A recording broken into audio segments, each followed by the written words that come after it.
I'll say it again. Astrobate, you're our biggest fan. You are our biggest fan. Welcome everyone. Classical Simul. 25 players here on Leech Us. And just wishing you a happy new year. Astrobate, are you my fan? If you're my fan, I'm yours too. And if you're not,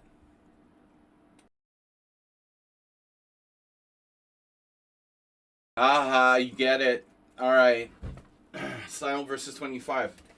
A praying mantis is here. Long time no see. Guys, please subscribe and support the stream. We're going to need a hype train today. Unfortunately. No, fortunately. No, we need gift subs, hype train, donations, everything. We're going to do our best to present a very good Simul today. We're going to try to take on 25 players. We got random color. Where's someone on sound? I don't see him. 10 plus 50, 120, 14 days, 7 p.m. start.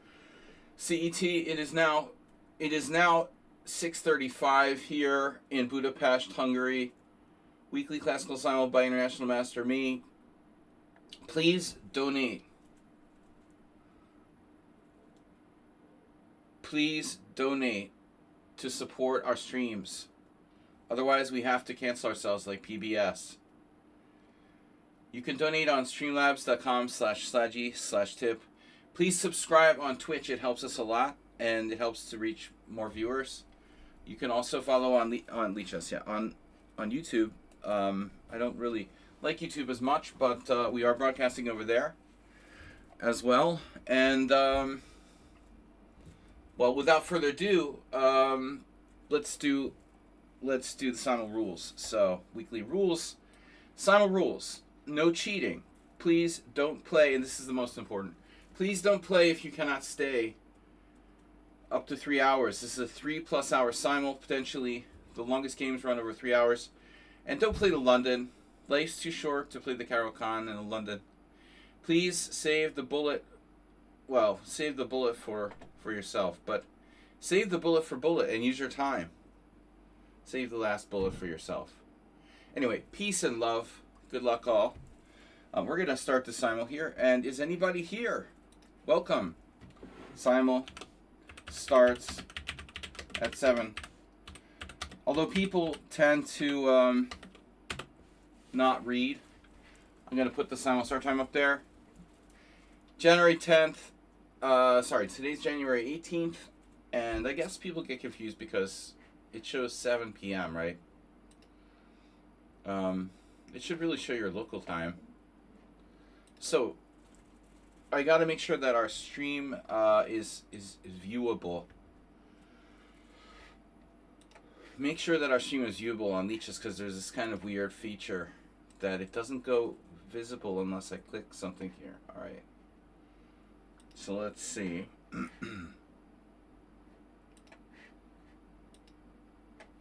Force online check. Check. Always check. We're checking. Force online check. We checked. Ah, there he is. Wow, I was worried you were going to make it someone sound. Someone sound, I sent you a message this week about whether you're interested in a meeting sometime. It's very hard to get a hold of you. I know Leech S messages are not good. I know you're going to supposedly play in a tournament next month, so I thought, message me if you want to meet up in the next week or two. Ooh, we had a really, really crazily long night last night. I played poker from 7 p.m. till 11 a.m. nonstop. That's 16 hours. 16 hours nonstop. Almost nonstop. I lost with pocket queens against 3-4. Offsuit. All in. That was the best. That was the defining hand where left me down for the night.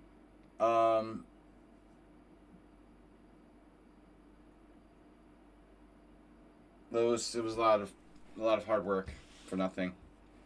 Anyway, okay, so we're asking you guys, please support the stream, donate, subscribe, and what am I doing here? So okay, Astrobate, you're in. Guys, Simul rules. Someone on sound, chat moderator. Oh, here's our link. Roger Wilco. Roger and Wilco. What am I doing? I didn't mean to click the Simul link. I meant to put it. I meant to highlight this. Pin message. All right. What's up, guys? 4-3 offsuit is a pretty good hand. You might want to go all in for $300, like my opponent did. You might flop a 3 and river a 4, but you know, who knows? Life is short. Anyway, anywho, we're hosting a chess simul here for 25 players, and I feel good. I'm so excited. Are you doing the same opening thing this week? Yes. Let me correct this. Can I correct this? Yeah. All right. Yes, thank you. Opening menu. Sorry, thanks for reminding me. I didn't put it in there. I am. Opening menu. Today's opening menu. Menu is, now you're going to go to work. All right. Is black versus D4.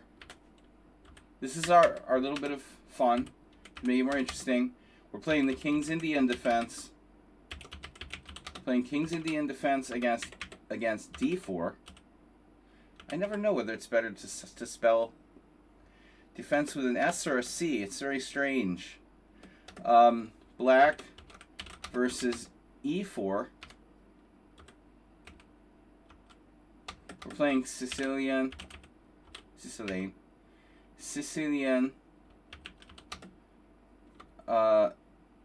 classical variation, and with white, keeping it thematic, playing English opening. All right. Sicilian King's Indian theme today.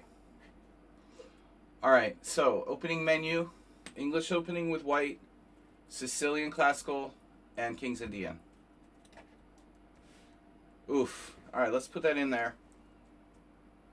Here we go. Thanks for reminding me, someone on sound. This is kind of a new feature, and I meant to put it in there and I forgot. All right, why is there no chat? Why is there no one in the chat? By now we usually have a bunch of things in the chat. You're number 3 on Leash the Streamer. Number 3. No, I'm not, actually. I'm number 1. Asteroid, you're just reading it backwards. We read from bottom to top here.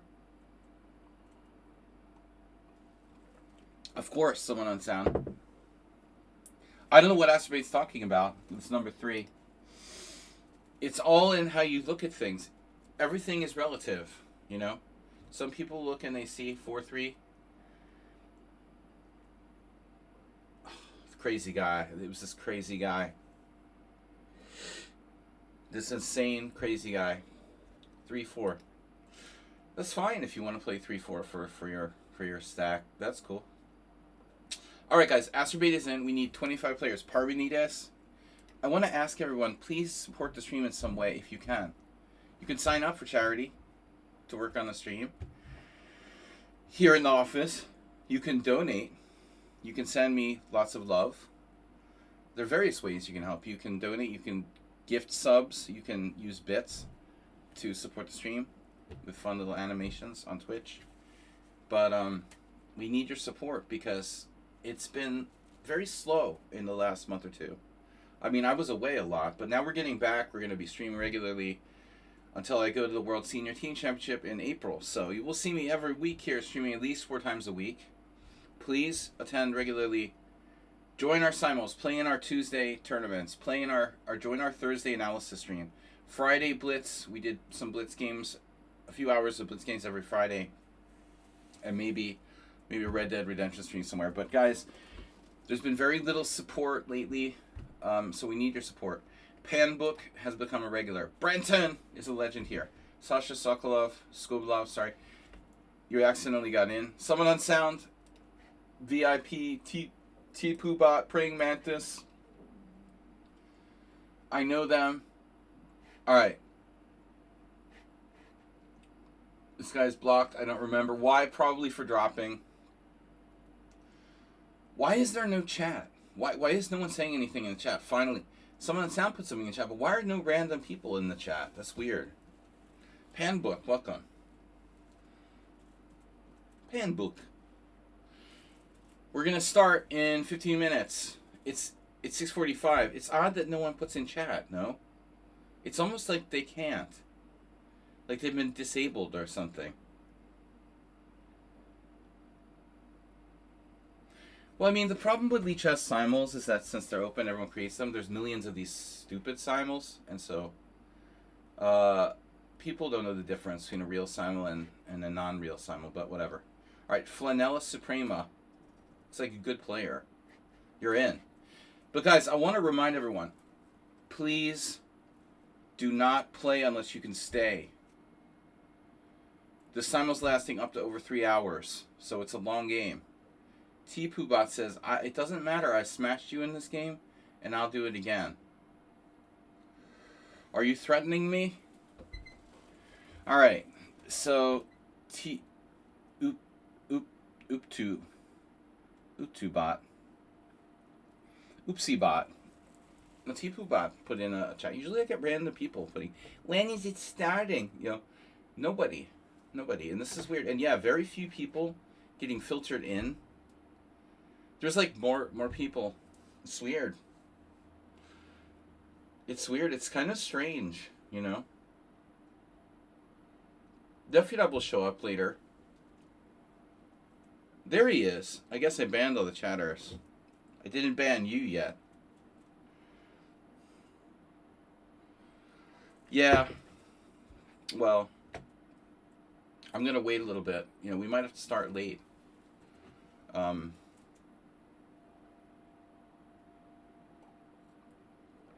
It's late. I know for Southeast Asia, Asia, it's late. If you're in India or Asia, it's very late, obviously. You can't make every time zone happy. Mikhail Tal, I didn't know you were in such a late time zone. Wow. Alright, so please donate. Please. Please donate and support the stream. Or subscribe. Or donate gift subs. I need your support to make this possible. Come on, I'm not just doing... I mean, I love you guys, and I love to do this for free. If I was independently wealthy, I would just do it because I love it. And I do love it, but, you know. If we don't get support financially somehow by streaming, I'm going to have to go back to playing poker full time, which would be really, really sad.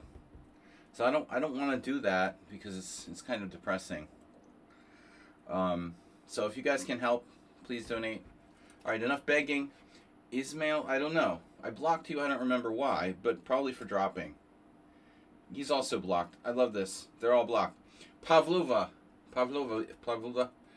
It's hard to say Pavlova 100 times in a row. All right, you're in.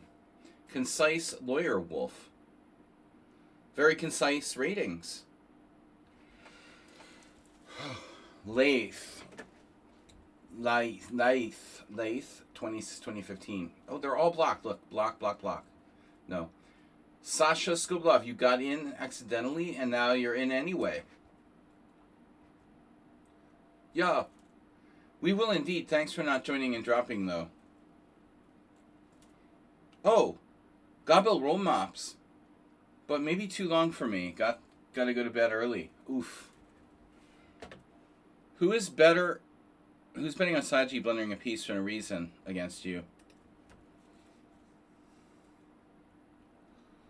I'll start once we reach like $1,000 in donations. Guys, we're at 4, 5, 6, 7, 8 in the World Teams fundraiser for April. We are 20% of the way there, and that's one way you can help the stream. The other way you can help the stream is by being a subscriber. Please subscribe to me or support your local public television station. One or the other or both. And fuck ICE. But anyway, okay, Omar. So they're showing up now. Nikki Meister. Meister is very strong. Maestro. Omar is playing another game. That's not good. That's not good. Omar's facing the Eric Rosen Gambit. Yo, Omar. I can't play people who are doing simuls. Chasey Blue. Alright. Guys, simul rules. No cheating. That should be obvious. Please don't play if you cannot stay 3 hours. Gina Rook, who is betting on him making some comment about me using a Rolls Royce.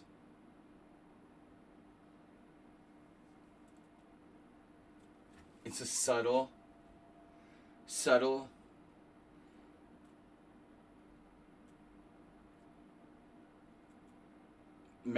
young Americans don't even know what Rolls Royce is, probably. It's a subtle engine joke. Very, very subtle engine joke. That could only come from an islander. The people on the island. Greco Chess Club. Alright. I'm going to impose tariffs on you for making that comment. The Greco Chess Club 2722 in Bullet. You're definitely not getting in. I am not encouraging anyone who's 2700 in Bullet to play in my simuls. I know they make engines, but I'm just saying that, like, nobody gets your joke unless they're from the UK. You know what I mean? Or they're old. You have to be pretty old to get that joke. Or be from the UK.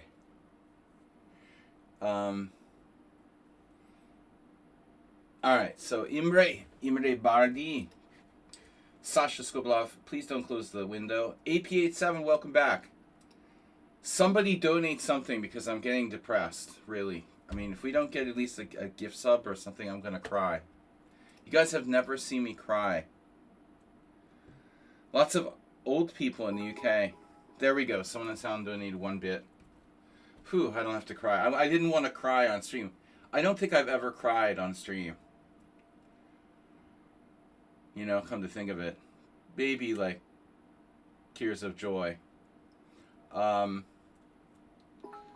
Gina Rook with 2 bits and Richard Brenton with 100. Wow, I feel better now. You guys made me feel better. I mean, I was feeling really unloved, you know, but that's better. We're up to 100 bits, 2 bits, 1 bit. We're up to 103 bits. Now we're crushing it. We're crushing it. Thank you, Richard. You guys are the best. I can't accept Greco Chess Club because if you're 2700 in Bullet, you're going to be... Yeah, that's not happening. Something about French. I don't speak French, but you're welcome to play. Mad NPC is here. We're starting in like less than 10 minutes. Astrobate gifting into 1 sub. Thank you, Shrey247. I am coming. Someone gift Shrey a simul. A subscription. Please. Lath is blocked for dropping, no doubt. Oh, Astrobate gifted tier 1 sub to Gina Rook, not just random. It's a gift sub. It went to Gina Rook. I am coming. I heard that before.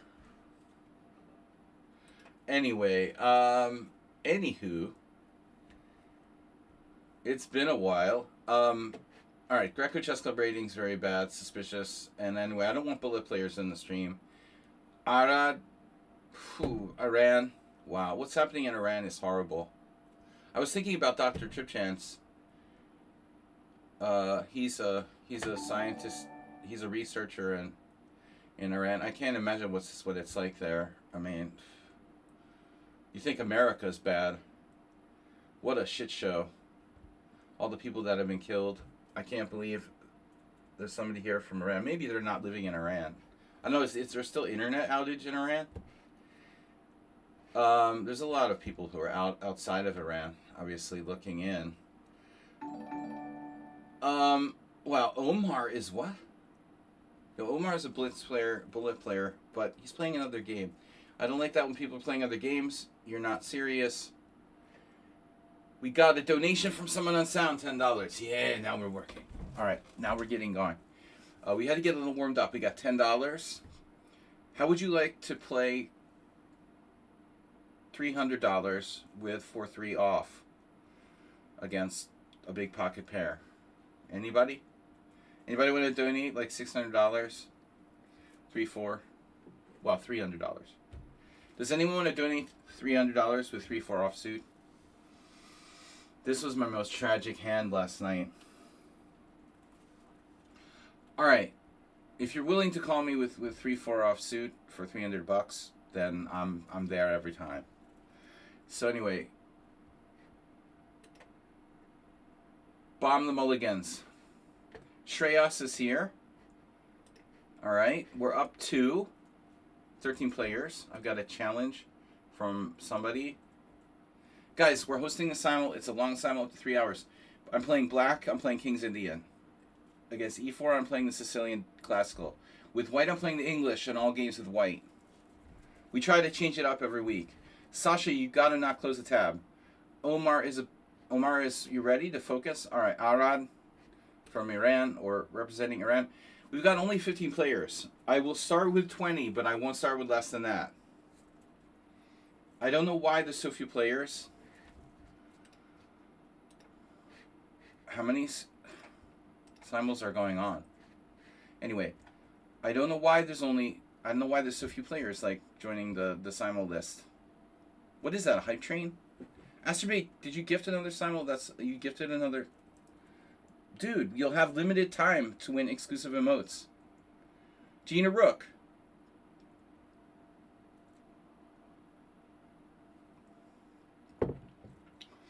Gina Rook. Lyndon Johnson is here. The best president ever. Just kidding. All right, Nefidov, Redusa, welcome. We're supposed to start in 5 minutes, but I will not start with less than 20 players. And I don't know. Lately, there's been less players like filtering in through the simul gates. I don't know why. It's almost like, yeah. Well, Lyndon Johnson wasn't elected, right? He just became president when Kennedy was assassinated. It's not the same, you know. It's not the same. He's like a fake president. It's like if Trump were to die, J.D. Vance would be a fake president too. He's just like filling in. He wasn't really elected. Fake world champion. It's like you know, Ding Liren being world champion. He didn't really win the world championship. He just got it by default. Lyndon Johnson is the president by default. You lost your internet back online. Okay, Richard Brenton, you're back. Boom.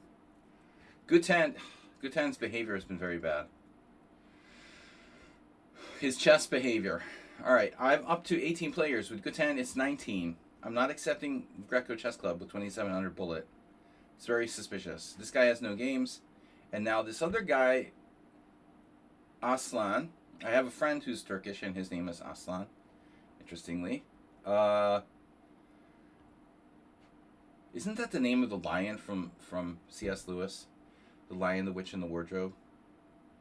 Aslan? Or am I getting it confused? It's probably a common Turkish name. Alright, anyway, 20 players. 20 players. Not the worst president anyway. Yeah, that's important. Yeah. Especially these days. Lyndon Johnson's looking better than ever. Jimmy Carter's looking good.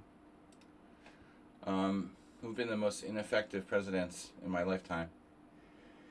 Well, at least Jimmy Carter was like neutral. He's not like destroying the world. So Ding Liren is the J.D. Vance of the chess world.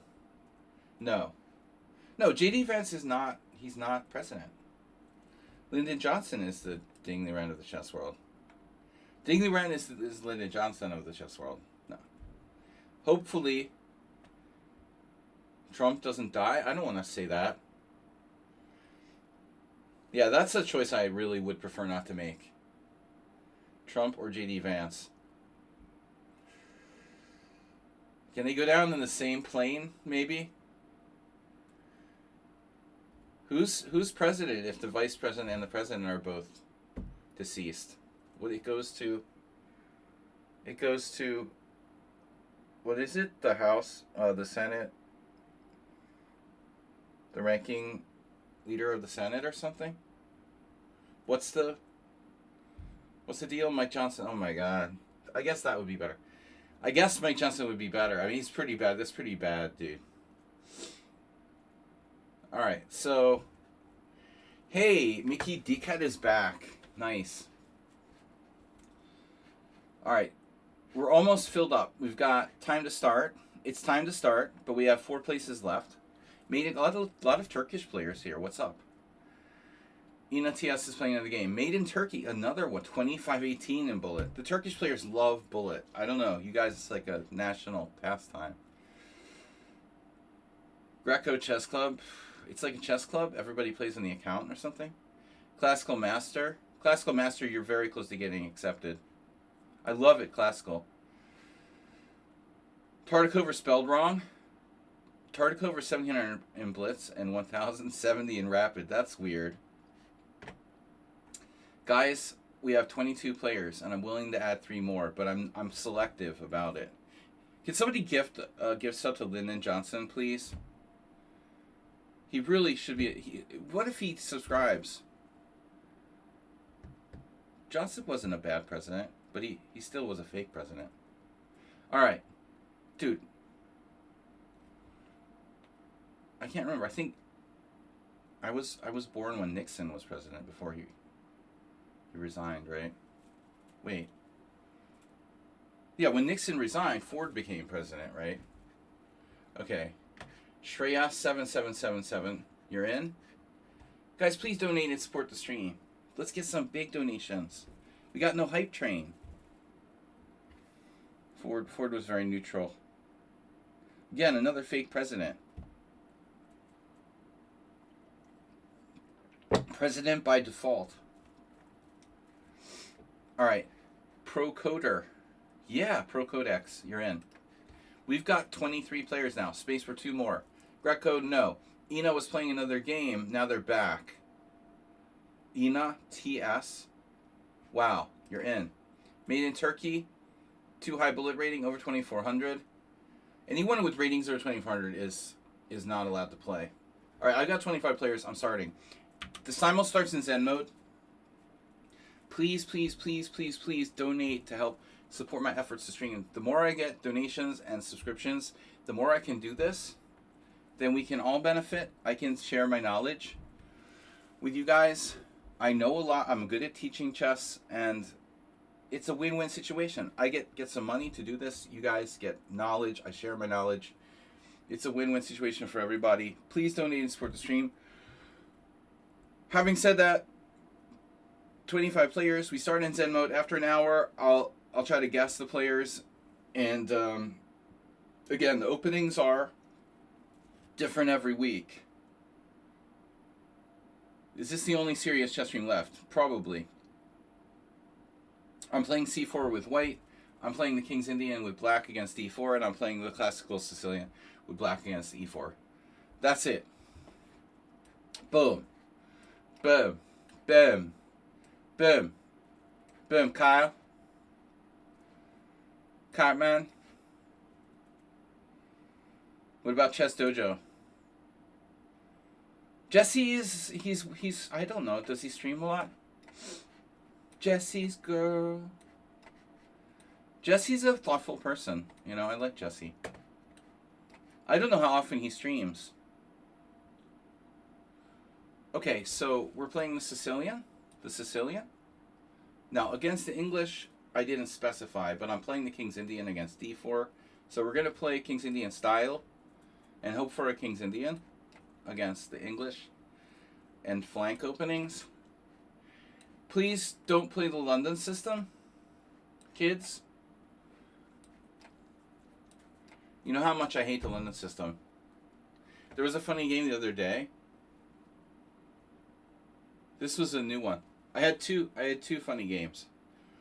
So I'm playing against the London. I almost always play d4, knight f6. Accelerated London, right? d4, knight f6, bishop f4, which is stupid in my opinion. The London makes a lot more sense if black plays d4, d5. Because if you play bishop f4, your bishop's got an open diagonal. It makes less sense to play bishop f4 when black can play d6 and block the bishop on f4. So I played, this is blitz, d4, knight f6, bishop f4, d6. For the first time ever, one player just resigned, right? Now that's awesome. I like that. I really like that. d4, knight f6, bishop f4, d6. And they were so frustrated they just straight up resigned. But another player actually topped that. This is awesome. They topped it by d4, knight f6, bishop f4, d6. And now get this. Bishop takes d6. Unbelievable. Unbelievable. And I'm saying, I don't know which way to take. It's incredible. I never had to make this decision before. d4, knight f6, bishop f4, d6. And bishop takes d6. I have 3 ways to take it. Which way do you take? I was like, I'm seriously thinking about, I never had this, to confront this issue. What's the best way to take after bishop takes d6, Because they all have their appeal. Take toward the center. Enable the development of my dark square bishop a little with e takes. Or queen takes d6. Activating my queen. I couldn't decide. It was so hard to decide. Can you believe that? So I don't know if it was a mouse slip, they were just frustrated by people playing d6, or other. Now if I play the English and you play e6, I can't stay necessarily in the realm of the English. So I have to do, either knight f3 or knight c3, or maybe I should play g3. Like g3. I love the English. It was my first opening, When I started, my repertoire was English with white, the Pirch defense, my first defense against e4. We should do that one week. This is almost similar. And Grunfeld. No, I take it back. I didn't play Grunfeld. It was Queen's Indian type stuff. Coffee. Yeah, Coffee, why don't you play in the simuls? What's your excuse, man? Classical Sicilian. Man. Why you not playing simul, man? Hack, man. I have a wide berth here, with the English. The opening theme, well, it's just for fun. Someone on sound is preparing. He was excited. He was like, what are we going to play today? King's Indian, I told you. I played King's Indian for a very long time. It was my #1 defense against e4 in the middle of my life. It was a midlife crisis of King's Indian. I know, right? I have a love-hate relationship with chess, like a lot of chess players. This is a problem. I have some interesting ideas here, too. I'm supposed to play King's Indian, but you can't, because now white is playing knight c3. So, I'm not required to do anything here by my repertoire. I can do what I want to do. I do what I want to do. I'm an out-of-control teenager. No way, brah. Is Morales here in the simul? Wow, finally we got a follow or something. Someone on sound had tipped $10. Follow from Hydroblast Gaming 101. Please support the stream, guys. Thank you for following Hydroblast Gaming 101. Let's get some hype training today. Not because I lost, not because I lost $300 with pocket queens against 3-4 off yesterday. It's all right, you know. No, I need you guys to help. I need you guys to help make my stream successful. We're really working on it, okay? We're going to work on it. I mean, I've been away a lot. I went to the World Senior Championship. I had to go to the States to clean out my storage unit. I went to Prague to play in the European Poker Tour. And wasn't there like another trip? No, I made 3 trips in a row, almost in a row, over the last 4 months, basically. But we're back now. We're staying for a while, and we're not going to be traveling. So, please support the stream. I'm putting my effort into this. Now, after D5, I can't screw around. This is no longer in English. The English is off the table. Did you notice that breakfast in the U.S. costs like $22 now? Dude, McDonald's in Hungary costs like $22. It's not just the U.S. I mean, like, yeah, it's a fast food meal is like $20. Even in Hungary. It's crazy. It's not just Hungary. I mean, it's not just the U.S. Breakfast. Donald Trump is going to enact 10% tariffs on countries that don't go along with his plan to annex Greenland. This is, I'm sorry. I try to tune it out. I really do. I'm trying to tune it out. We can't tune it out, you know. That's what they probably said when Hitler took over Germany. We'll just tune it out. I'll just tune it out, Adolf Hitler, you know, whatever. We'll just tune it out. It'll go away. We just do the like ostrich thing. We stick our heads in the sand and hope it will go away. Breakfast for $1 in India. Dude, if you order McDonald's for a family of 4, like say you want to have McDonald's delivered, just for example, because it's like a cheaper option, right? Hungary used to be very affordable. That's one of the reasons why I moved and stayed here, because of affordability.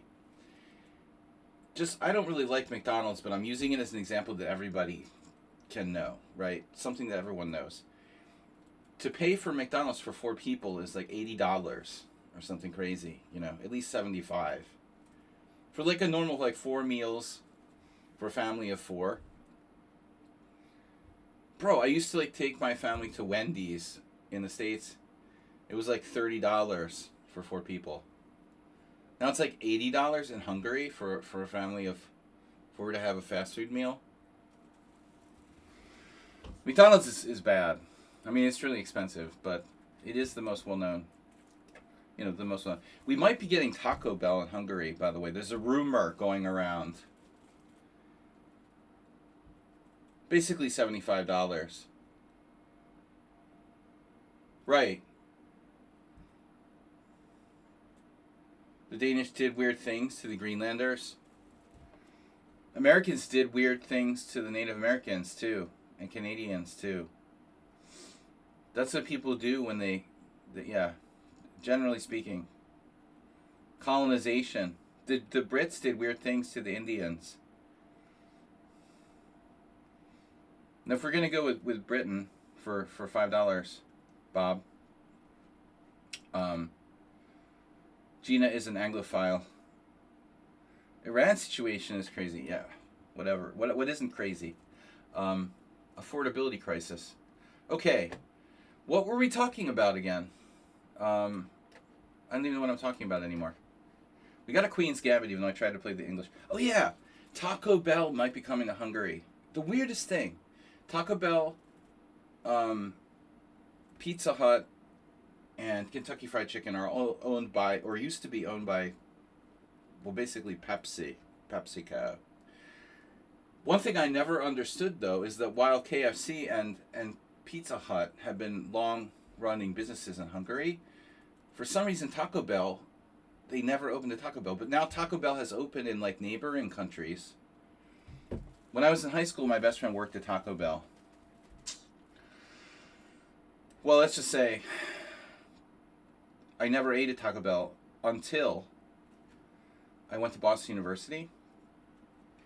As a freshman, there was a Taco Bell downstairs in my dorm. That's a very bad situation. Unavoidable.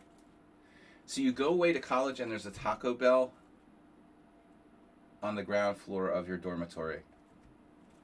That's hard to avoid, you know. It's hard to avoid. It was fate. Taco Bell brought us together. You're a student. It's a cheap alternative. It's not that great. Colorization. Whole milk, Bob. What's the best thing to get if I go sometime in the future? Well, I don't know. I haven't been to Taco Bell in years, actually. When was the last time? I haven't actually eaten in Taco Bell in like 10 years, probably. Maybe sometime when I was in the States. I've never been a big fan of Taco Bell, you know. Chalupa. I love the Chalupa marketing, you know. Marketing stuff. That's the coolest thing about Taco Bell is they always had kind of amusing commercials. But anyway, they have Taco Bells in like, I think, Slovakia, Czech Republic, and Serbia. I'm not sure. But the neighboring countries here anyway. The Hungarians have a Taco Bell website. And recently, Popeyes came to Hungary. I love talking about food when I'm streaming because I'm usually hungry. And although I'm not a huge fast food fan,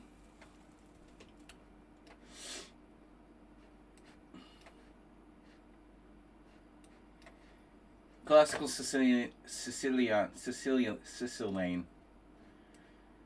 Let's talk about the Epstein investigation. Sicilian Husserno. Bob would like her. Cicelyne Maxwell. That's a good name, actually. I like that. Cicelyne Maxwell.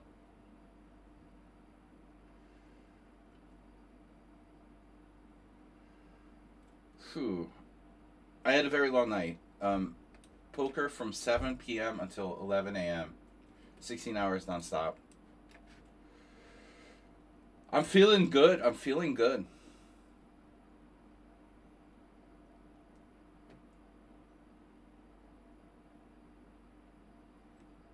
Proceed with the uprising. So, proceed. Uprising approved.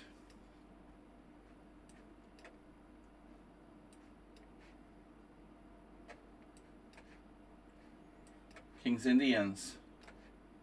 Konings Indisch. Oh, I saw Emil Salanti. You guys might remember me talking about my friend who's an older Hungarian IM. He's, I don't know, he's about 72 now, I think. But I saw him for the first time yesterday at poker. He did a play, but he came to visit, and it's so hard, you know. You have this friend you were really close with, and you haven't seen him in a while, and he's getting older. He's 20 years older than me, and I don't know, man. I think he has dementia. He was always very outgoing and making jokes and talking a lot. And yesterday, he was just very quietly sitting there like, you know, one flew over the cuckoo's nest. With this sort of blank expression on his face. And if you talked to him, he understood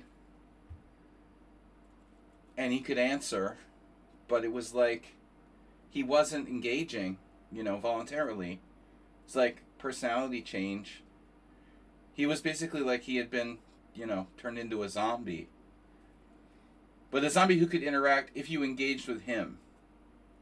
You know? That's hard. It's really hard. My mom died of Alzheimer's. and a lot of people were here. I've been streaming, so long that a lot of the people know my personal experience with dementia and Alzheimer's. And Bob, well, that's what I said, Bob. That's what I said. That's what I said. I think that you're onto something. I told my friend, what if he's on some kind of medication? He acted like he was doped up or something on, like sedatives or something. I was like, yeah, exactly. I mean, he's not like in the hospital or something. He's free. He's walking around. What kind of drugs would they get an older person? What kind of drugs would they be giving an older person that would make him like turn him into a vegetable, that he just doesn't talk and shit, What kind of medicine would like do that? He really, it reminded me of going to an old folks home. When everyone's just sitting there like the cuckoo's nest, like looking around, staring at the walls and shit. What kind of medication would make him like that, That's what I said. It's probably something he's taking. Why the fuck doesn't he talk, He's kind of like this, with the jaw open, like slack-jawed, like... This guy had a lot of personality. He was always telling jokes and had a lot of energy. Antidepressants. I suspect something, My friends think he has, like, straight-up dementia. Like, memory issues. He repeats the same phrases. He was doing that, like my mom did. But clearly he remembers me, and he, he can ask, like he asked me about, he knew that I played in the World Senior. He knew that I played in the World Senior. He knew that I played, like, well and had a good result. Even that was, like, months and months ago. Sleep meds, maybe something like that. Yeah, he was so weird. And his rating has dropped down to like a joke. He was an IM who was over 2400, and now he's like 1800. It's sick. It's insane. Okay, he lost a lot of points on purpose at some point, but I don't think that's the whole thing. I think he really is weak now. Okay. Yeah.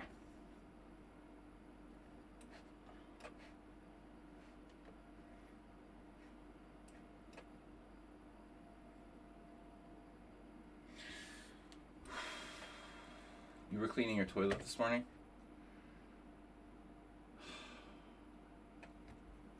I could tell you stories, Bob. I could tell you stories, Bob, but you don't want to know. Mm-hmm. How did I let this happen? What the fuck is this? Oh, it was in English. You tricked me. You tricked me.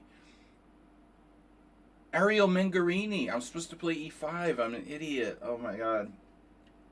Actually, my friend Emil. I mean, you can consider bishop g4 here. Solansi used to do that sometimes. Anyway, e5. Now I'm playing an accelerated dragon. Whoops. I didn't mean to do that. Anyway. So we're having good, fun conversations here. Thanks for joining us. No, just it was like the first time I've seen the dude in... He was a really good friend of mine. And the first time I've seen him in like a year. And definitely the first time I've seen him really up close and personal. And maybe medication. Yeah, this is a weird line. Bishop b4. I take it back. This is not a weird line. This is standard. Whatever. I take it back. Now that's weird. Take it back. Take it off. Guys, please support the stream. Not only you get chess knowledge, but I love to banter. I don't have severe dementia. Please support the stream and donate. I need your help to continue to do this. And if you're interested, I do lessons, training games, sexual training. I'm just kidding. I had this guy, I told this story before about there was an international master who shall remain nameless from Hungary, and he used to claim he was a sexual trainer. I was like, what is that exactly? Is that like a sex therapist? Anyway, I didn't mean to go down this route. eBay. You're all in for the what? For the ladder? Ladder half, the Latter Saints, the Latter-day Saints. I tried to play the King's Indian, but it's in English. We don't talk about sex, okay? That's a very frustrating subject. So, this is a critical move. D4, food, sex, drugs. These are things we should avoid talking about. Any kind of vices. D4. Talking about vices is the worst. C takes D. Miami Vices. Wow, the 4 pawns attack. Been a while. Okay, classical Sicilian, I said. Is Nefedov in the stream? H6. What am I doing here? Oh, this is weird. Yeah, you played H6. That's why I played Bishop F4. And now you played C6. Bizarre. This is bizarre. Okay.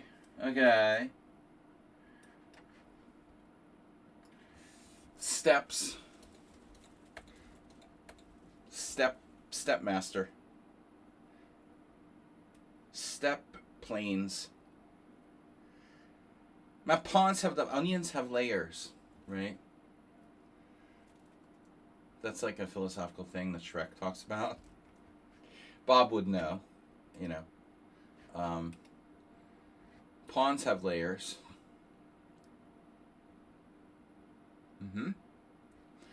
Well, there's more than one way to skin Mr. Coffee's cat, right? You can play D4. I think that's the most provocative committal. Black must put pawns on G4 and H4 now. It's a simple tunicated bulb. You mean bathtub. You don't remember Shrek? Oh my god. You're kidding me. Okay, Bob, I raised 2 children.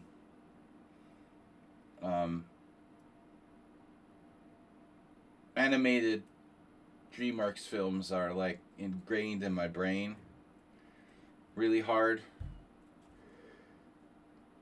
My kids are like the Shrek generation. They're almost adults. They're teenagers. My kids are almost adults. My son is 15. My daughter's gonna be 17 soon. It's a weird thing, man. It's a weird thing to think like your kids are almost adults. It's crazy.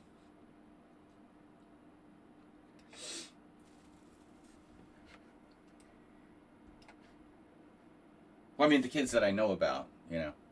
The ones I know about, I'm talking. I mean, like, if we're talking like Elon Musk style, okay, that I can't say for sure.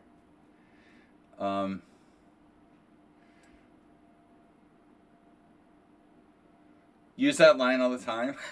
I love it, right?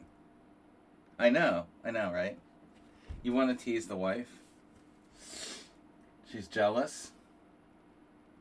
Hey, at least she doesn't have to raise them. How many wives is Elon Musk like getting sued by now? The latest one is like one of his, not wives, but you know, one of the mothers of his children is like suing his chatbot or something. I love it. Oh man, Bishop C5, dude. That's like the Caruana Pro move. The Caruana Pro variation. So knight takes e5. I always wonder what happens here if knight takes e5. Knight takes e5. This confuses me so much. For years, I think that people never played this move with black because it was just assumed that it's bad. You know, these tactics with accelerated, it's basically an accelerated dragon. You're overloaded on d5. We have an X-ray attack against the knight on d5. So forever, this was just, it's just like people just assumed it has to be bad. No one would play bishop c5, obviously. I think bishop e7, must be similar, but worse because it's more passive. Knight takes c5, knight takes c3, knight takes c6, and there's some weird-ass move there, no? Is that the point, right? The point is, well, I'm just thinking, because I don't remember. Knight takes e5, knight takes c3. But it doesn't make complete sense, right? There's something weird about this.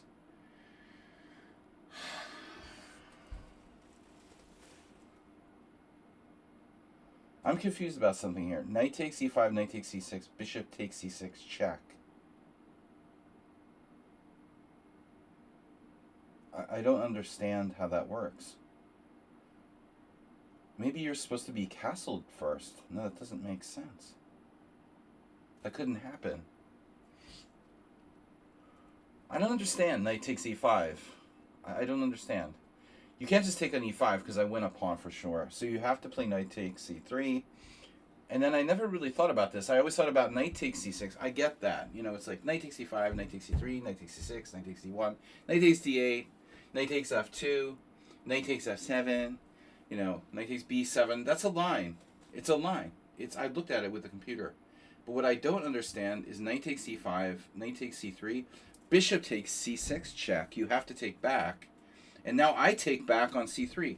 And I gave up my light square bishop, but I'm up a pawn. And not just up a pawn, but up a central pawn. I mean, that kind of seems serious, doesn't it? I'm threatening to d4 you and blot out your... So I don't really get it, Takes, takes, takes, takes, takes, takes, takes, takes, takes, takes, takes, takes. It's like that, right? I don't get it. I know that it's not good. I had this game with Julian Song. I castled, he took on c3, I took back with the b pawn, and then I don't remember what happened, I think. I don't get it, I don't get it. I don't even remember what happened with Julian Song. They take on c3, that's what happens, isn't it? I castle, they take on c3, and then they castle. That's it. There's nothing to see here.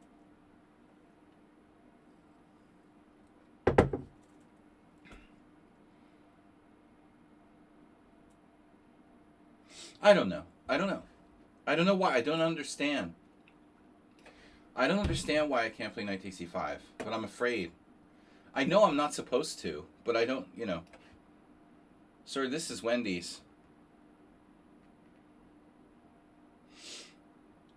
Julian Song played versus our favorite I am today. Our favorite?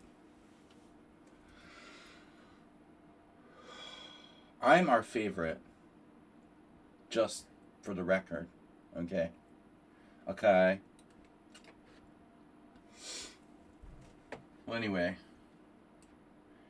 It was one of my favorite not first Saturday. It was played, there was an IM tournament, it was like 4 years ago, 5 years ago. No, it was a GM tournament 4 or 5 years ago at the Hungarian Chess Federation. And the one thing I remember for sure, and this always happens to me, it was the first round.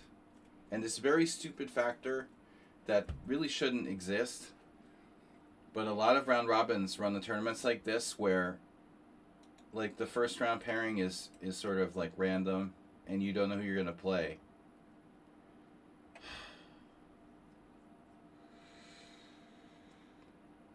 So I got Julian Song, this I don't even know where he's from. Asian IM. I think he's actually changed his federation, so that's why I'm confused about where he's from and stuff. I never played him. He was relatively young, not super young. But the point is, I get a strong player in the first round with no preparation. The same thing always happens to me. It happened to me with Shanklin, too. My first round, I always get these like nasty first round pairings against people that I don't know. I have no prep for.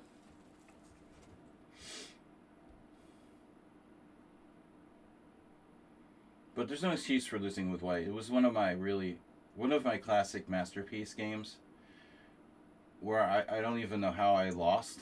Like, I managed to lose. I can lose any position with white, no less.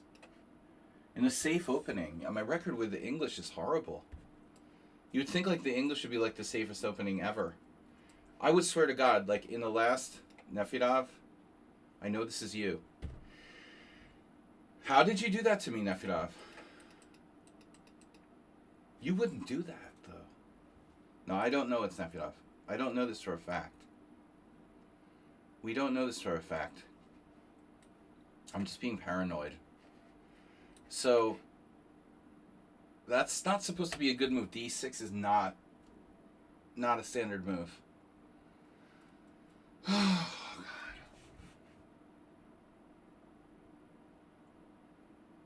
Well, alright. I have to go here.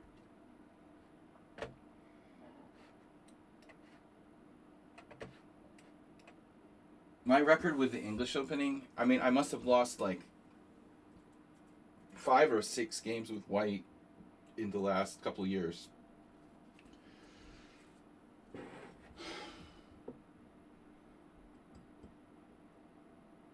I have a how to say.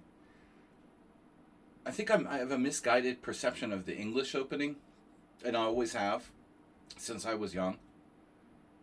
Because e4 is sharp, right? You know, e4 is sharp. And the game is open oftentimes very quickly. Your king is exposed by pushing the e4 pawn.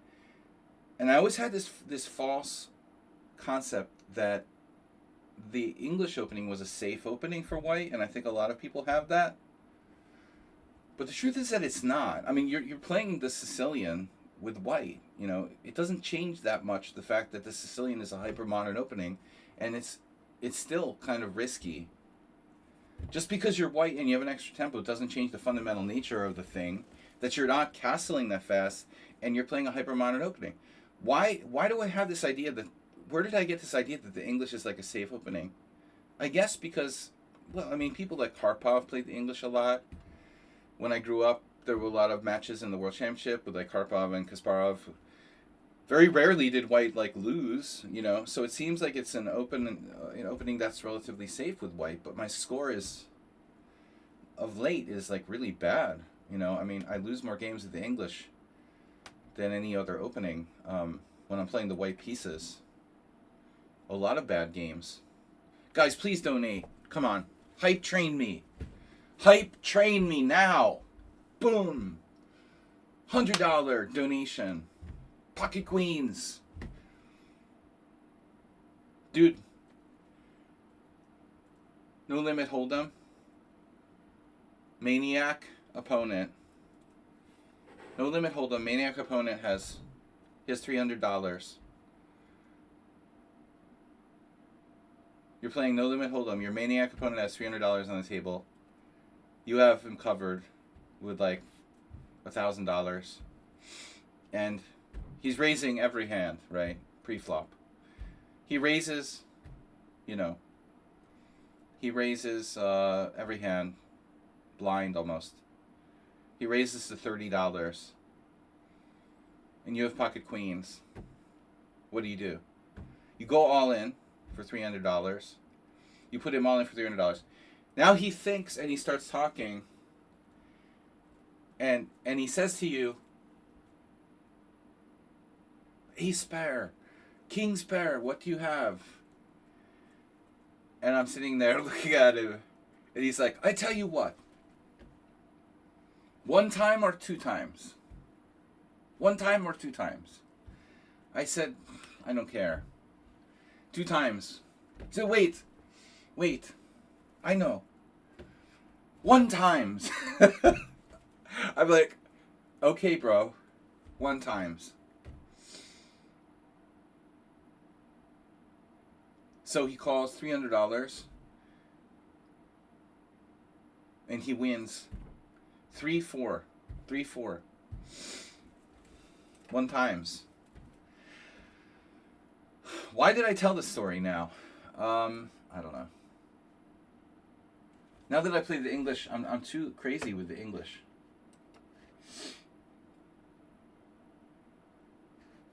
I forget what the point was. No, I just... 2 times. The funny thing was, he was like offering me a choice. Do you want to do it 2 times? Or do it 1 times? To reduce the variance. People do this in poker. And I don't care, you know. Less variance is fine with me. I'm like 2 times. And so he purposely takes it away. He offers 2 times, takes the offer away, and says just 1 times. You've got, you know you have the worst hand. You should definitely run it 2 times, I think. There's a much stronger chance you're going to probably split it, but 2 chances to draw out is better than 1, I would think. But mathematically, I guess this doesn't matter. Anyway, I'm still bitter about that. Really, that was just the tip of the iceberg. That was just the cleanest example of my bad luck yesterday.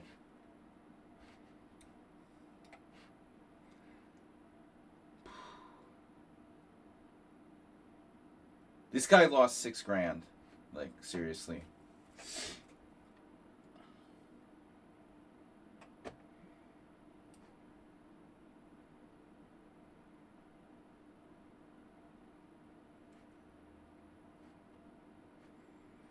Why do I have to lose with queens against 3-4? It's so embarrassing. Thank God for people like that. Okay, guys, we're going to go with this G5. Seriously? Seriously? I like saying seriously.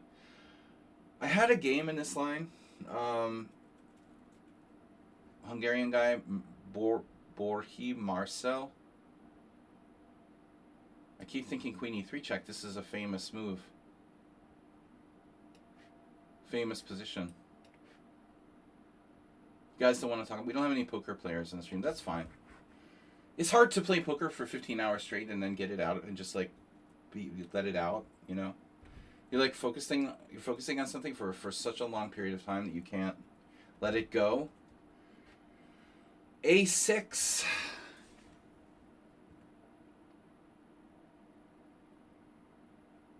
Hydrabass Blast Gaming 101 is a big poker player. Well, I'm glad that like some poker players would come to my stream because there's a lot of carryover. You know, I hope there are poker players who would enjoy my stream that play both chess and poker.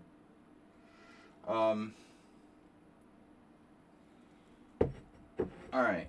Anyways, I just find it difficult to separate after playing one or the other so much. If I play chess for 16 hours straight, it's hard to think about poker, and if I play poker for 16 hours straight, it's hard to think about chess. Switching back and forth isn't easy. What do I do here? I have to play c5. You don't have to play c5.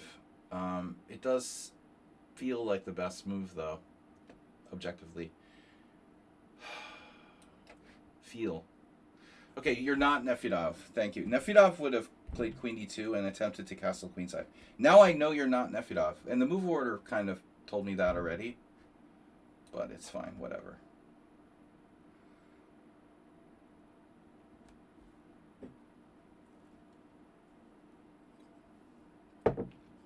It's like a reverse. It's a Sozin, classical Sozin. Reverse Caruana defense against the English. So if I play g6, castles, bishop g7, we have the same position. Yeah, Sozin anyway. Oh no. Oh no. No, we're not doing that today. What would Leonid Stein play? You know how they killed Leonid Stein? The nurse injected him with like air in his injection or something by accident. I saw a strange post recently claiming that, I don't know, there was some other problem. So I've heard various stories. But anyway, Stein like bishop d7.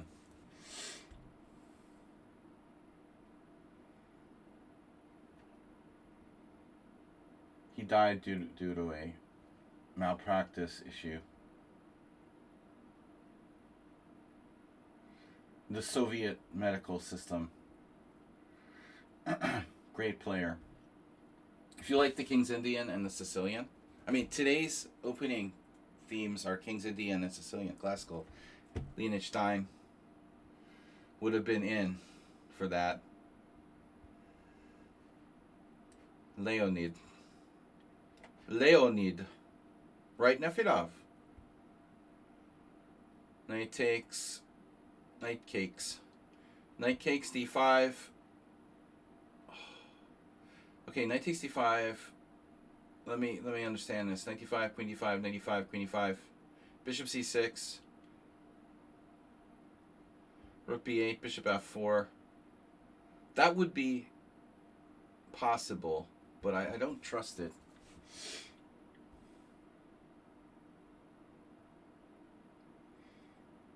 Knight d4 is a funny move.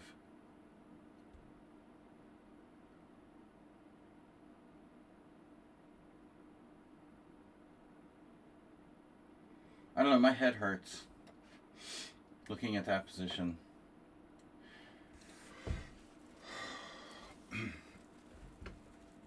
Okay, this is a closed Sicilian in reverse. I studied this opening with Mark Dvoretsky. And Mark,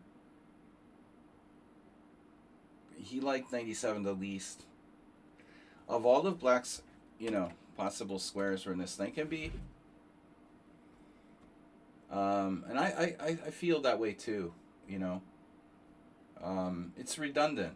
The problem, I think it's a problem. The knights are redundant. It's the most passive variation in terms of where that knight can go. All right. Move 11 is on here. Oh, by the way, guys, please donate and support the stream. Subscribe. Can we get some gift subs for Hydro Poker and Lyndon fucking Johnson? You made an app? Lyndon Johnson made an app. Wow. Who's that Vietnamese grandmaster who helped me with closed Sicilian once?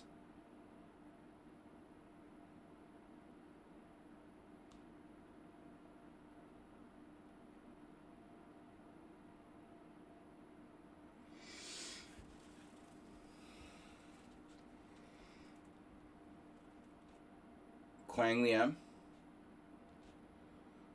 Well, I never worked with any of the Vietnamese grandmasters. I mean, I've played them. No one helped me. I don't know.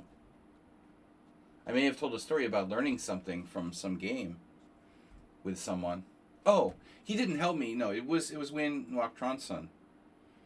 No, you're just I'm just, they didn't help me in a way. I mean, he just set an example, No, Tronson, the other one. The other very strong Vietnamese. Not Quang. The other one, the little one. No, he played the black side of a closed Sicilian in a way that, I had never seen before. So sometimes I'll say, like, I learned something from someone, but it doesn't mean, like, he taught it to me, like, the little one. Yeah, no, he's small. He's very small. He's very short. He's very short. Quang, I don't know. Quang is bigger. A little bigger. A little rounder, a little bigger. We're not Tronson, like, he's a really little guy. Like, he's very small. Quite small. Notably small.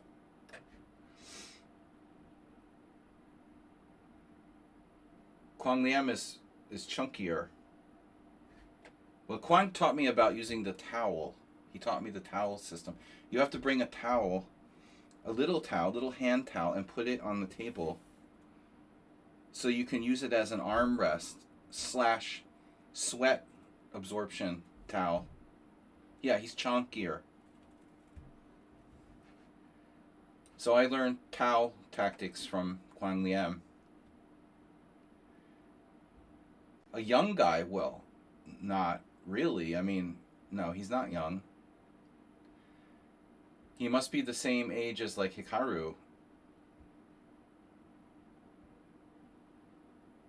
He's probably the same age as Caruana.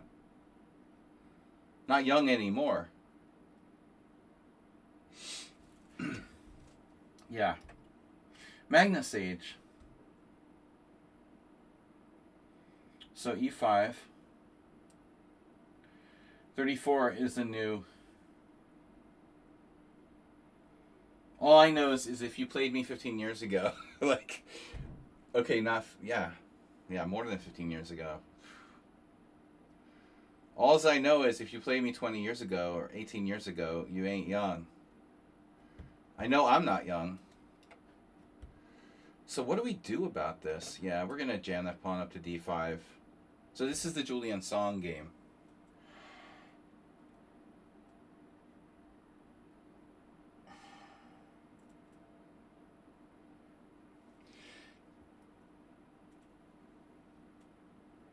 Who else played this with black? Other good player. I think maybe Gelfand, I want to say. What could possibly go wrong for white? It's just stupid. This looks good. Anyway, we're talking a lot, but we're not saying anything.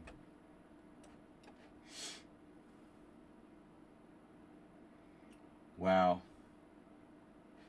Okay. Yeah.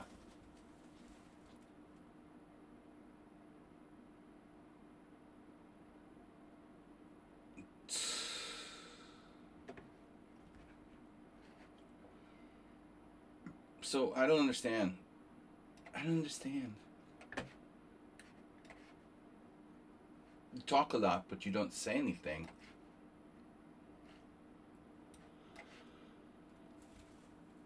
Alright, so knight e5, queen e5, bishop takes c6. It's overrated, you know. If rook b8, bishop f4, I get that. But isn't there a problem? Knight e5, queen e5, bishop takes c6. Black has counter-attacking moves. Bishop h3, namely. Bishop h3, bishop a8, bishop takes f1. Still, I mean, white's fine, but I don't think I'm better, you know. But, I mean, am I better anyway? Would I be better anyway? Isn't this a Nefedov variation? Shit, 17 minutes, 48 seconds. But Nefedov, do you play c4, c5? Maybe you do. But, I mean, would you normally do that? I don't know. I'm not convinced this is Nefedov. We did have a very similar game with him. I am yet to be convinced. 4 pawns attack. Yeah, I used to play knight a6 here. And that's really the combative move. It's probably not as good. You're 23. You're extremely young. Wow. Man NPC. I didn't think you were 23. I thought you were older. I mean, you're very mature for your age. I totally didn't peg you for being under 30. Interesting. It's interesting how the internet makes people seem different. Very hard to judge. Very hard to judge people's age online.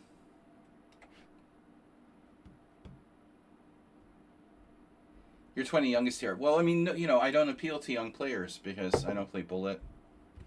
Your opponent offered a draw with a6. a6 is an unusual position. It's an unusual move, excuse me. An unusual move in this position. a6 is uncommon. We're getting a lot of these closed English type positions. Wow, a4 now. Also a little unusual.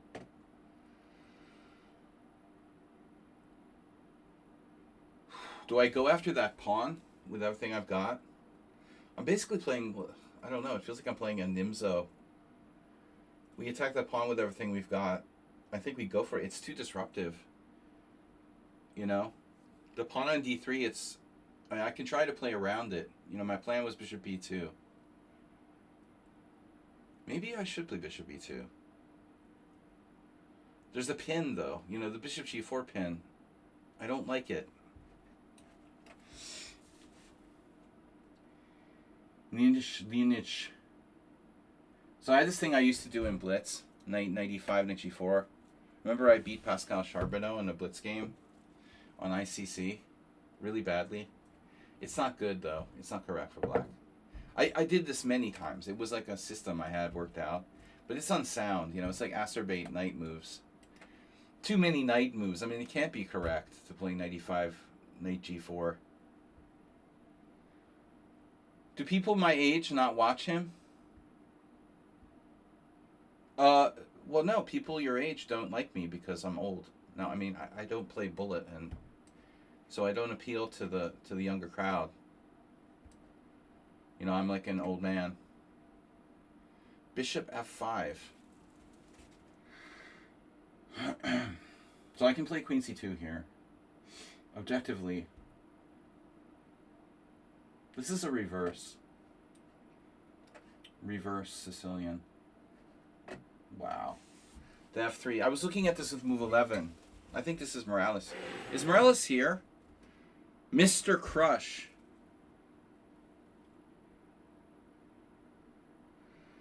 Mr. Crush? Like the father of Crush? It was so funny. I was talking to Igor Novikov. And there's this famous like physicist named Novikov, Igor Novikov, and I always assumed that like, I don't know why, you know, like it's crazy. I just assumed that Novikov, like the grandmaster, was the same person who was this like well-known physicist. It's crazy. I just totally assumed this. It's insane. You know? It's a crazy assumption. I don't know why. He's a genius. I just assumed he's the same guy. And so I went to Igor Novikov, and I was like, hi. You know, I said something like, so what are you doing these days? Are you like teaching in New York City? Are you like, you're like a professor? And he looked at me like really fucking confused. I thought he's like a professor of physics or something. He's like, no, I work for Irina Krush's parents. And I learned travel agency. I'm like, fuck. Oh my god. So Igor Novikov is like learning to be a travel agent. I'm like, you gotta be kidding me, bro.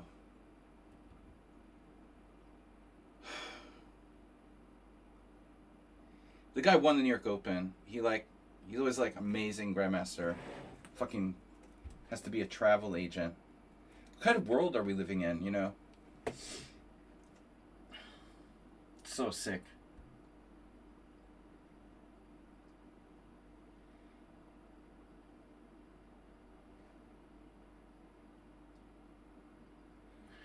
Move order is very tricky here.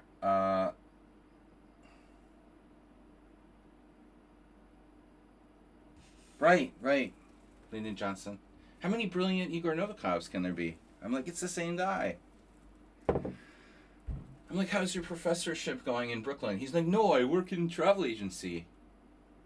They sent me back to Ukraine. I'm like, fuck. He got like deported back to Ukraine. I don't know.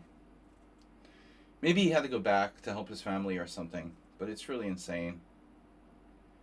He was a great player. Amazing chess player. 2600. What do you want?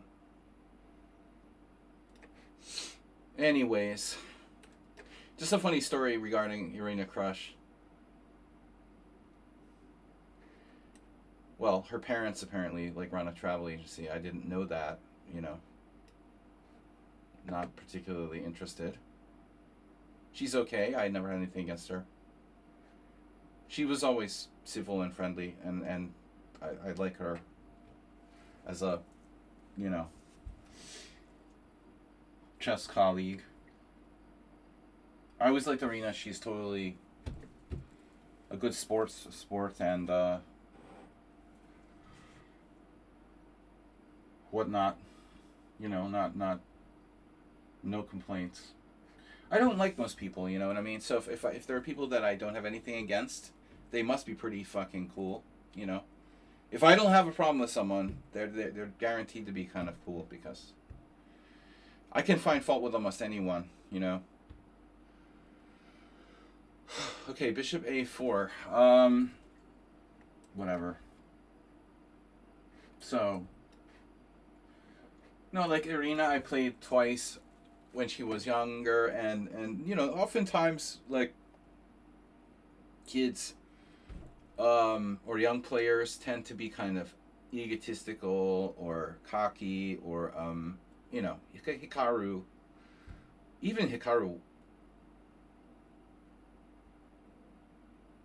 okay, I saw him sometimes behaving badly.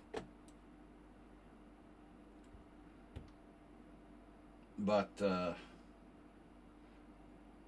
anyway, we're losing focus here really bad. My autism is kicking in. Okay. I'm tired. I mean, I slept only like 5 hours. I cannot function on 5 hours sleep.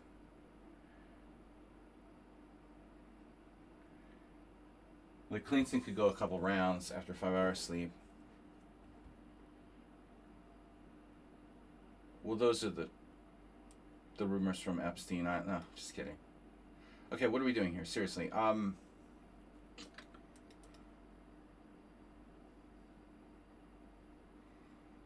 So e4. E4 is a move. Is it a good move, though? I don't know. You're allowing knight takes a6 check. I was just kidding about knight takes e7.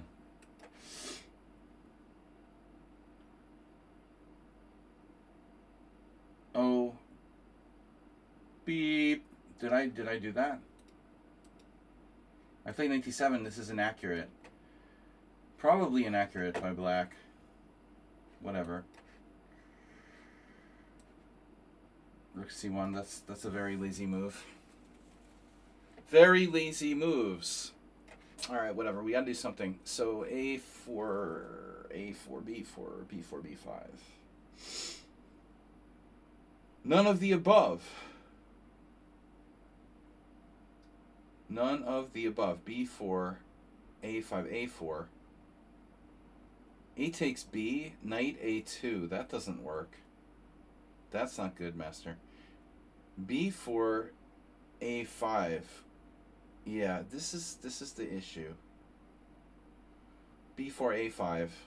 And I have to play a3, and then you lock the whole queen side with a4.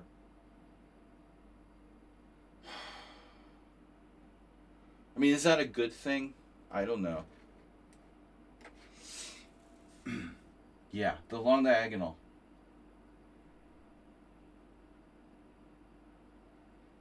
I win a pawn.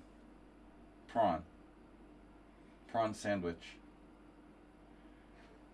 Count your pawns. Don't count your pawns before they hatch. Pawn takes b5, pawn takes b5, knight takes e5. Pawn takes e5. Bishop takes c6. That's a clear nugget.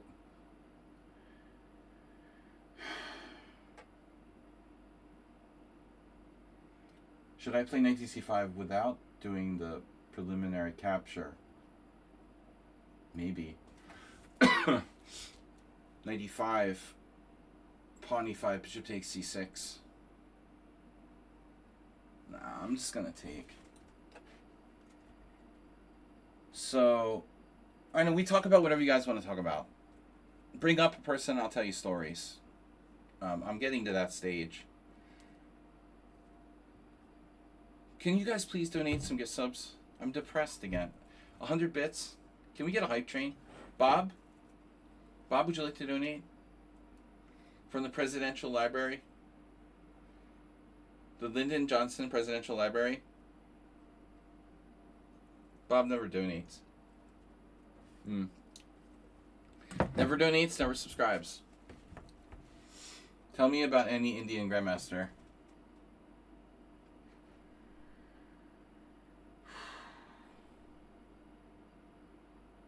Indian Grandmaster stories.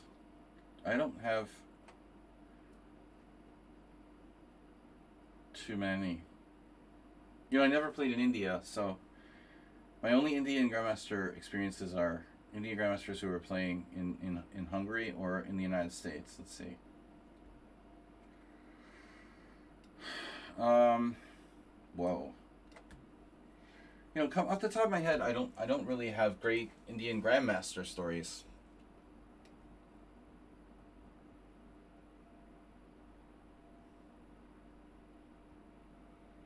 Any Indian Grandmaster? I have to think about this a little. You might have to think about this a little. I don't want to drop my d5 pawn. Indian Grandmaster stories. d3, f5, e4, f5, d3, f5. Well, d3, f5 were more flexible. One of the worst Englishes I lost in recent history, I thought my opponent might be cheating with a computer. First time over the board chess where I suspected my opponent of cheating was a line like this, where with white I didn't castle. That's the number one thing. If you're playing the white side of the English, remember, you didn't castle a lot of times. Your king is in the center of the board. It's not safe to leave your king in the center of the board. Shocking, but true. Not castling is by definition a not really safe thing to do. Sometimes the simple things, you know, need to be reinforced. I don't know how many games I've lost in the last couple of years because I just didn't castle with white. I need lessons with Uber Driver. So,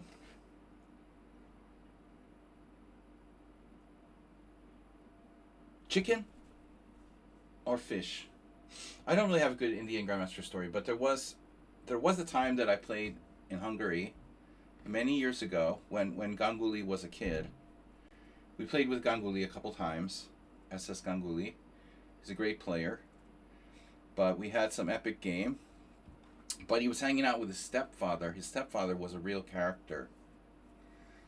So Ganguly, well, basically his, I don't know if it was his stepfather or his guardian.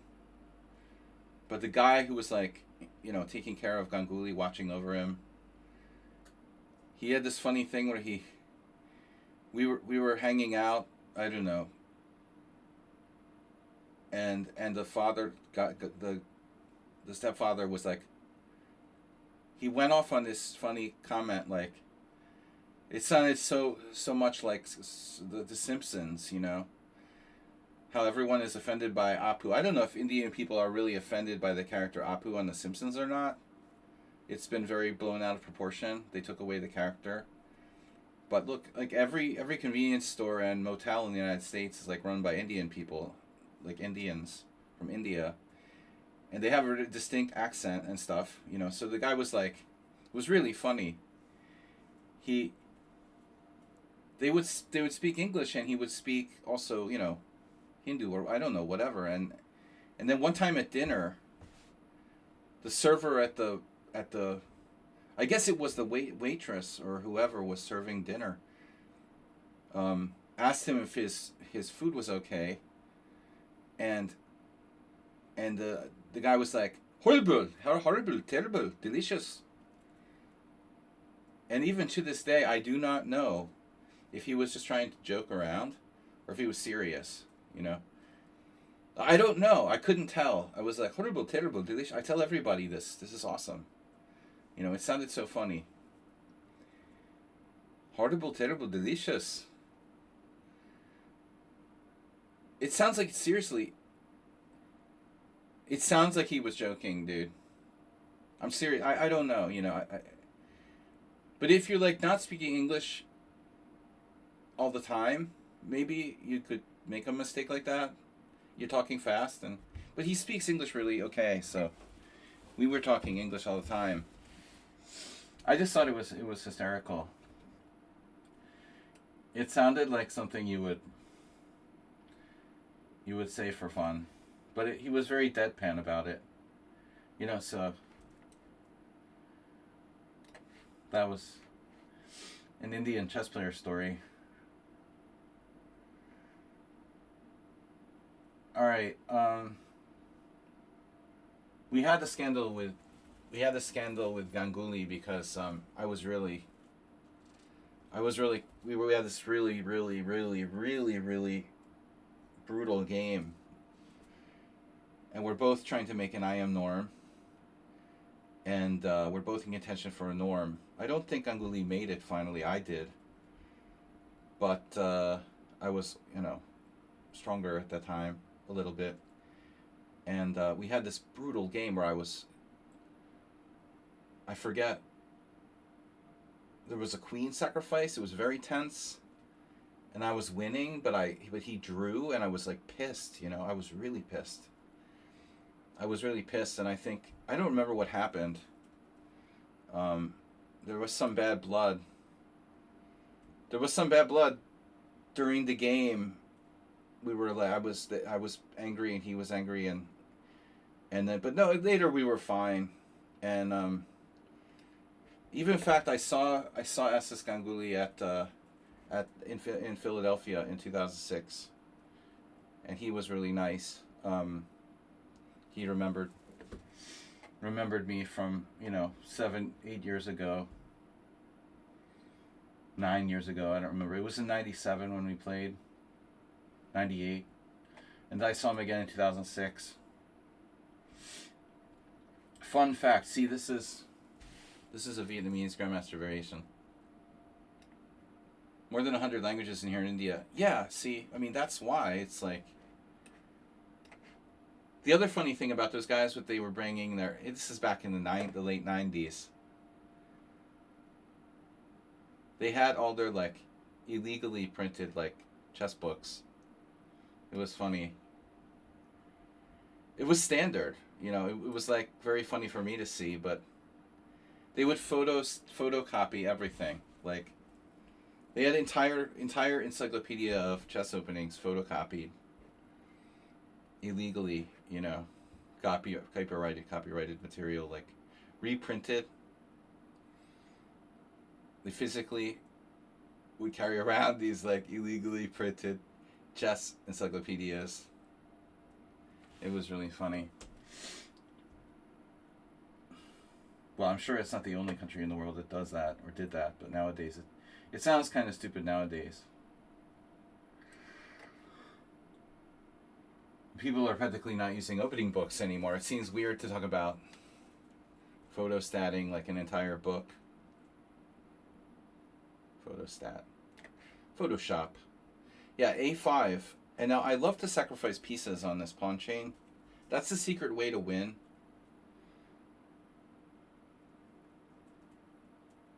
Retrospect, maybe A3 isn't forced. Well, what are my alternatives? Okay, I can play A3, allow him to lock the queenside, and then sack a piece for 2 connectors. I'm just going to play A3. We've got options. Guys, I'm going to keep begging. Please donate. Nobody donates, and we don't get any hype trains. We're going to guess who the opponents are.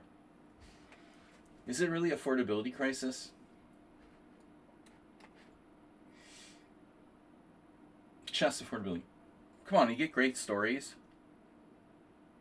And not, but I mean, that's why. See, now Meta PC. That's why I didn't think you were 23. You submit all these games that are old games. You know what I mean? You're submitting games by Kasparov and Anand in my stream on Tuesday. That's why I don't think you're 23. You're submitting games that make you look like you're 40. Or 50. You're submitting games from my generation. Doesn't seem like a typical 20-something-year-old chess player.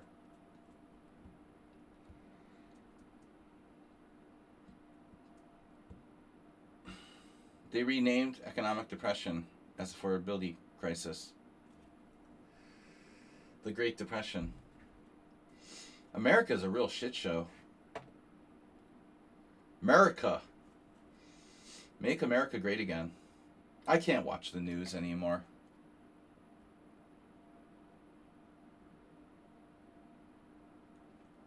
This is a weird game. This is a weird game. Okay. So this is Morales, but it turns out I was wrong. It's someone unsound. Good to know.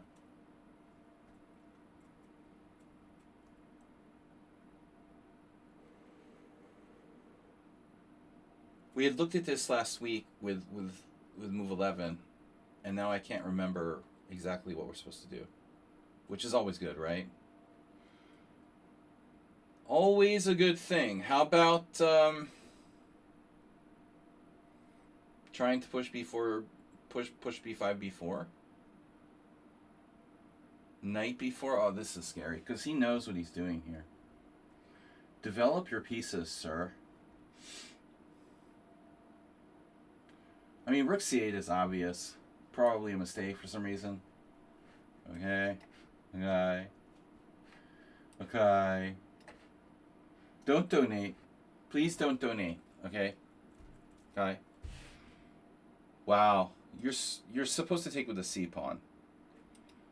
Mike Tomlinson, a guy who passed away 30 years ago, sadly by cancer, in 1991, played e5 against me.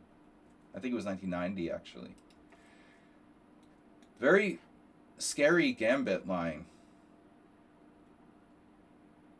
Isn't it e5? No, I take it back. Sorry. It's e5 immediately.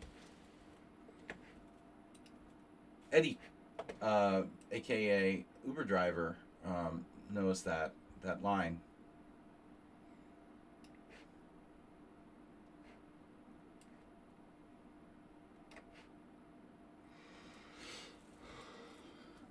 Speaking of Vietnamese grandmasters, I remember I lost a rapid game against Huang Trong, the female men's grandmaster.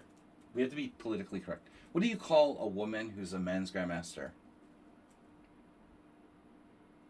See, this is so hard. I don't know, you know. What do I try to be woke, but a female men's grandmaster? It's like, that's confusing. Are they trans? It sounds so stupid to say that. Right. Yeah, but there is a thing as a women's grandmaster. Okay, so but if I say female grandmaster, that makes you think she's a women's grandmaster. So see? If I say a female grandmaster, still you don't know. Is she a women's grandmaster or a men's grandmaster? She's not. There's no man's grandmaster. It's only women's grandmaster or grandmaster.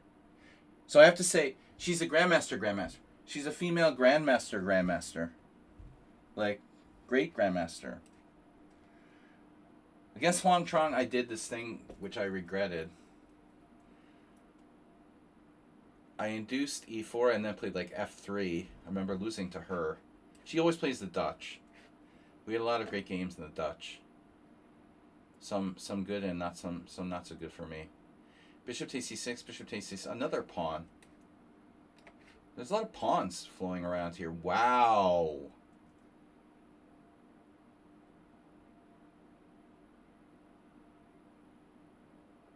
What the beep is that? Oh my god. I am officially freaking out. Wow. Okay, this is weird. That's a scary move. Oh my gosh.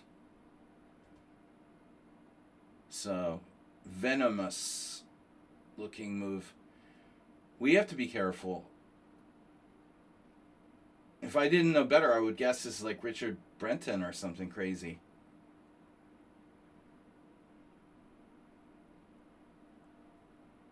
Huang Trong. I was really like hysterical with her once. I was very out of line. Well, I mean, I was pissed because she wouldn't resign down a rook. But okay, the position was kind of complicated, but still. I was totally winning. The queens were on the board. It was a little bit complicated, but she was totally lost. And I would have resigned. I would have resigned, probably, if I was her. But, but she doesn't have to resign, and I might not have had that much time. So I feel bad about this even to today, but I lost up a rook, and then after the game I was like berating her for not resigning, you know. I was really hysterical. But I regret it, you know. It was unsportsmanlike by me. You know, although it may be unsportsmanlike to play on down a rook and stuff. You know, Korchnoi had a similar incident against a friend of mine where he called him an Indio. Korchnoi racist, you know, he racially abused my friend, also for not resigning in a lost position. Okay, I didn't racially abuse anyone, but I did like verbally like abuse her for not resigning. I was like, everyone in the room heard me. I was like, I can't believe you wouldn't resign. After the game, I just started like venting like hysterically. I was totally hysterical.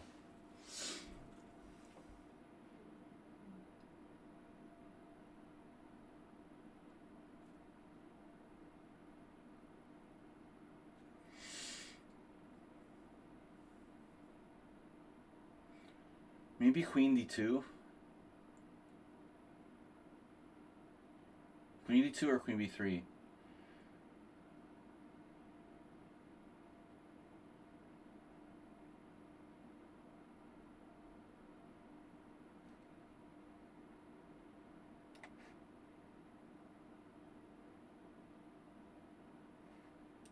You know, I've done similar like rage stuff. Everyone has a bad day when they lose their shit. But this wasn't because it was a female opponent or some kind of gender thing. It didn't matter to me. It happened to be against the female player, but she's alright. We're alright. You know, we played for the same team. I think she got it. I was like really upset. It's only like 2 times I've ever like been up a rook, and only 2 times I've ever been a rook up and almost lost, against her and against Alexander Onishuk, where he was down a rook and I hung a rook back, and I ended up winning the game up a pawn in an endgame. But that was equally horrific, though it had a better ending for me. You'll just call a female GM a GM, but then you don't know. You know what I mean? The point is you don't know. Not enough information. A totally different title. You know, women's Grandmaster is like 2375 FIDE, and the men's Grandmaster is 2500. There's a huge difference. It's a very different like level. Totally different level. So to some people there may not be a big difference between 2375 and 2500, but to me it's like night and day, you know. A 2375, at least nowadays everyone is deflated, but I mean a 2375 is like a strong FM, and a 2500 is a Grandmaster. There's a big difference. Women's Grandmaster is somewhere between IM and FM. Although again, everyone is underrated now, and deflated. So ratings are totally messed up. Alright, wow, this game went forever. And when you express an idea, you know, you want to get information. And if you say women Grandmaster, it's not enough information. I don't know if this is a 2500 or a 2375. You know, it's a very different animal.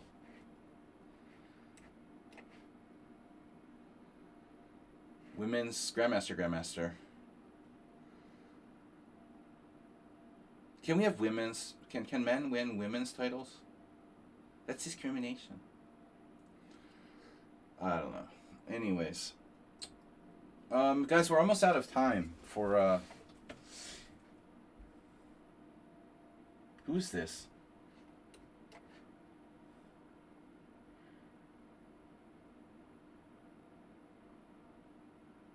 Who's the same as King's Indian player with white?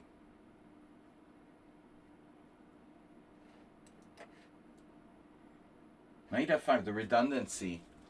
Oh, guys, remember we had a new theory about this.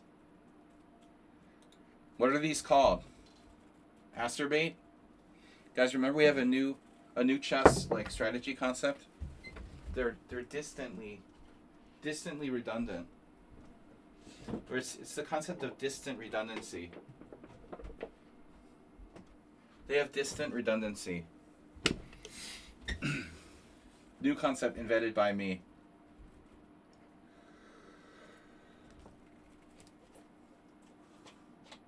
Boosted by testosterone. Do you think that the people at the ICE, their thinking is boosted?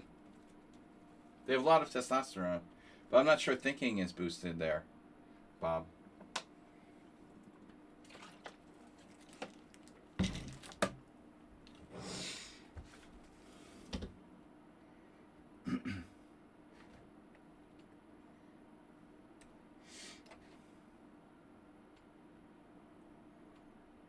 Can I win a piece?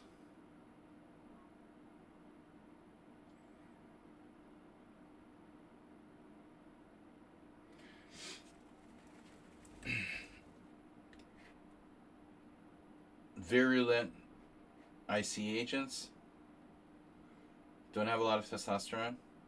You're the doctor, not me.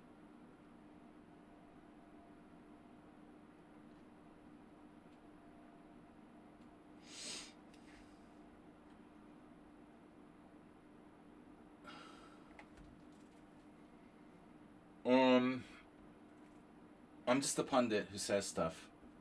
I rely on you to verify. Trust but verify.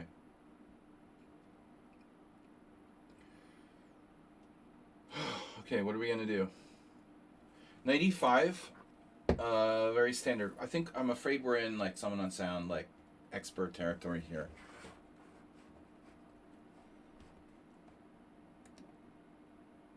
I'm afraid. I'm fed.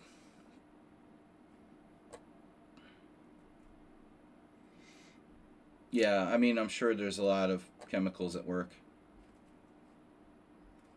Hey.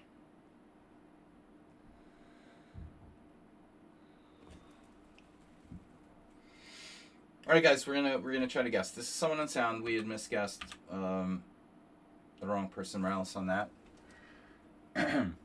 Last round of guessing. But what's up with 95? 95, 95. Queen d2, knight takes f6 check. You're threatening knight d5 if I move my knight. Correct? So that's the point.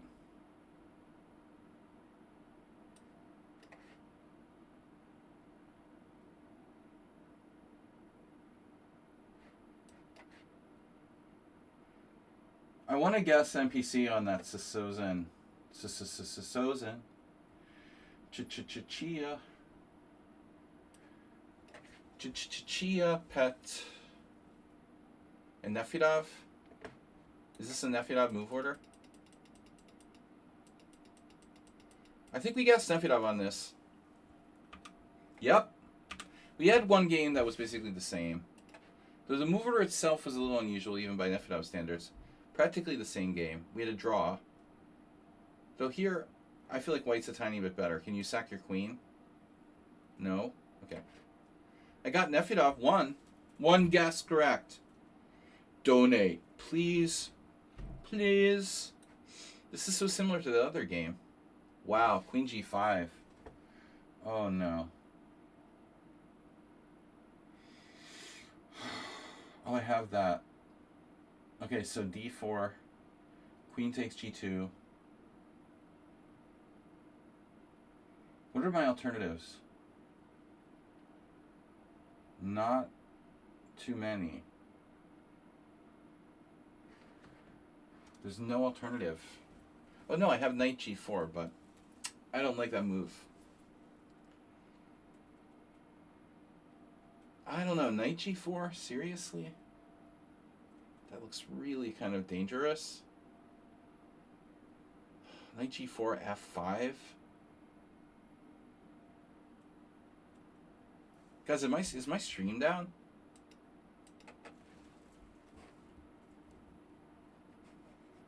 I lost my stream over here.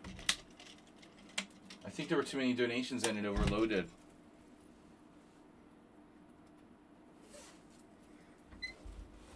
That's what I said, I think. Oh, that was my first mistake always. I always do that thinking shit, you know. You're not gonna trick me. That's like Rudy Giuliani. Style stuff. You're not gonna trick me with that thinking stuff.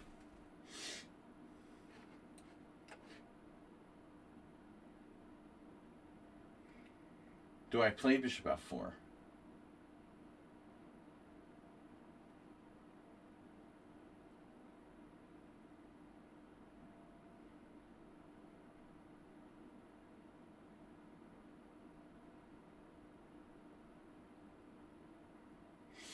This is a legit question. I don't know if better to go to f4 or not. Got a ton of close Sicilian type stuff. Is this Shrey? T Poobot. Have I made any sexist comments about the close Sicilian? I have a female. Well, she hasn't taken lessons in a long time.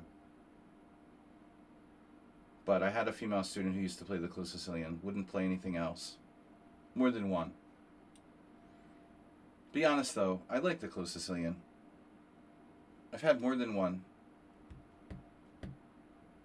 female student who's played the close Sicilian. Not because I taught them to. They already were playing the close Sicilian when I started teaching them. I don't know why. Sometimes I try to connect things that aren't connected. It's just a coincidence, you know. I like the close Sicilian too, in a way. I don't know. But sometimes it gets really dry. This is a very uninspired, you know, the Spassky redundancy line.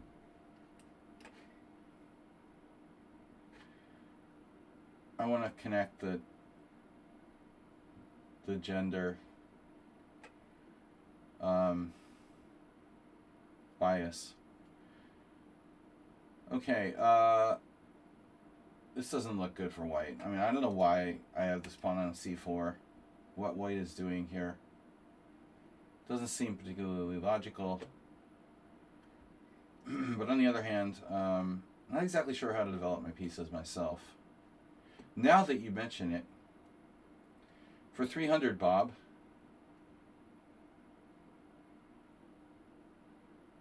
my brain is gender bias. Dude, it's hard not to be biased by gender, race, religion. To be biasless. It's very hard, you know. Nature versus nurture.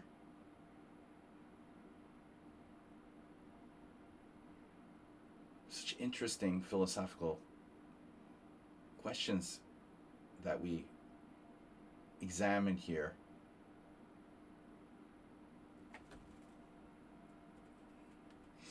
Are your experience? Is it our experience? I studied psychology. I'm a behavioralist. I don't know. Okay, I really don't know what to do here. This is weird. I like black's position, but I don't know where to put my pieces. Literally. Okay. Bishop d3, not really good on the white side of the Sicilian. We're going to need to see your license for that. And that's a check. You didn't say check. Black sacrificed a piece unsoundly there. Here, if I didn't know better, I would say black was playing the Albin counter gambit.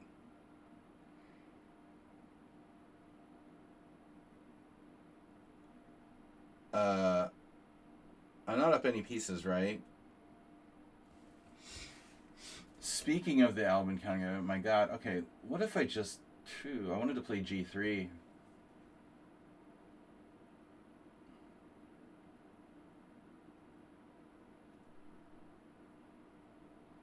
B3.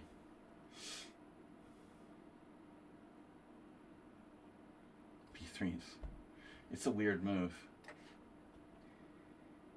That's my side of the board, man. What are you doing over there? Mad, see? I'm sexist. Prejudice is impossible to fully overcome.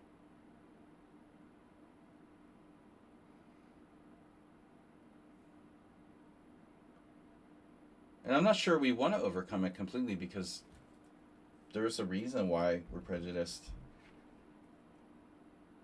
I mean, computers don't need to be prejudiced. But being prejudiced saves time, you know.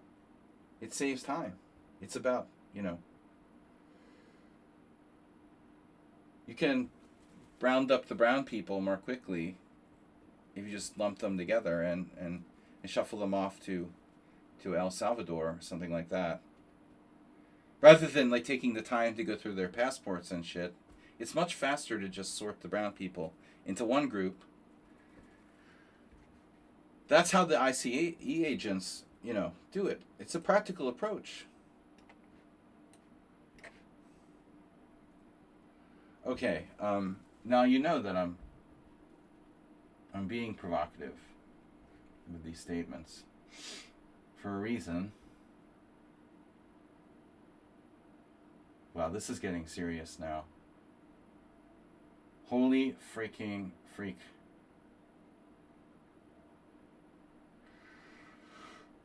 This is looking familiar. Move 11. Okay.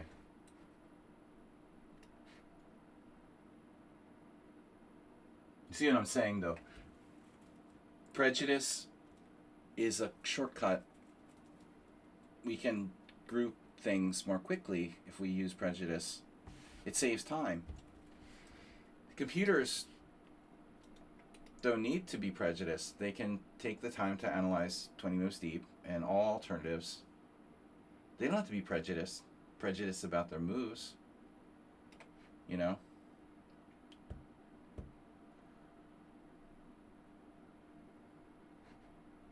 I am interested in the dark squares.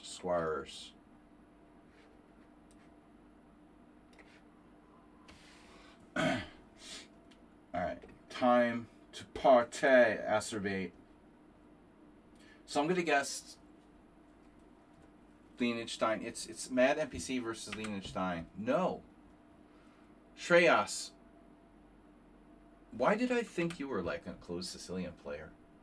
Mad NPC crushed me in a Velimirovich attack. So I assumed it was Mad NPC who played Bishop C4. You see something new every day. Wow. Alright. So that Bishop on C4 is... Wow. It is nasty. We have B5 a la Bobby Fischer. Bobby Fischer B5. Knight B5. Holy B5, Knight B5, Knight E4, Bishop G7, King takes G7, Queen E4 check, Knight F6, Knight takes B5, Bishop takes B5, B5. Act now. Okay, offering a draw. Classical Master 1813. Well, this is theoretical position. You want to draw? You don't want to be here? It's fine with me. That's... Oh my god, man.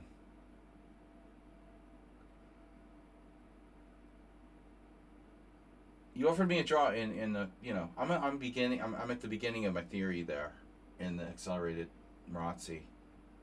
I have multiple tournament games that go another 12 moves in that position from both colors. But if you want to draw, I know it's like 0-2 better for white. So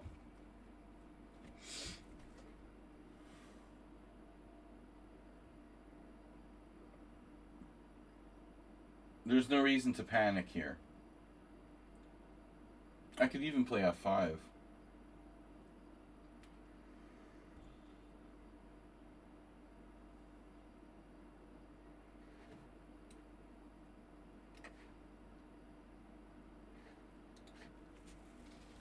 Diacerbate. What did I tell you? What have I told you guys? How many times have I told you guys about the people under the stairs? Bob, do you know about people under the stairs? Is Bob still here? Do you guys know about the people under the stairs? This is not good. You know, you're under the stairs. The queen is under the stairs. Okay, he has a bishop on e7. What's he going to do? But rather than put your queen on c7, you know, this is probably a better maneuver. I'm not sure why black wants to move their queen in the first place in this position necessarily now when there's other things you could be doing. But queen c7 is bad. Asterbate. It's not Asterbate? Oh my god. Wow. I thought it was a Dutch and I'm playing Asterbate. But maybe if I paid closer attention to the move order, I wouldn't have said Asterbate. Yeah, it wasn't a Dutch move order. It was a bad guess. Mickey Dickett, who's a very, very strong player. Sorry, Asterbate, for associating you with that. Even the possibility of playing that move. I apologize.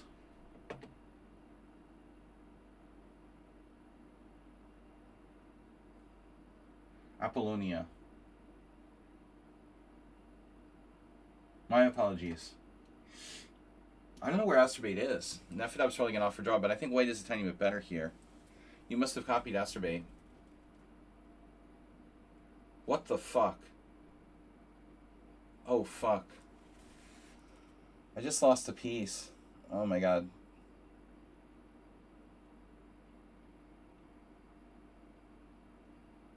Yeah, I forgot you have knight and f2. Oh, my God. This is a disaster.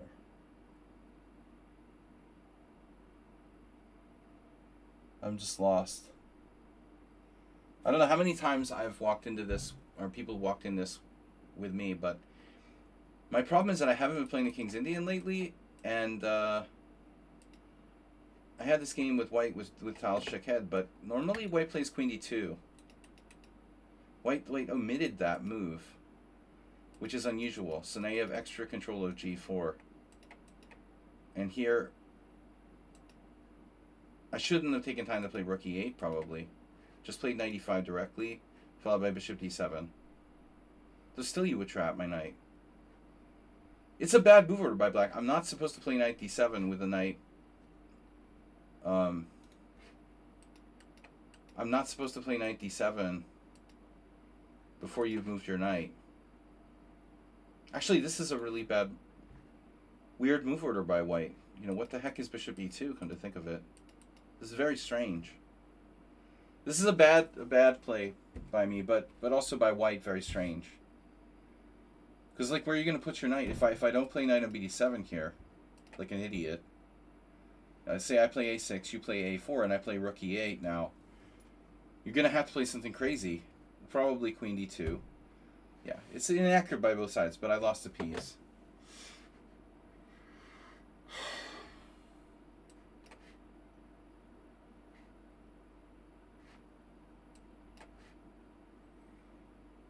Very bad.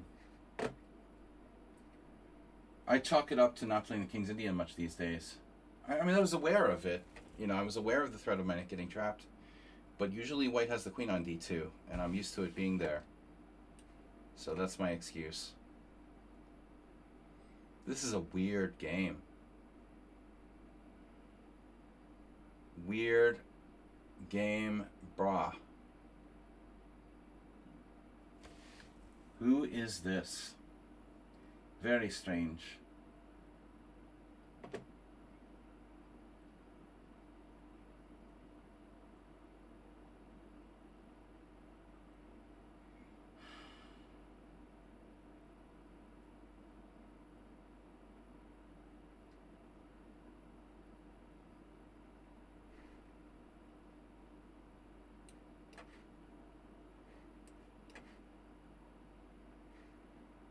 This is bad setup for white too. Should I sack a piece?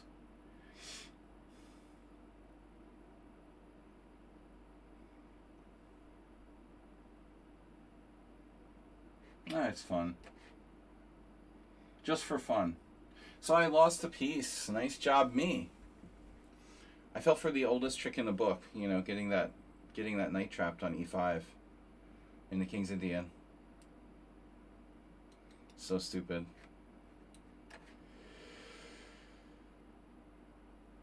Yeah, that's not a problem.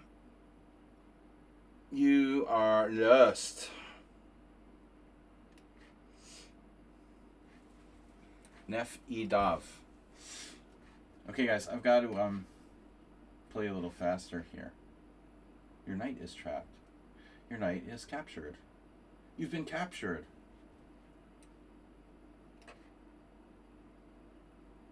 Whoa. Are you trying to go to g4?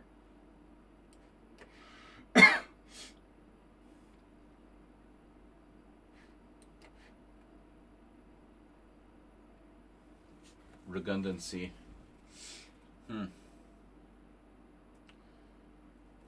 Can I get something back for this?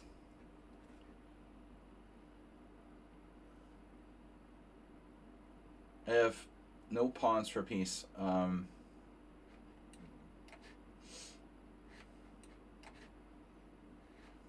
Thank you guys for your support. I would appreciate if people would subscribe. Grob Zombie has followed.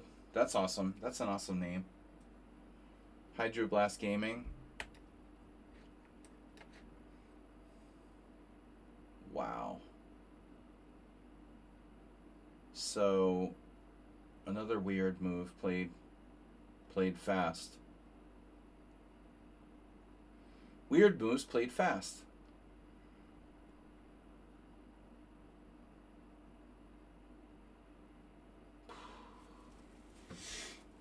I think my opponent is kind of a maniac. No?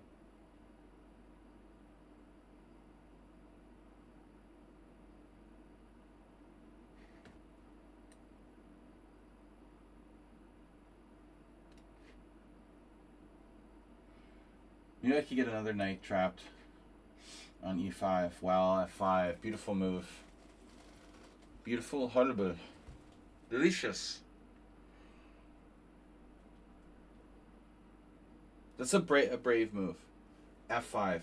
d5. f takes e4. d takes c6. I think I go for this. d5. You have to take. I take. You take. I take. You move. Unclear situation arises. Ice. Ice. Baby. Yeah, Nefidov.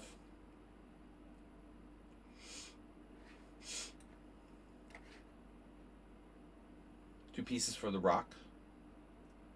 The rock. Oh my gosh. Dude, my king is on f1. Dude, my king. Yeah, this looks bad. Bad. Bane. Bane.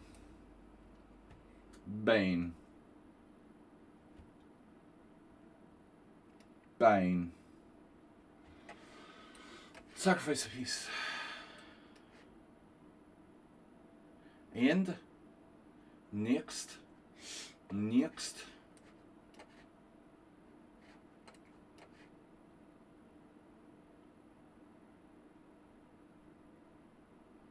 E6 transposes to a Benoni.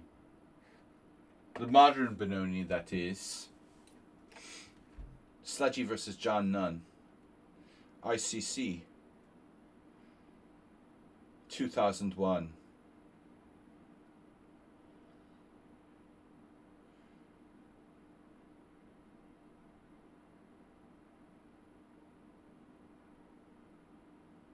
This is just a wild man playing black here. You are a wild man.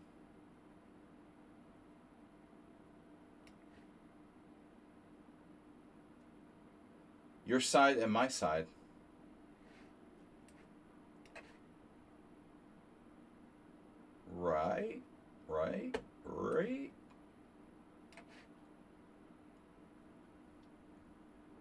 Knight B8. Where's Asterbait? Guys, I gotta go. I can't guess anymore.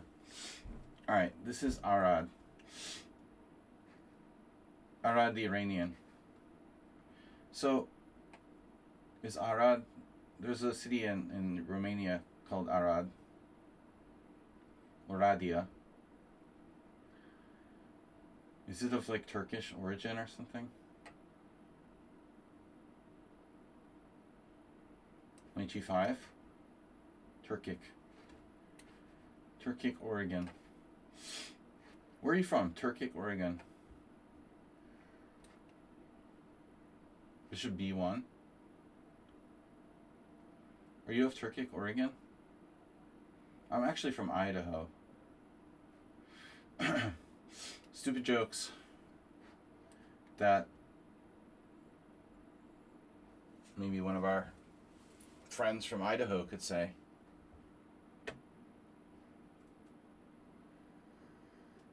So anyway, Richard Brenton here with the closed Sicilian, the redundant Knights variation. I would have never guessed this as you. Very sound opening from Brenton. He's not noted for his sound opening play. You know that? Now you do. Now you don't. Pan book. The Book of Peter Pan. Oh my god. Pan book is a psychopath. I guess I have to really ask the question, like, why even bother moving my bishop back to f5? I don't know if that's even a logical use of my time. Probably it was a mistake. I should just do whatever. But, so the plan was to retreat my bishop. I'm not sure there is another plan at this point, but just saying.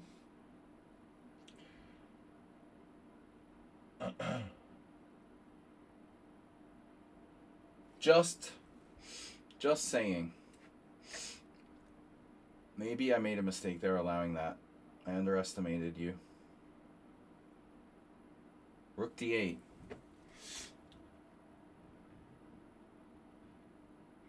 You will regret this.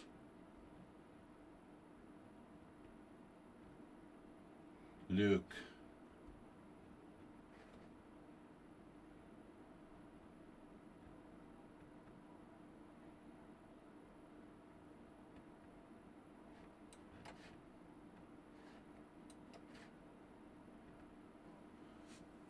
Nice. Bishop on d5. Shreyas. Like Shreyas Royale. But, I can't believe someone's really named Royale, by the way. What's up with that? How is his family named Royale? Like, that's not possible. That name has to be, like, altered or something. That can't be, like, your real family name. Just saying. It's like a Hollywood star who changed their name. Knight takes d5. I ought to just take, I guess. But I am kind of leaning toward seriously considering rook c8.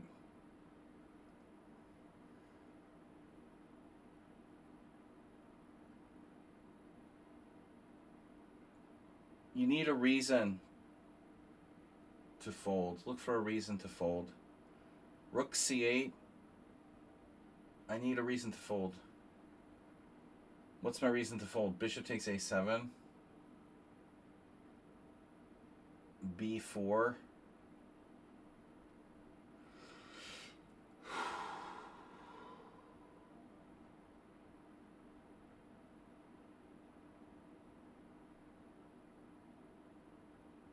I don't know. Alright, Aster B, this is really unbelievable.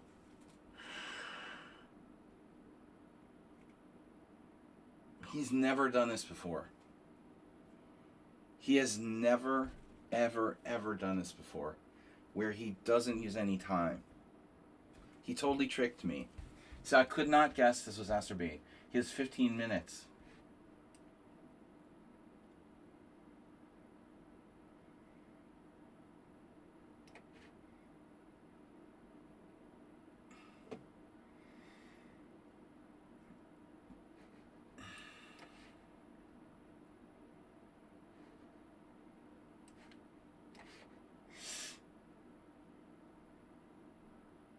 Now d4.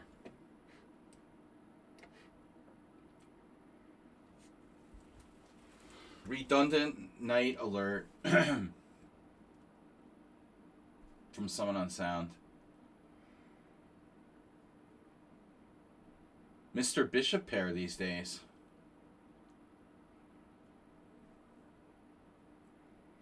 I don't seem to have any threats per se. Bishop takes d5, pawn takes d5. He really likes his bishops. Bishop takes d5. I mean, what other options do I have here?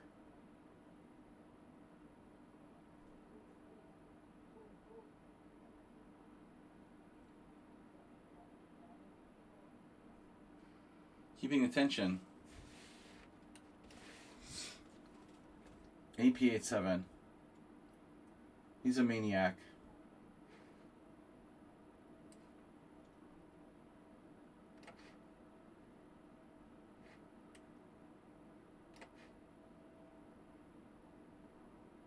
Tartakover. So it's nice to see everybody like kind of using their time today. That's good.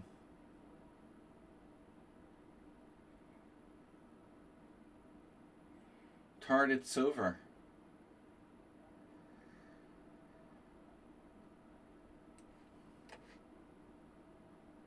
Pavlova. You're playing on your side. No, my side. And I'm playing on your side? How does this work? This is my side or that's your side? I don't know.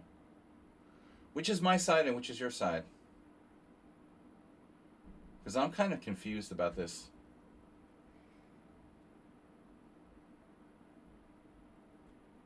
Knight f5 g4, I'm going to guess. And then I would have to go back. Lose time. What are you going to play?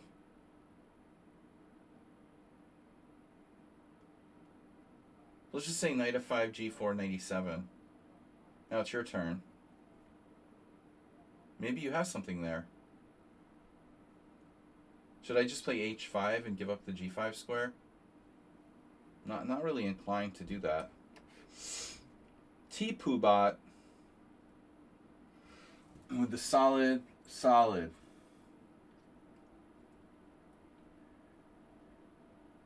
I can go with a smile. Are you smiling? Are you threatening me?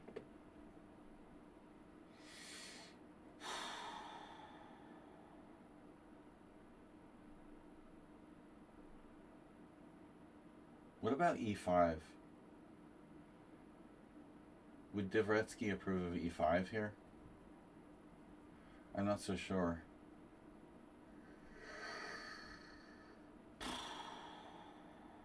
Yeah, this closest thing is enough to make you kind of want to not play chess anymore. To be perfectly honest. Can you guys guess what Nefedov is trying to do?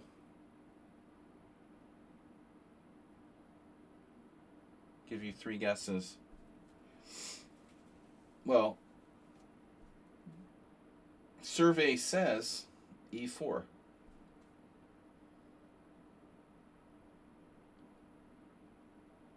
This is a very interesting situation.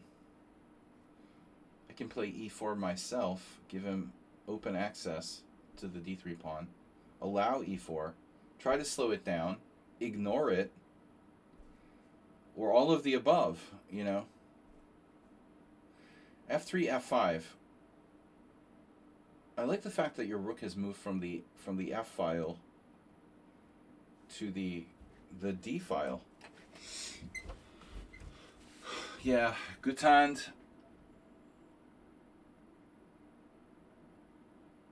Now against, I mean, I had a game with Frank Wang once here, a master from Massachusetts. He had this pawn on the same position, I think. But, I mean, it's better to have the pawn on e3 for white, probably.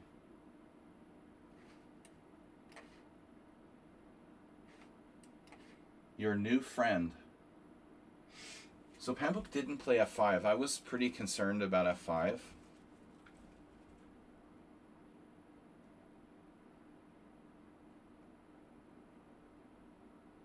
Well, in any case, knight d7 now.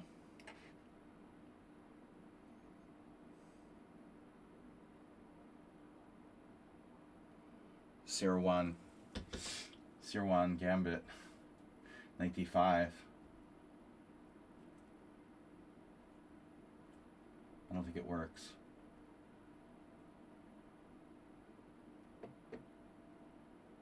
Well, what do you do on queen c2?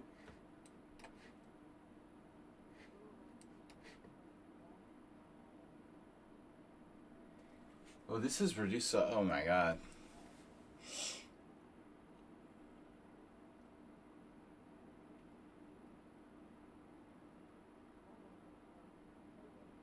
Since when do you play this?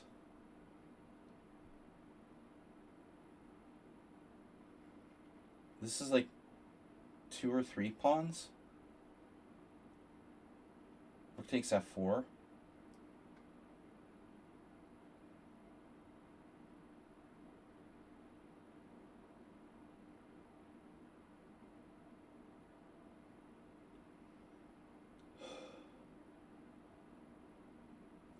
I mean, objectively, I should be losing here down a knight, but knight doesn't have a lot of squares. Come to think of it.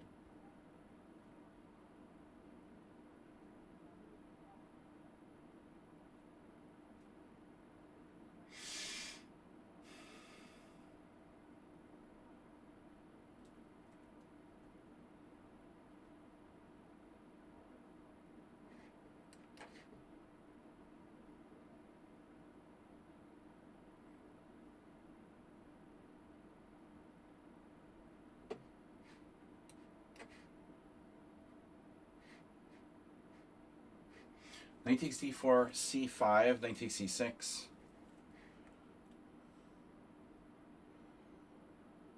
Pawn takes e6. Or just queen takes d4.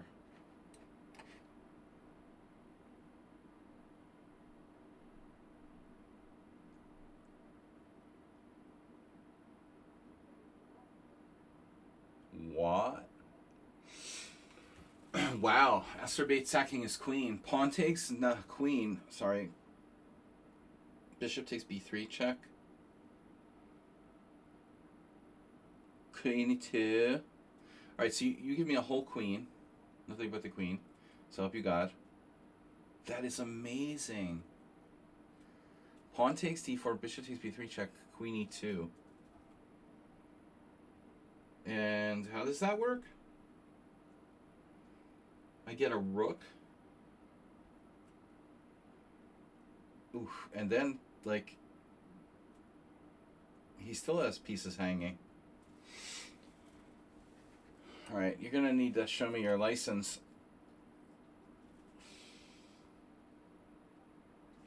Two bishop man. Man. I guess I'm trading queens. And b4, that's what we analyzed. So, okay, I don't... Okay, you can play rook a6.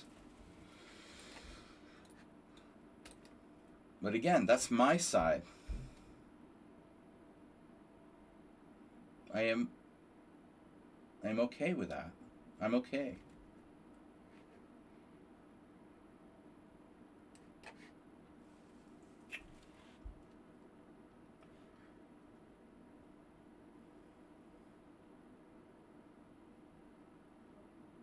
Knight e5.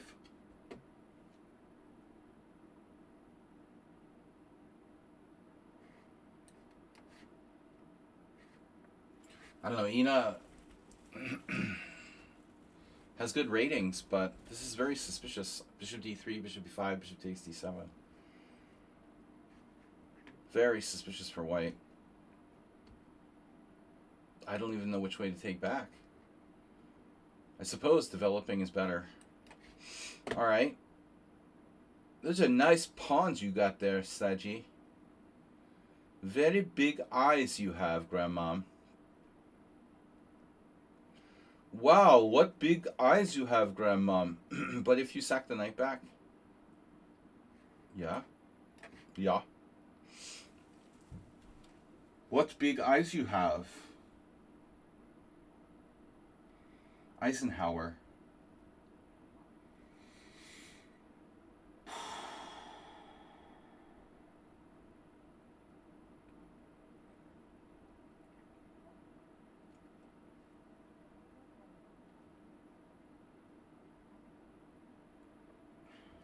I don't really like this, but I'm going to be practical. Nefedov, what about your king? It's just your king. It's no big deal. Just your king safety. You know, what could possibly go wrong here for black? Just the F file. It's no big deal.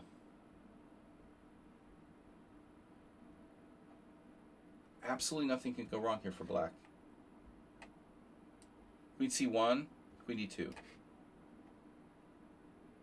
Aspirate, that's checkmate. It's like, if only there wasn't a pawn on D4, he would have mate with Rook D1.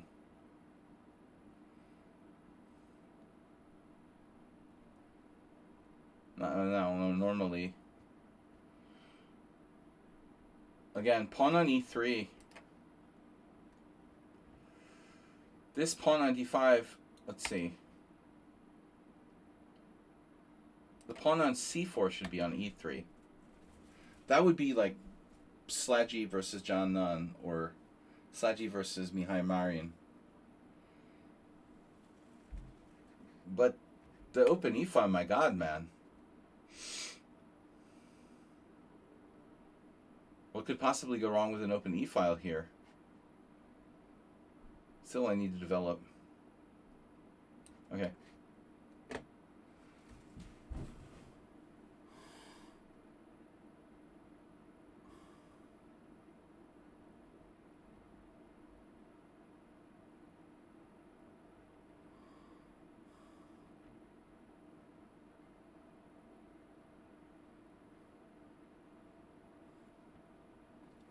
Someone on sound suddenly feels like playing against Karpov.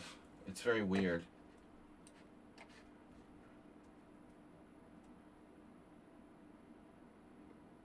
His style has shifted so dramatically over the last period. Suddenly he's all about grinding and end games, and I don't know about knight d4. Don't really want to allow that. Yeah, this looks really bad for Ina. In another moment, okay, yeah, AP87, not playing with a full deck.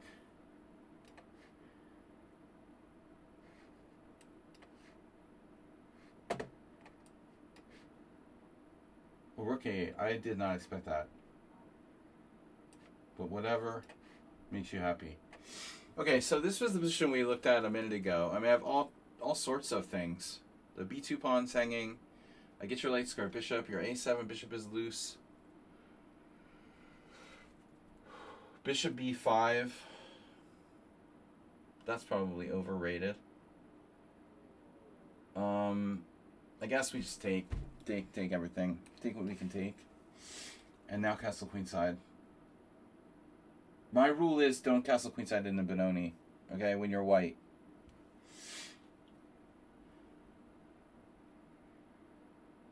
Generally speaking, white does not want to do this.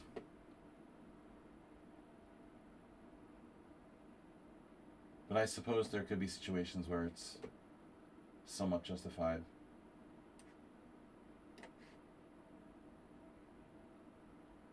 Asterbate is not the only one going berserk. He's definitely not the only one. Pan book kind of a controlled berserk.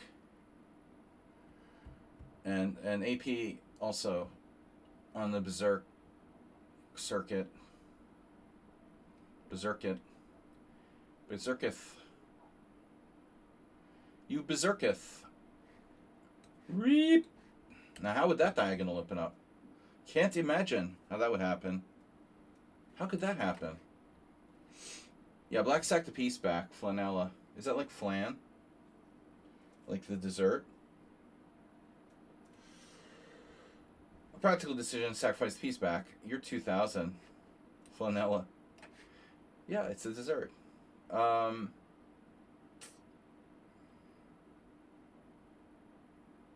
was kind of hoping F3 would be weak.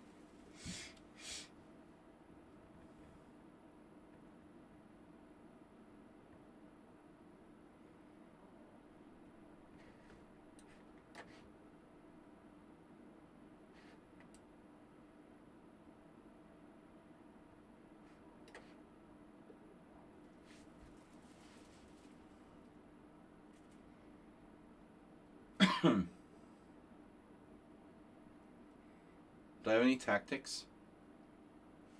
Well, what do I have now? I have 2 pawns for the piece. This is getting kind of weird. You have knight h6 check though. That is concerning. Knight h6 check.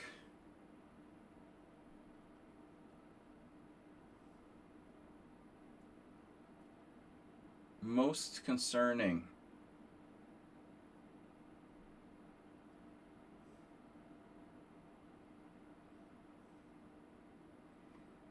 Well, obviously I'll have to give up my bishop on h6. Probably I should have taken on g4 before this happened. But, bishop g4, bishop f4, bishop e2 doesn't work. Rook b4 is possible.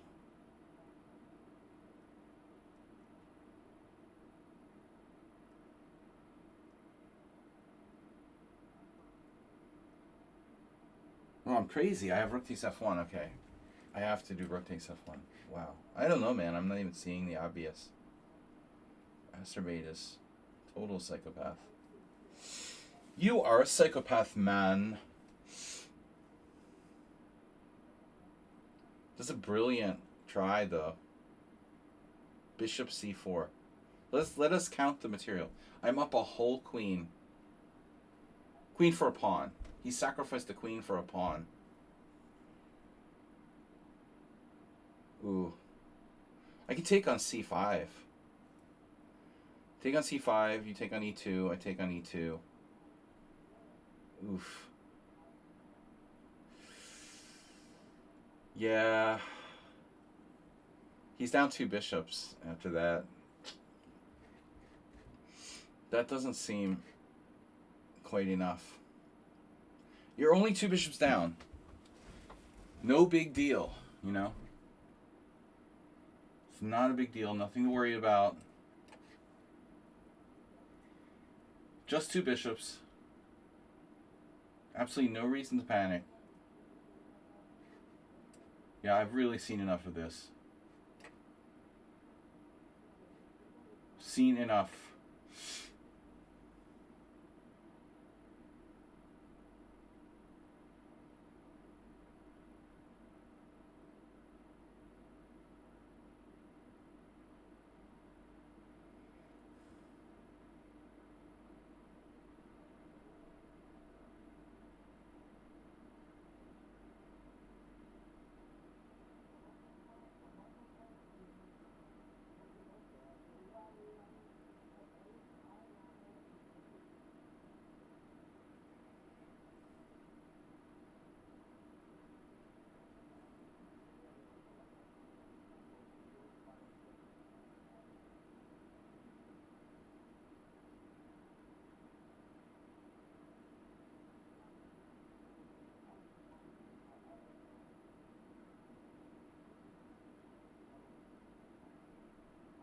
You have to be kidding me. Rolls Royce has a new location.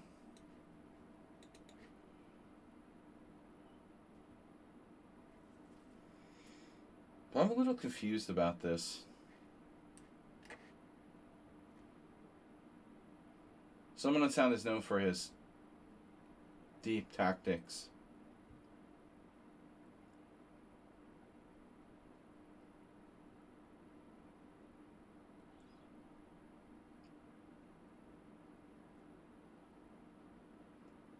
extremely deep calculation.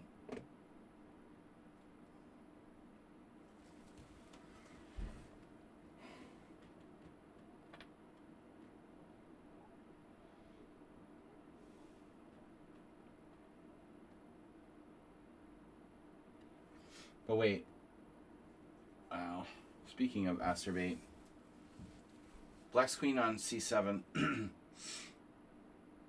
could be good in some situations, I imagine.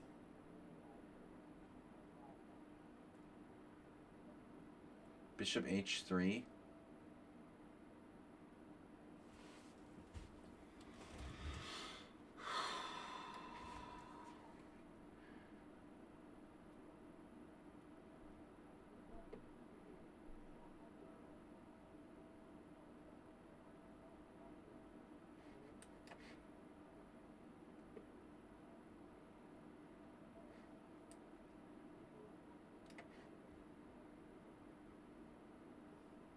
Okay, so you sacrifice back to piece. Very practical decision. But I have an asset. We have an asset on the queen side. Pavlova. Pavlova's dog. Okay, b4, g4. b4 takes.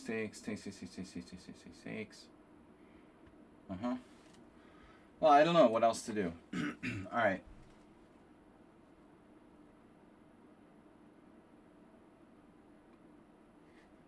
Should I take on b2 or play queen c7?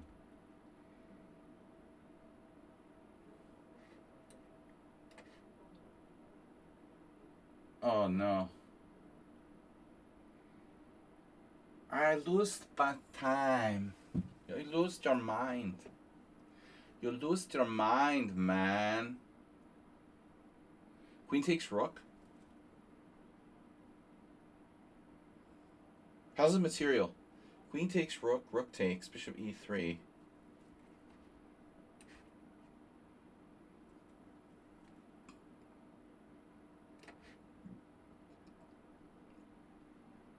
And you wonder what kind of mushrooms acerbate takes on a regular basis? I don't blame you for asking that question.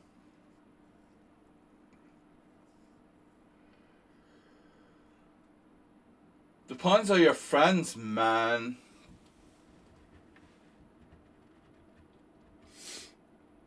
Pawns are friends.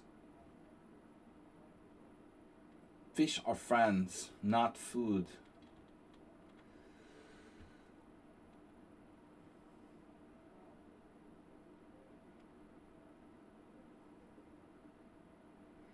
Coordination. F5, knight h6 check. Yeah, knight h6 check not as scary now.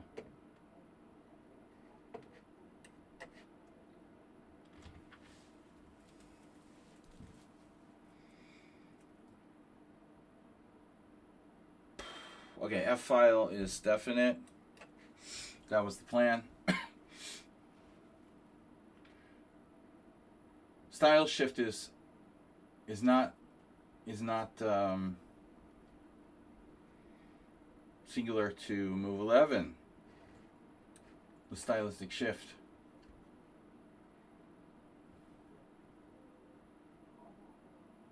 What's my rook on c1 doing?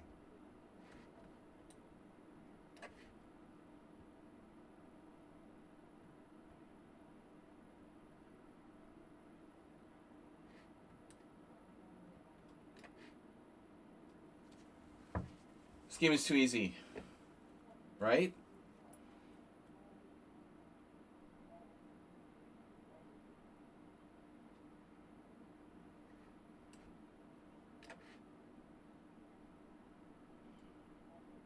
Well, I had this game with the Cookie Monster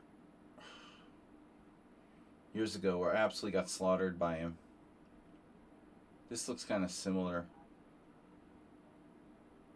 It's very tempting to sack a piece here. Maybe it's not enough. But after that other game, I'm really tempted. I can't really resist. Resistance is futile.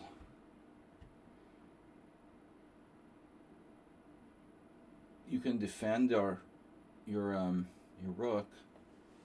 There's funny variations here. Bishop takes g7, bishop takes g7, queen g3.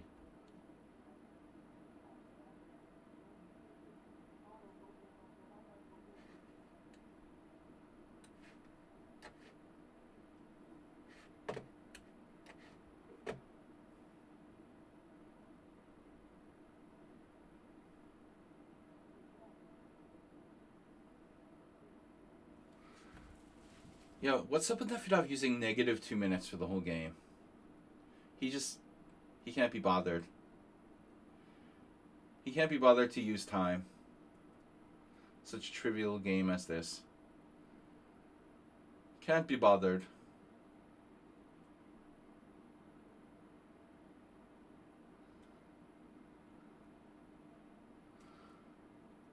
No one was wondering.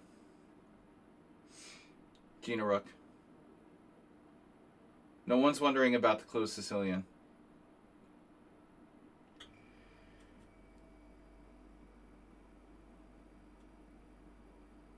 But at least you didn't play the London system. I'll give you credit for that. I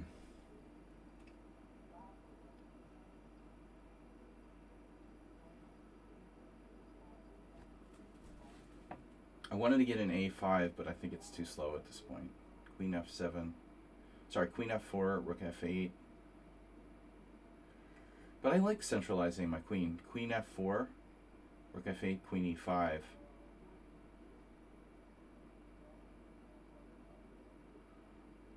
And you show me what's up. You tell me what's up.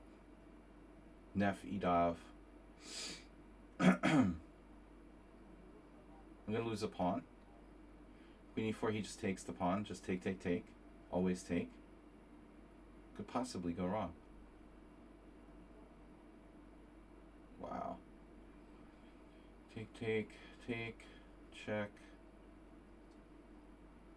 Looks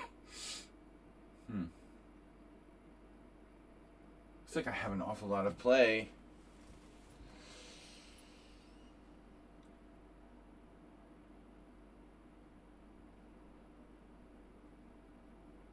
I don't know. B5. Did someone say B5?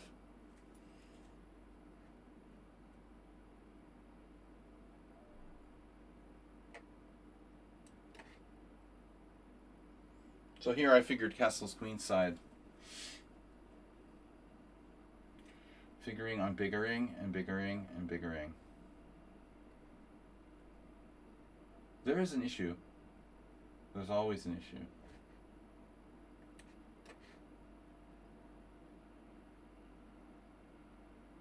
Weird. I don't know. I thought someone had something even fancier. You know, like Rook takes D6 or something crazy. But there you're down a piece. Okay. So you had to go for this. He has material equality.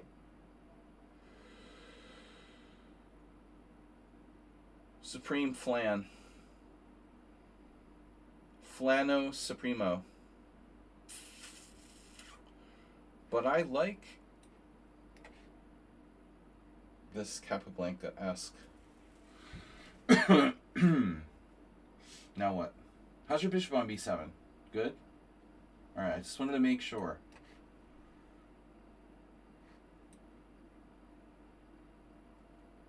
I think I made a boo-boo. Whatever.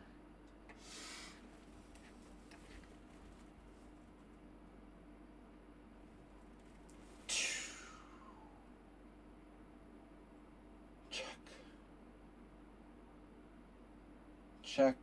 Rook F6.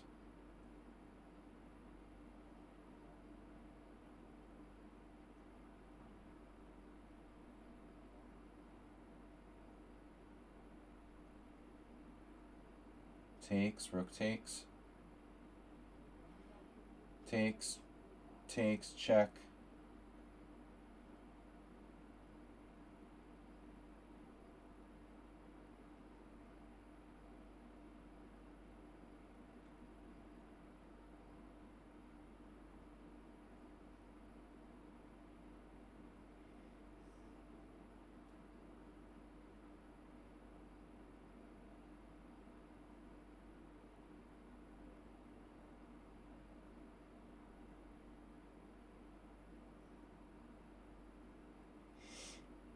Mm-hmm.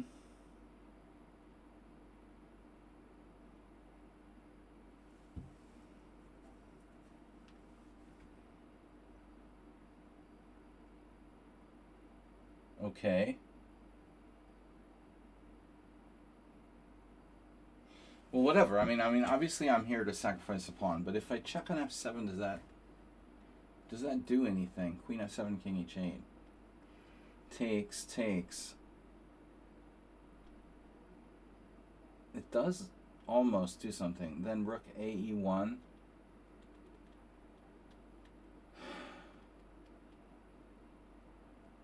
It doesn't seem like it's enough. Rook e2 is threatening mate. Rook f3.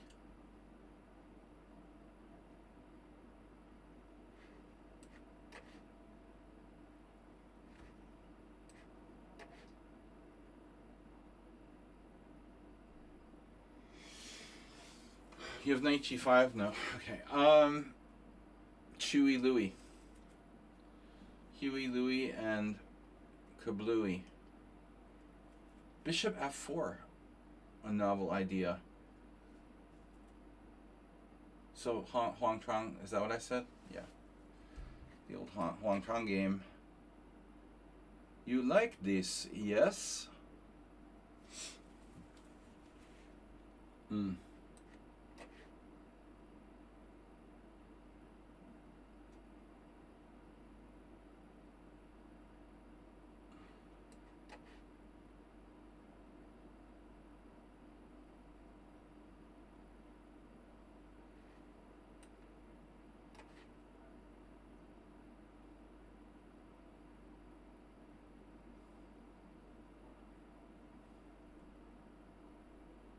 Rook f6.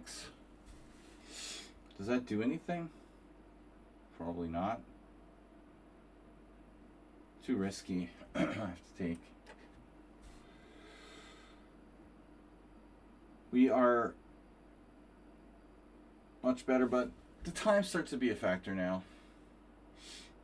Time factoring.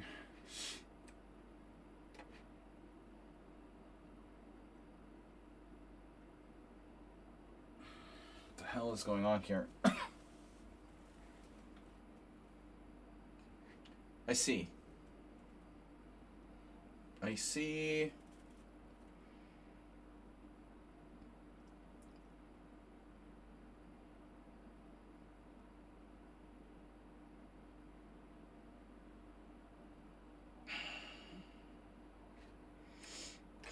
I don't know. Wow.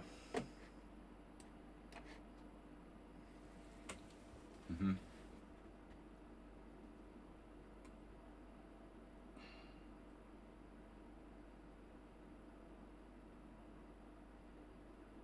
Redundant knights. Talking about redundant knights. Redundancy.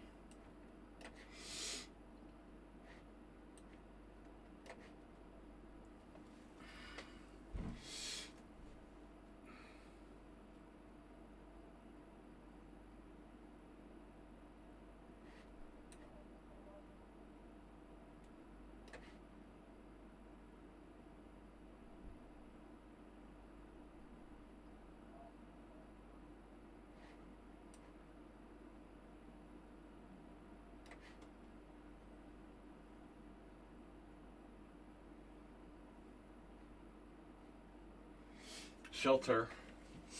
The sheltering pawn.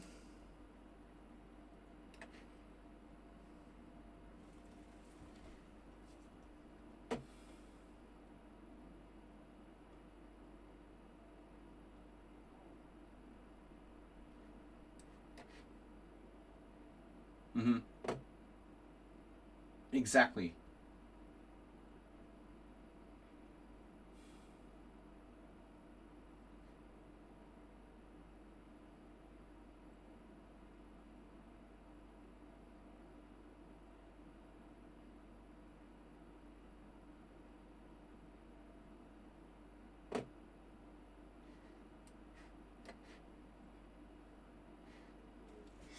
Where's my queen?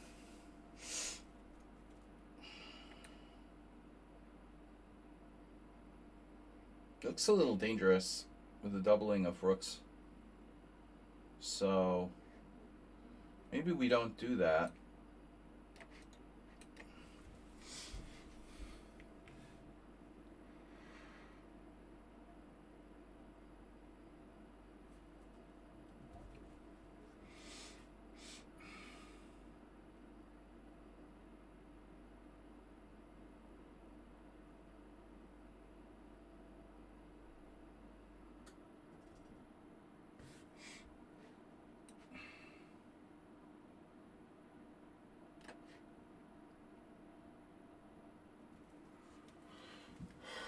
Everybody has so much goddamn time on their hands.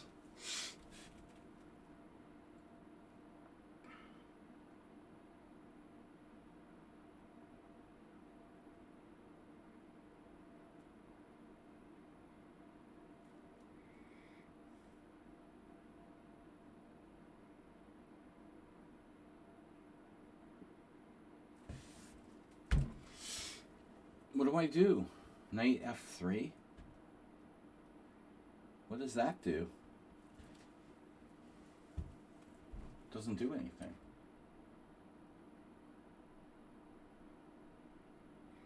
Knight d7. Wow. Knight g4.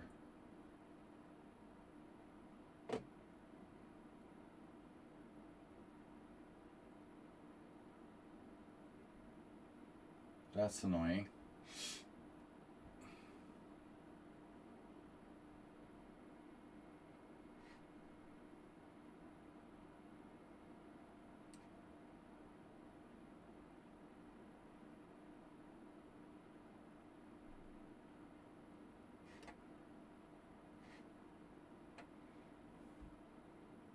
Yeah, he doesn't even need to use any time. All right, enough. God damn, I don't know what to do.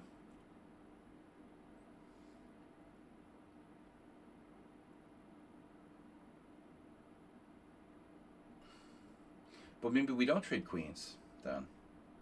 You don't want to trade queens? Fine. I don't have to trade queens. You know.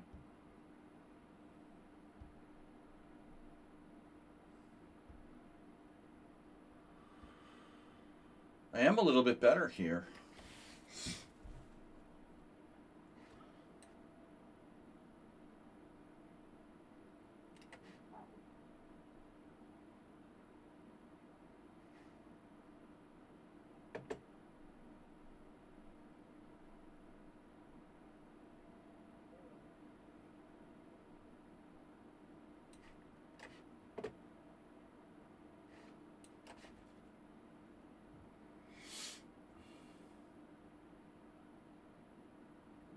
No focus.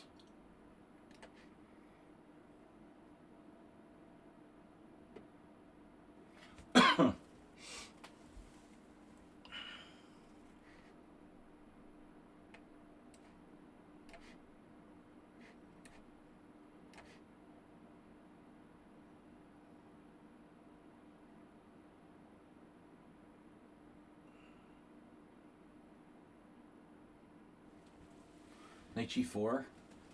That's not working. What the hell?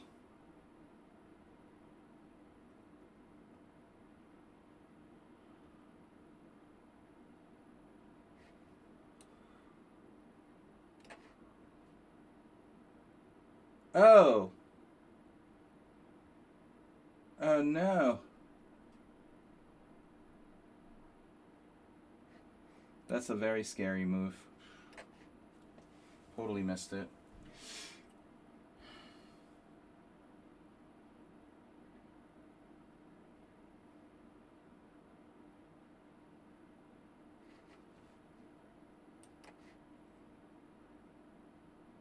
The Trompowski. Gronkowski. Walter Gronkowski. Walter Cronkite.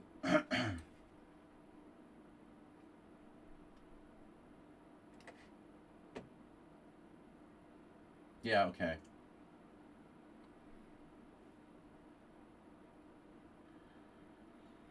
Bishop f5. What am I supposed to do?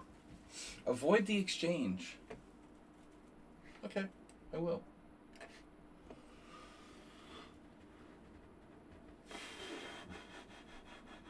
G4. Yep. They can do that. Running out of time. Time is running. Time is running, friend.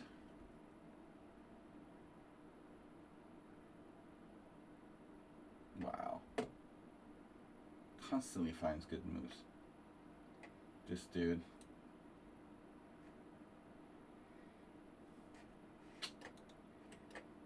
Wait.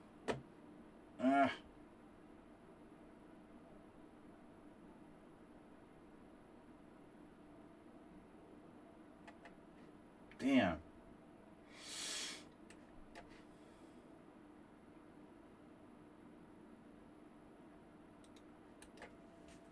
Wait a minute. Knight b6? That was the idea, right? A rook is trapped? Not quite.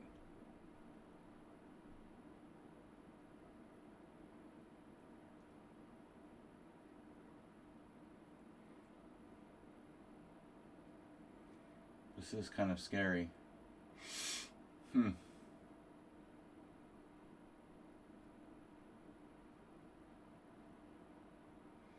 See Arthur Biscayr tactic. Rook h4. Bishop g5, bishop h6. That doesn't work. Rook h4, bishop d4, check.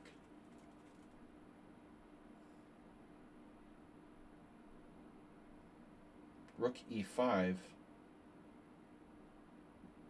Fucking kidding me. This is really bizarre.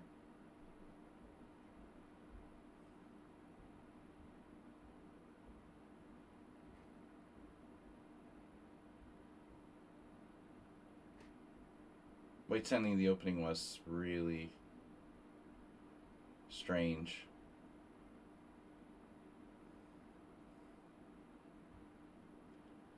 I guess I have to sack the exchange. Now I'm down a whole rook. Probably lost.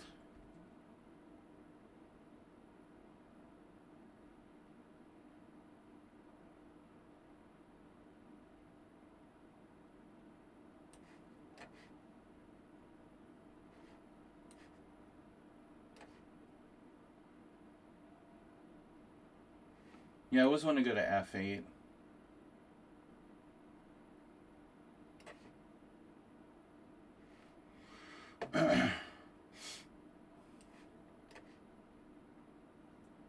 Draw. You're worse. You're losing a pawn. Therefore, I can't take a draw. I would have taken a draw. Losing a pawn is too much. So now what?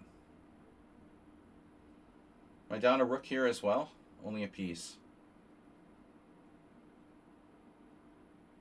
Interesting.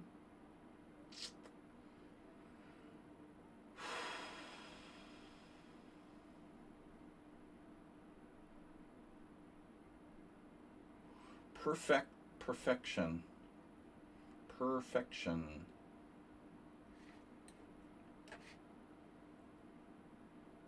Speaking of perfection.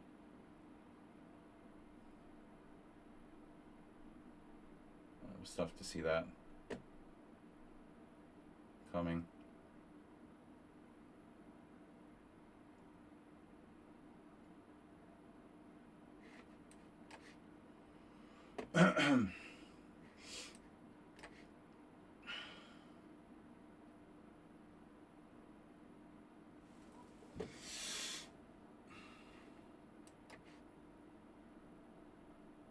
Your knight's not an issue. You have issues, man. So I'm down a rook. No big deal.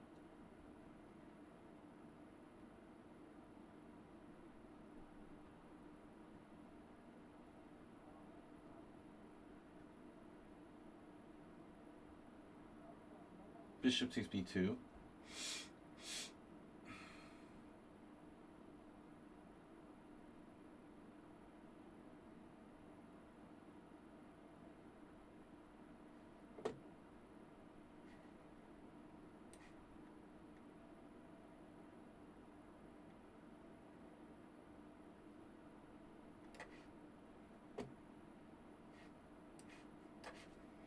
Why do I have so low time? Dudes? Does anyone want to explain this to me?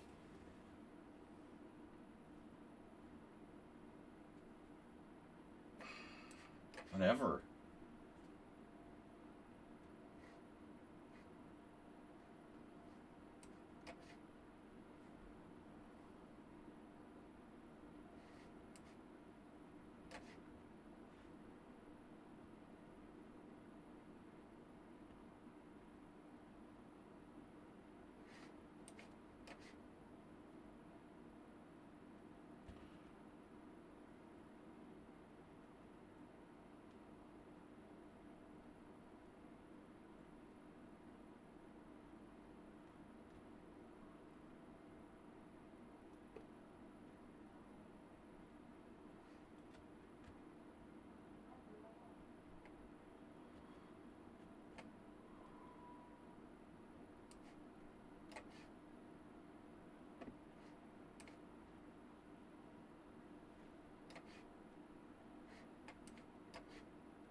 What's happening, man?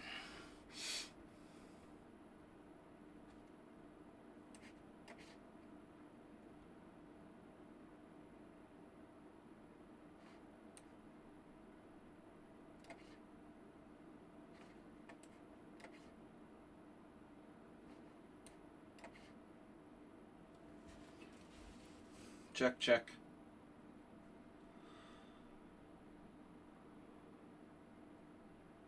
I'm still up material there.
It's crazy. Wow. Speaking of crazy,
draw.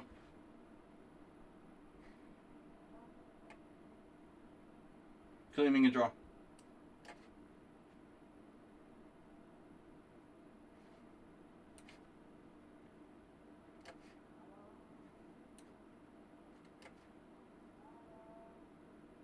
I'm only up 2 pawns.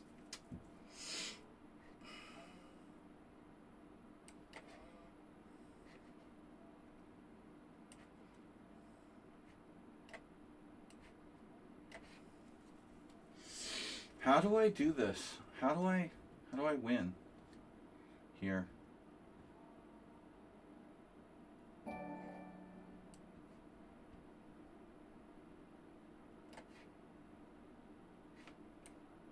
I don't know, but we got some kind of donation or something. I don't know what it was. Something happened in the stream, but everybody's playing for time.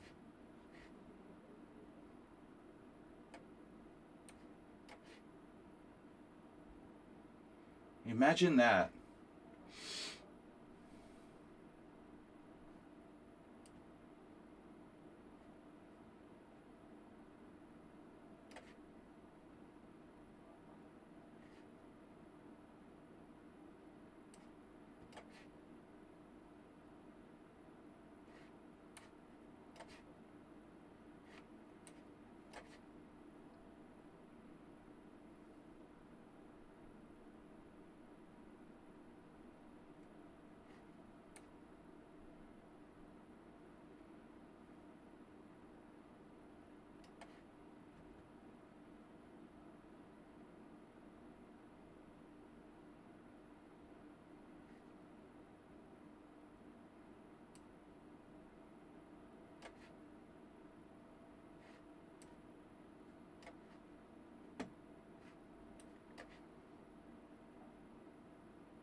What's going on here, man?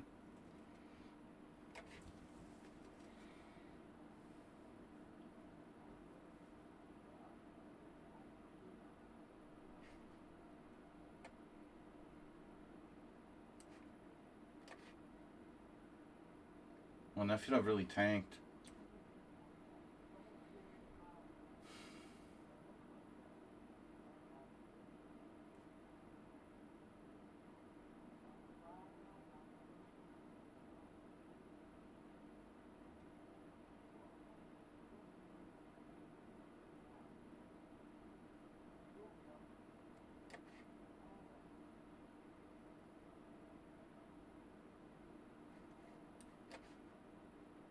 Come on.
Mm. Man, did he miss a move there? No, but I did. Unfortunately.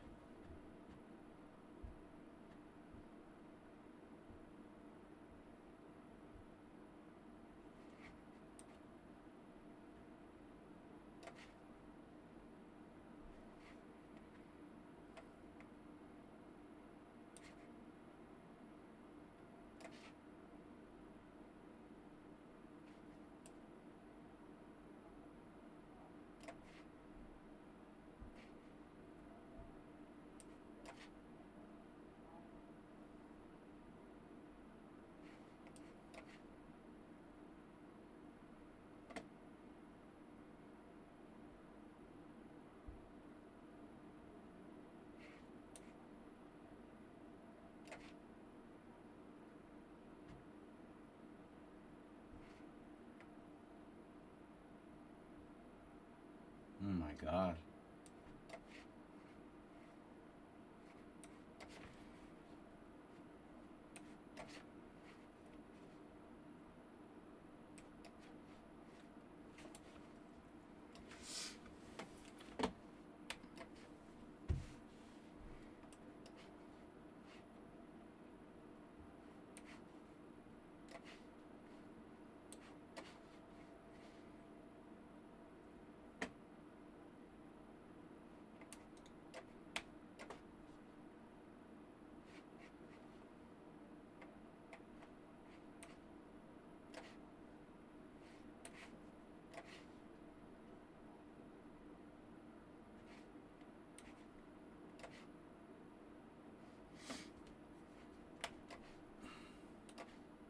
Too much playing for time here, boys and girls.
Way too much playing for time. I mean, it's become really apparent.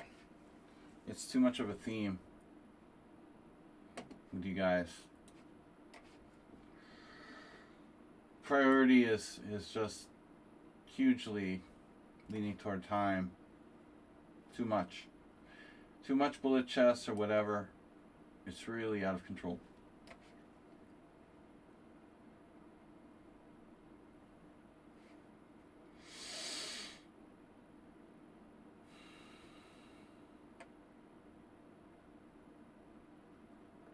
What a move.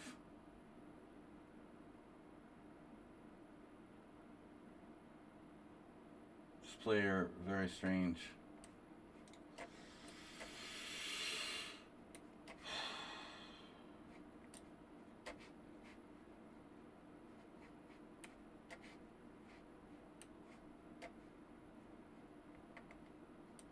Everyone's playing for time. It's just disgusting.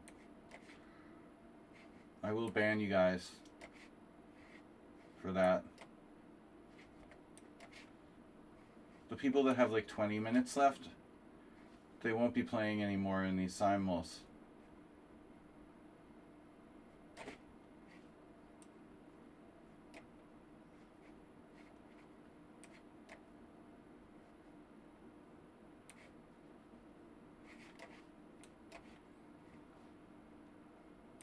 This guy is ridiculous, for example.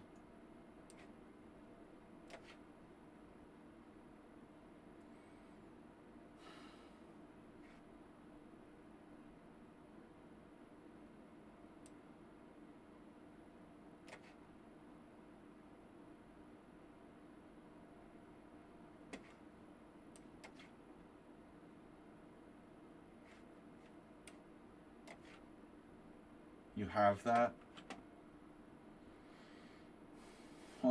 How the fuck do you have that move? That's fucking incredible.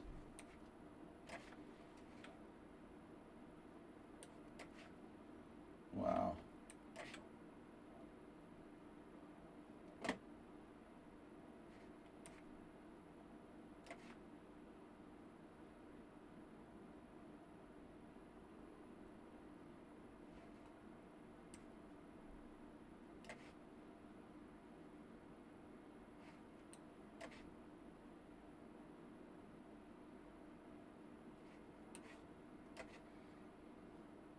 Tartakover's time play, my god.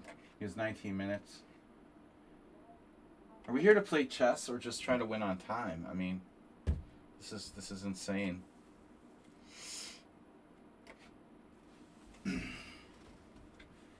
That is insane, bro. My god.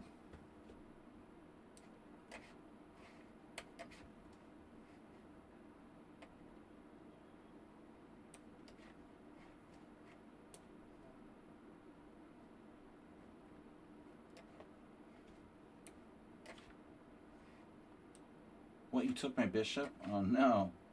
You kidding me? Only up a rook there. This guy's down a rook. Down a rook. Pavlova, come on. 23 minutes. Queen e4 check. What?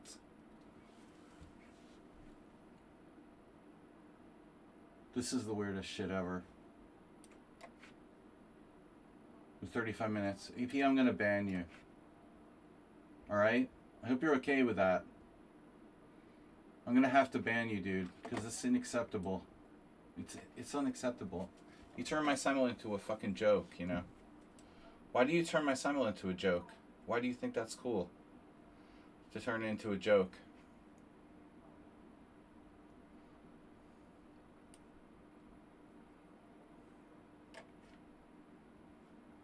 Why is it cool to turn my simul into a joke? Can you please explain? It's a time joke.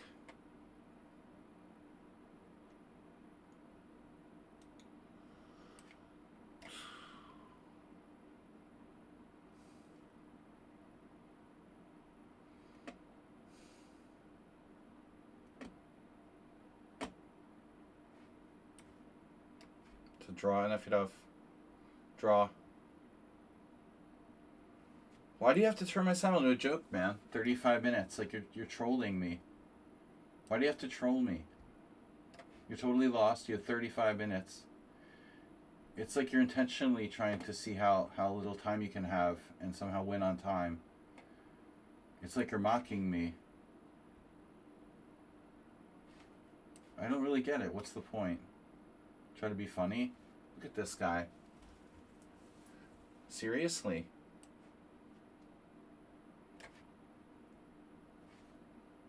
You were completely lost the whole game and now you have 35 minutes.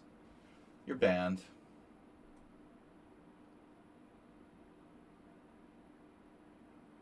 "35 minutes. I think that's the all-time record for most time anyone has ever had.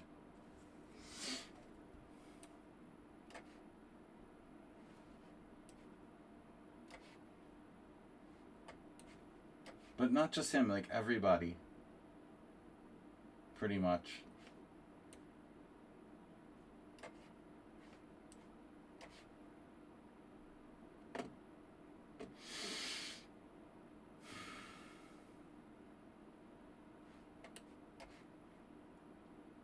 Except Nekhidov.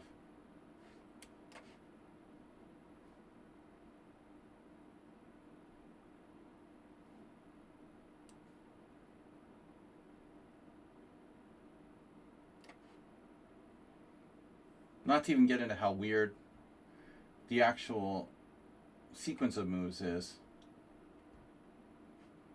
We're not even going to get into that.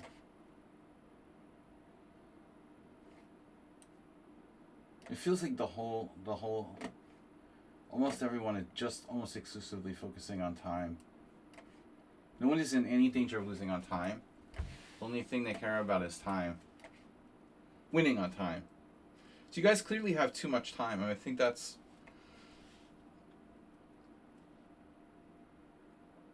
It's a real theme here, you know?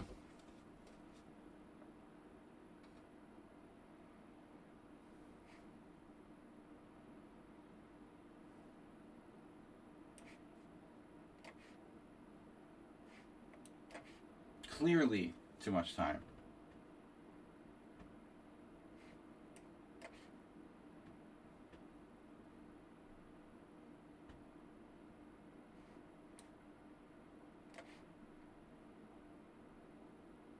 You're not going to use your time. You're only going to try to use it to flag me. It's like, why do I do this time control?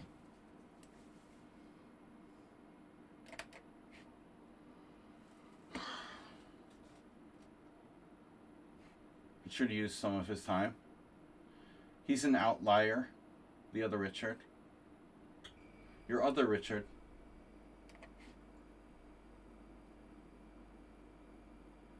Time outlier. He's a time liar. Wow. Just a rook up. Nothing much.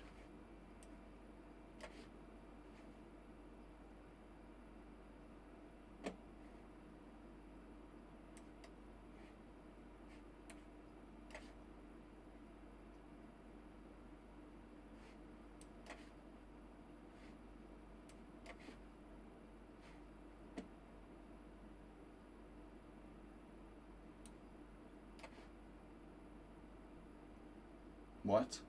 You have that? Oh my god.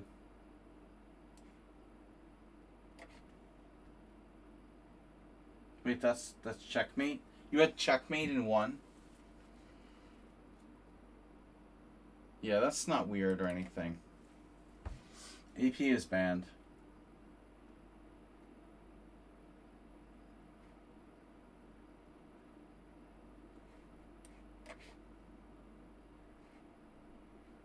I'm gonna have to ban you for that.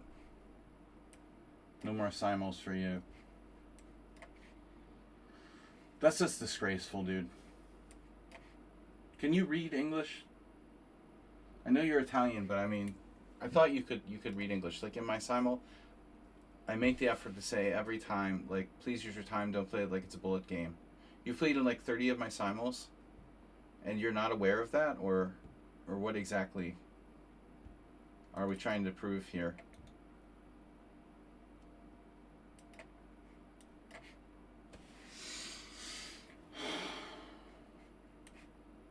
Oh my god, this is so strange, dude.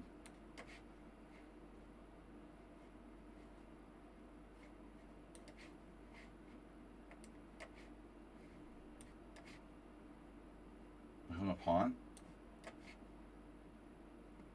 Wait. Really?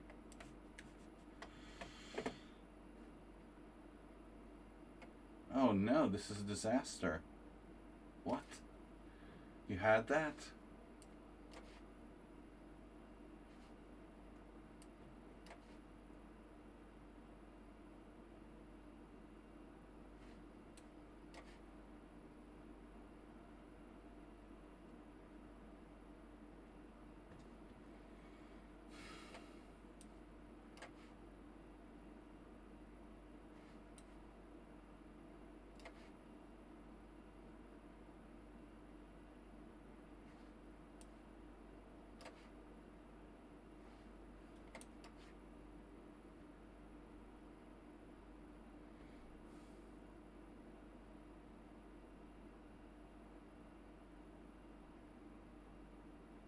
This is just crazy. Everyone plays for time.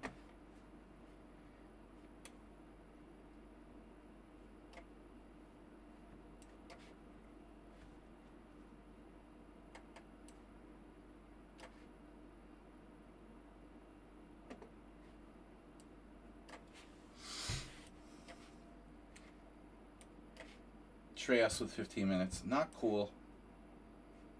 Not cool. Nobody should have 15 minutes at this stage in the simul. It's not at all cool.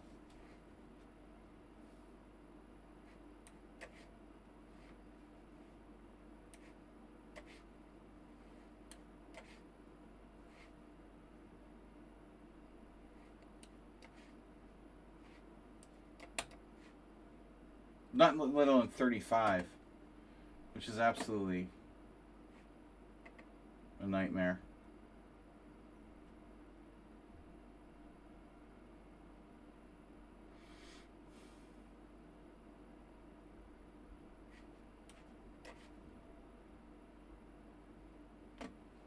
How am I losing on time every single game?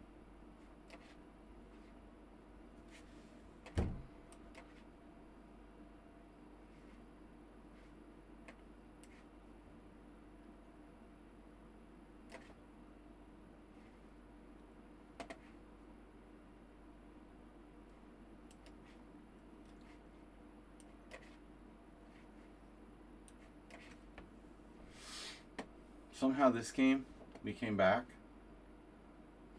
That's like freakish.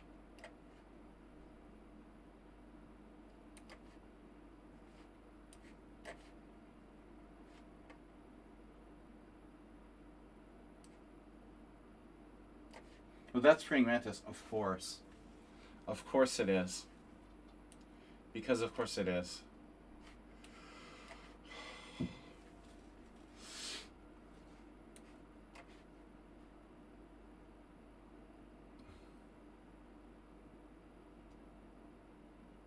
This is just embarrassing. I'm down the exchange. Another perfect game by someone on sound. Surprising. Very surprising. Dude off draw. Thank you for the draw for Tartakover with 24 minutes. You are banned. Alright. I'm gonna ban everybody.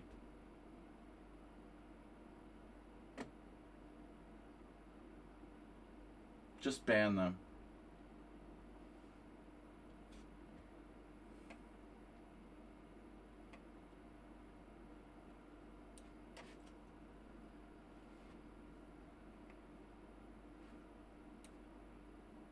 Oh, hung a rook. The praying mantis. What a surprise.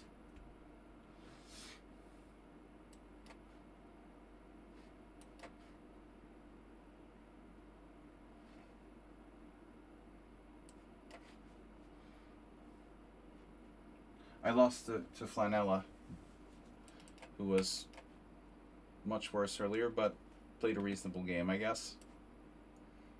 They didn't play purely for time, which is a nice change of pace. But Mr. Brenson's game, wow. I don't know what to say, man. You're massively improved. But Praying Mantis, I had no idea this was you.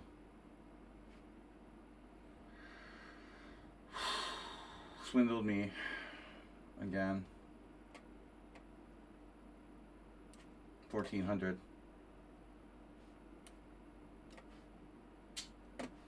This should be a resigns. No one ever resigns.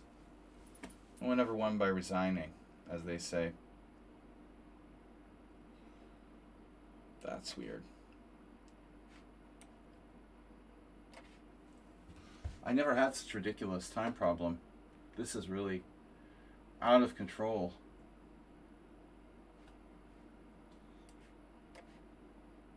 Fan book with 9 minutes. Like, are you kidding me? Wow.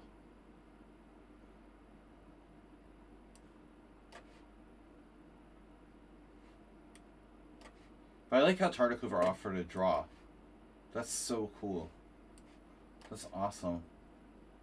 Thank you for offering a draw, man. No, I really sincerely appreciate that. That is amazing.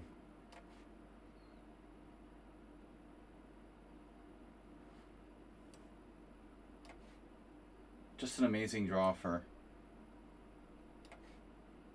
So generous.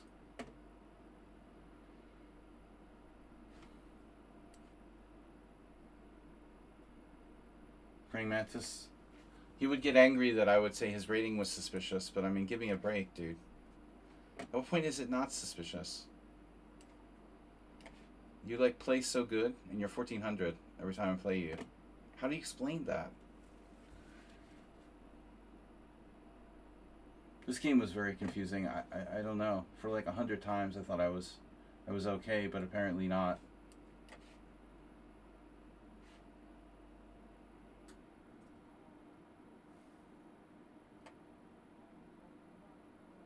This is weird. I thought it tricked me.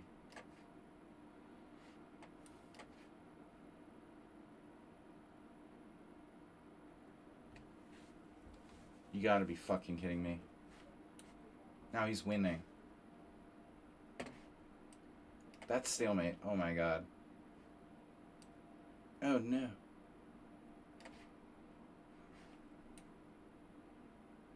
Jeez. So is this a draw for real? Well, I don't know. Richard Brenton is using his time. He's playing great. All credit goes to him.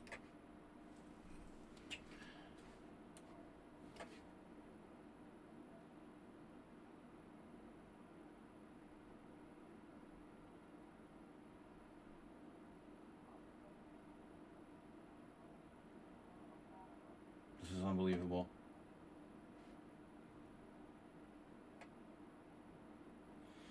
I am confused.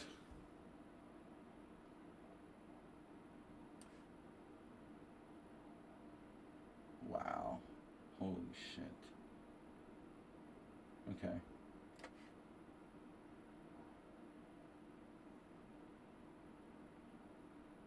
Right.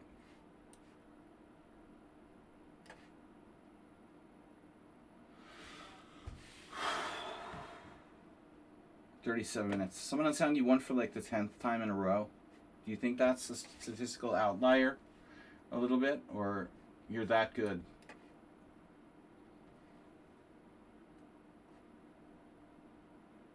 He wins every single time he plays against me now. Kind of a bit much. Shoot. The Somar guy? The tactical resources?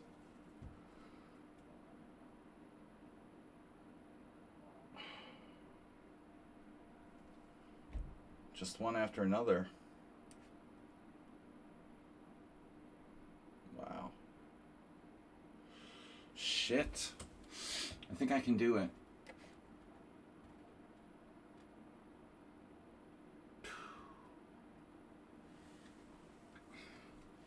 That's a check.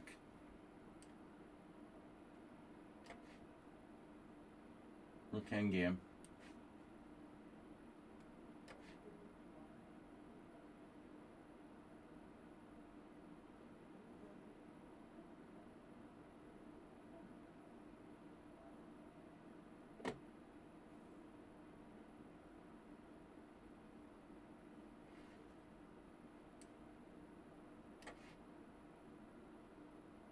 I thought I was up. I am up a pawn here. Okay.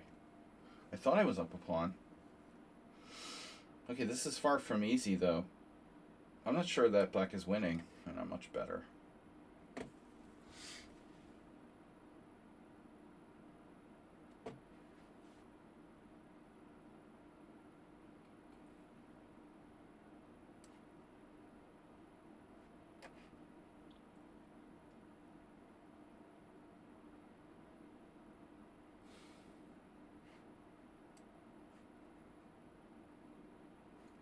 My bishop trapped.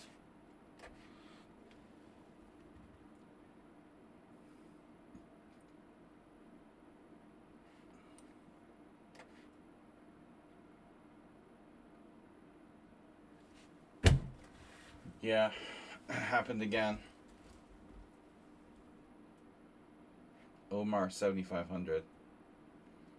That's why he's 20. That's why he's 2305 in bullet.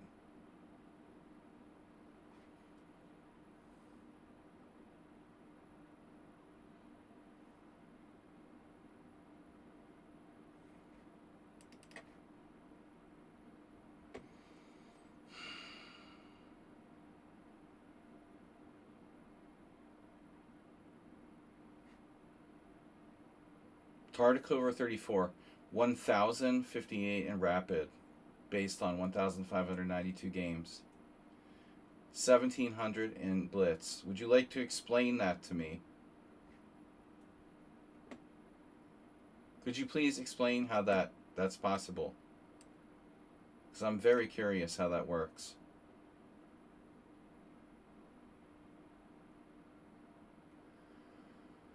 Please explain. Please explain.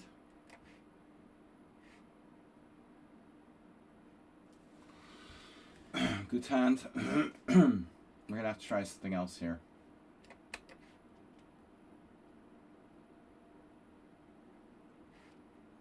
And, I mean, it's not enough that he's 1,200 and I'm losing, but he's also flagging me as well.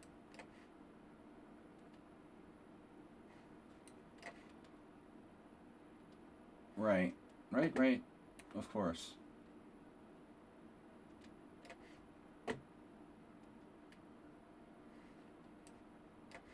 Praying Mantis. First game in 3 years. And it's instantly a sensation.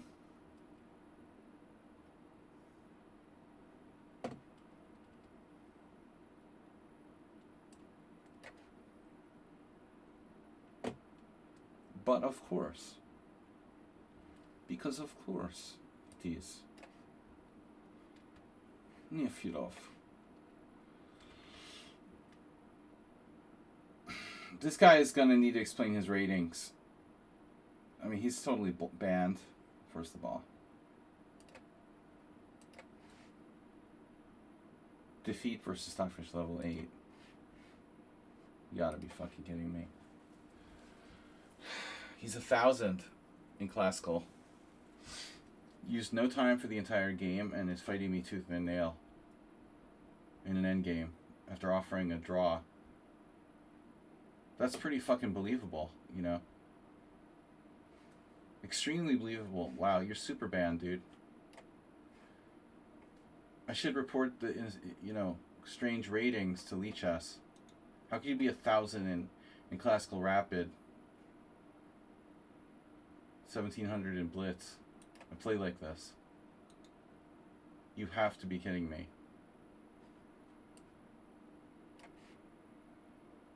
I didn't just draw, did I? I hope not. Oh, look, another miracle. Queen B7. What a surprise. Any tactics for me? Rook F4 check. Play instantly. Chess played instantly. Nefidov with a theoretical endgame. Uh-oh. I made the boo-boo.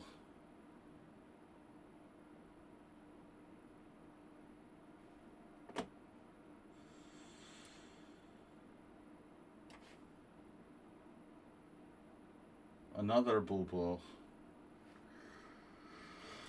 Okay. I love this guy. Extremely unsportsmanlike. Offering draws every move. Even though this endgame is probably winning for me. And he's rated 1,000. Uh-huh.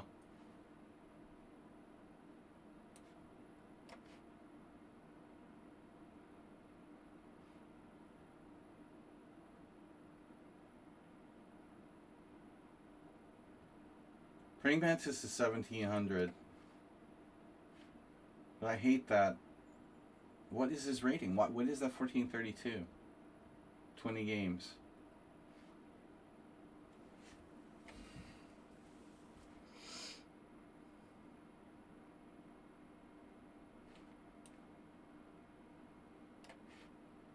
$14.92.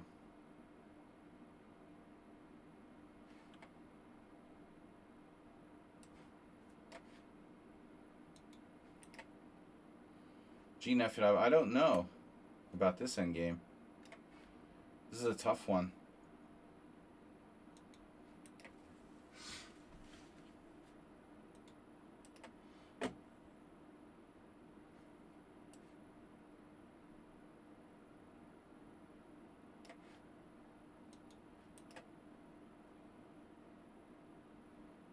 You should be called Tartakover Plus.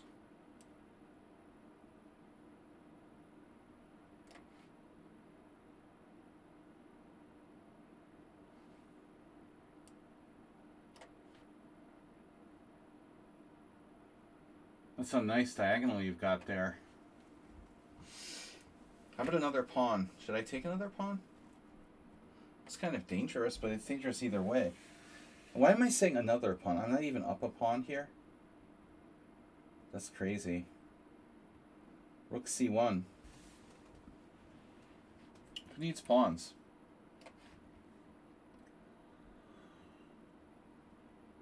Wow.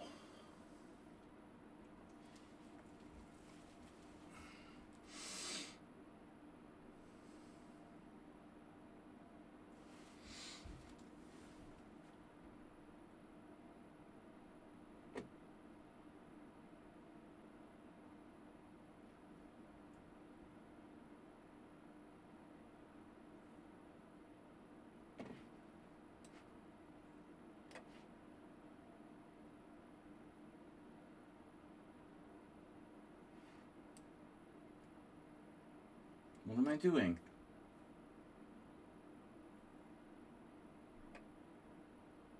Give me a knight.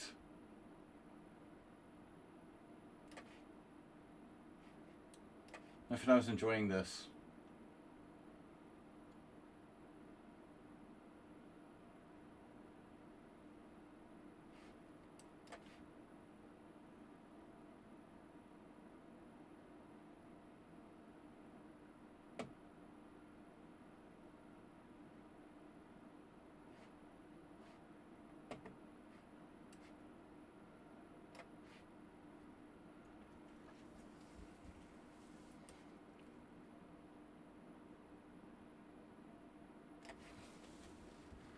Where did that rook come in?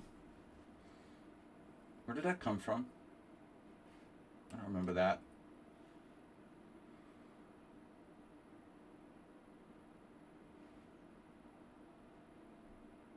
Check this guy out. 1996 in bullets based on 13 games. It's like 2 different people. Okay, rook c5. Chop, chop, check. g4. Takes. h5. Oops. You'll have some time to think about it. That'll give you some time to think about it. Oops.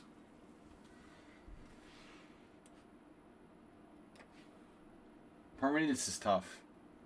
Whew, my score 11 wins, 3 draws, 5 losses. Not good.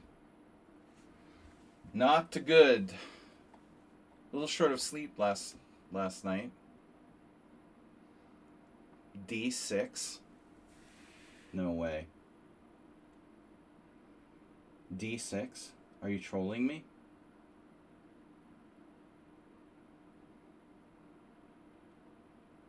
Oh, no way. So I have queen f4. Oh, I see. That's your point.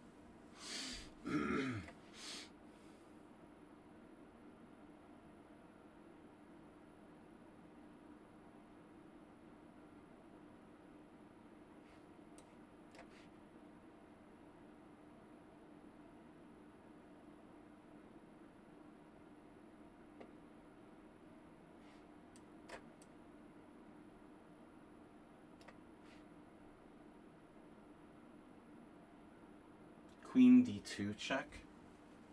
Queen f2 check.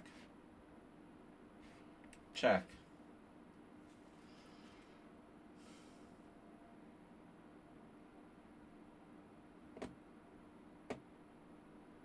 You're trying to take my pawn?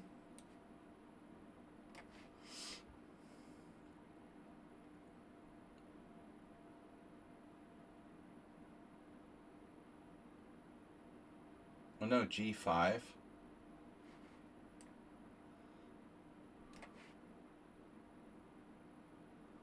What?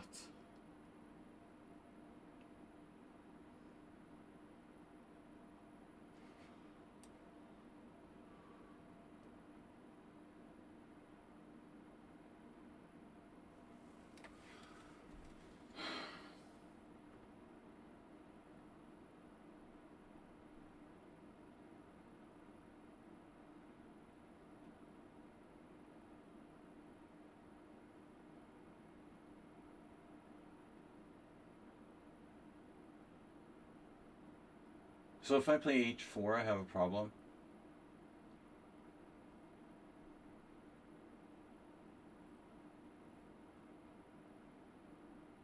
Bishop f1. However,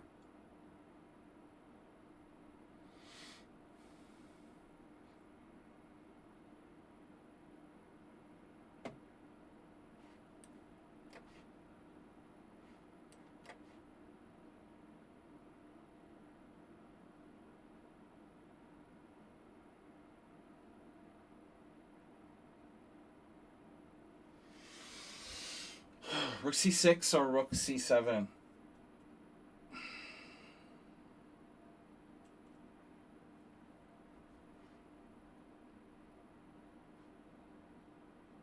He's going to get perpetual checks.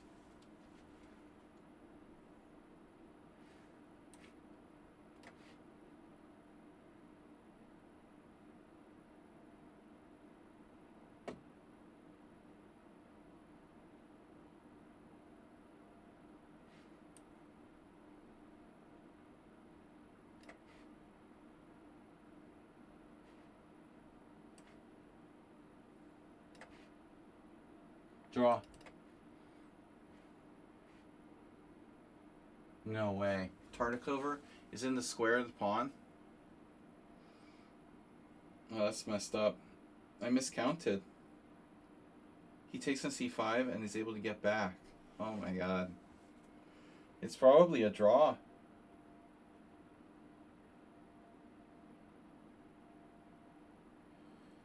Oh my god, what a nightmare. He's a really good player. He'll be playing a lot of my simuls after this. I look forward to him playing lots of my simuls.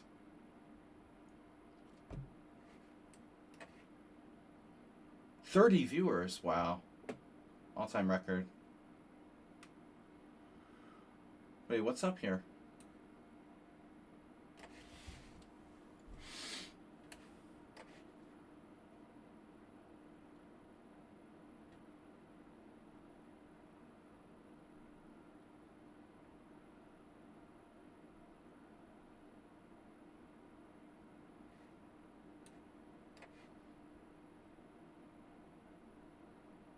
Oh, my king's over there.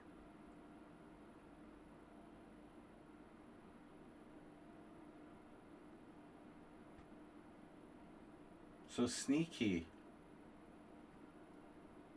So I'm probably going to lose this anyway. You've got mate in 1. Another sneaky move. Wow. So sneaky.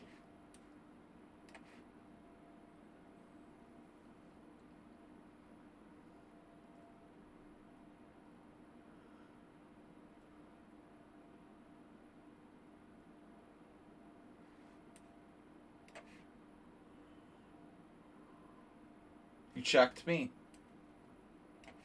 It's not fair.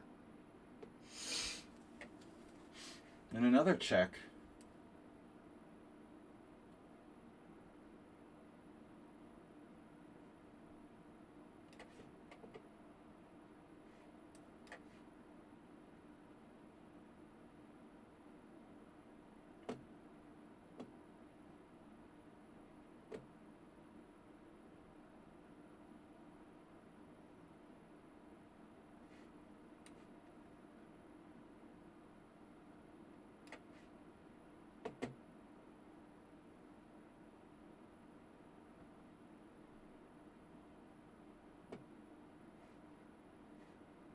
Oh no.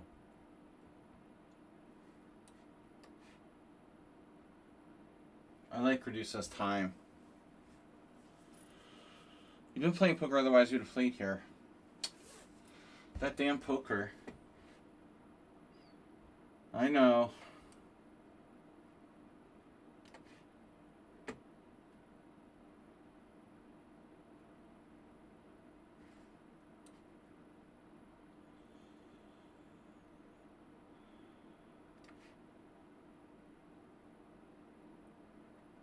Yeah, he sees everything. Wow. I look forward to a lot of games. with you in your reliable account.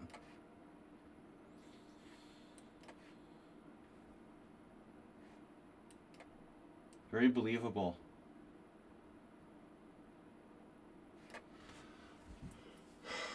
$1,000. Leech House Classical.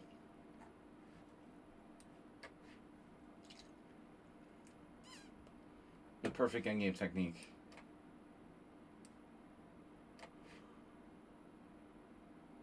This game, you know, I sacked the whole rook. It couldn't have been sound, you know, but I was lucky. In a sense, because they make human mistakes. I would never accept a draw from this player. It was so dubious. The whole thing. 19 cent upon loss from a player who's supposed to be 1,000. They were lost, but still, you know, it wasn't easy to beat them. So that's extremely strange. I mean, if you're gonna play on your account, then play on your account. Don't play on other people's accounts or let other people play on your account. You know, I don't appreciate playing someone who's 1,000 and I think they're 1,000, and they're really playing like they're 1,800, 1,900.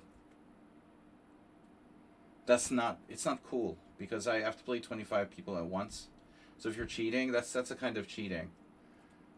Registering under an account that's supposed to be 1,000 and playing like you're 1,900, 800 points stronger, that's also cheating, you know. And offering draws in lost positions is bad. I would never play that player again, under any circumstances, you know. Everything about it was wrong. You don't offer draws to a higher rated player in a lost position. I mean, maybe against a weak player who had no time or something, but really bad sportsmanship. So what am I doing here? I'm trying to prevent queen e5. That's stupid. My g5 pawn is hanging. That's not stupid. That's a serious issue. But queen d4 check, queen d2 check, queen d4 check. Let's try another check, centralize. So knight e5. And I'm confused.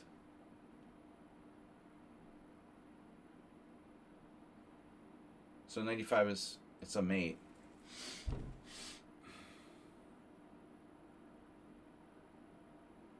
Cute. But is it? It is. It's mate. It's funny mate.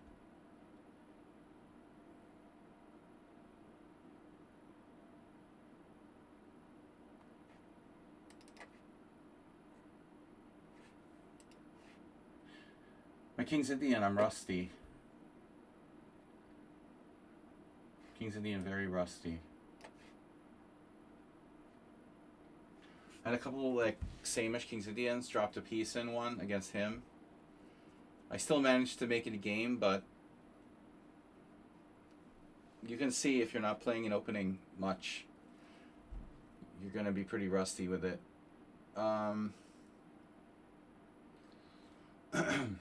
Yeah. Anyways. Anywho. Anybody understand what's going on here?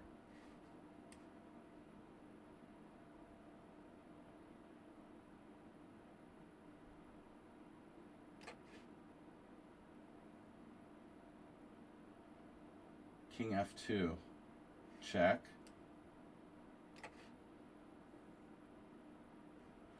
Guys, thanks for playing. I'm exhausted. But I don't appreciate the time, people, you know. And the people who play on someone else's account, obviously, you know. Letting your dad play in your account, it's not cool. Or your little brother or whatever. Be who you really are. Gonna drop a pawn. That's not good. We've got a group of pawns. Our pawn group. Groups. The buddy system, as I like to call it. Use the buddy system. If I play h3, queen c3 check, I drop the h3 pawn.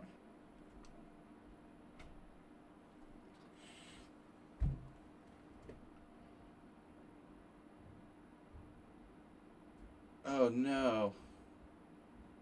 Rook takes h4. What if I play rook h6 check first? Then I lose.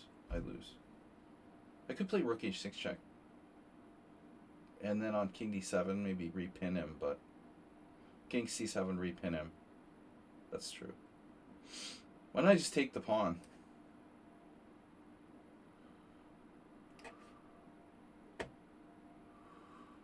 Check. I can't trade queens.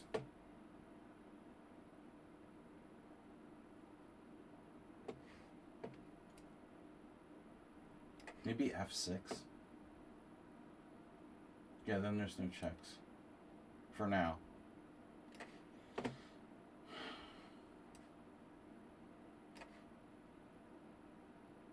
Rook against rook and knight is a draw. For those of you that don't know, unless you're Walter Brown playing Thomas Wolski in the Lena Grumat Memorial Labor Day weekend or whatever it is, California, 1992 or 89 or whatever it was. Hello? If I go there, you cut me off? Is that what you're trying to tell me? So what am I supposed to do, man? King e5. King e5 check, king e4. Check, king e5. Check. This is annoying. You have a right to play. I'm not going to complain. Praying man's.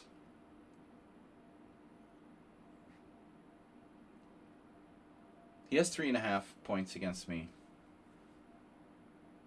I'm worn out. I played a 16-hour poker session last night, bro. From 7 p.m. until 11 a.m. That's what, 5 plus 11, 16 hours straight. Came home, slept 5 hours, and then woke up, had coffee and some food, and here I am. Oh, it was insane. There was this guy, he was a maniac, and he's really rich. And, he never played, I never played with him before, but he's like legendary. And, he's just totally off the rails, totally insane. So he's just creating it's a great opportunity, but it's really chaotic. And, he lost like tons of money, but he randomized everything hugely. A lot of people won. Some people lost. I lost a little. Bit. Basically, I was unlucky. I made some bad plays too. But there was this one hand where I went all in pre-flop for like the guy's last $300. I had pocket queens, and I told the story. We were playing Hold'em in Omaha, but this was a Hold'em hand, and he gave this like speech before calling. He like raised to $30. I put him all in, and he gives a speech about whether I want to run it once or twice. And after I said, okay, whatever, I don't care, we can run it twice. He's like, no, I think one time. Like, whatever, okay, fine. And he has 3-4 off. 4-3 offsuit against pocket queens for $300. And if I won that hand, I would have been fine. But that was like, I couldn't make up for that. It was really annoying. I lost other hands. There was a lot of crazy hands, but that one's the one that was the stupidest.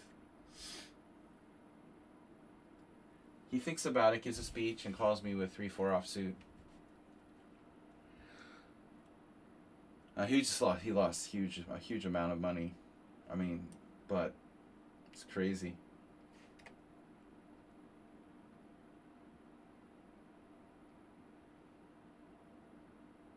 I mean, he really thought about it and then called with 3-4 off.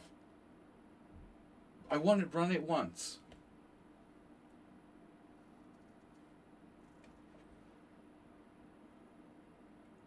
5 or 6. 5 or 6. I wouldn't run it. No, I think running it once. First, he basically agreed to running it twice. It doesn't matter or whatever, but it was funny.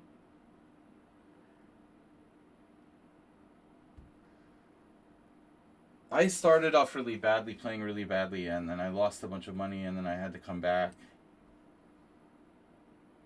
And I couldn't quite get back to equal.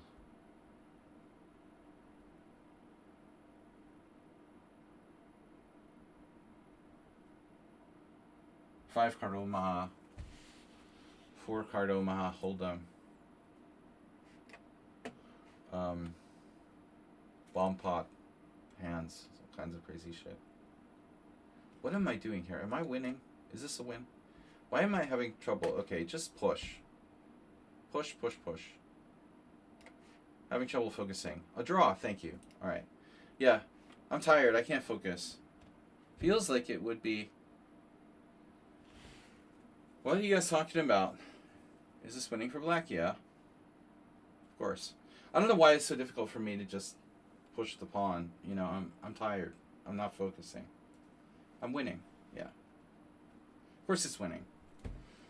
My king has too many places to hide, and my pawn's even a square further advanced than white's, and he doesn't have any checks. She doesn't have any checks.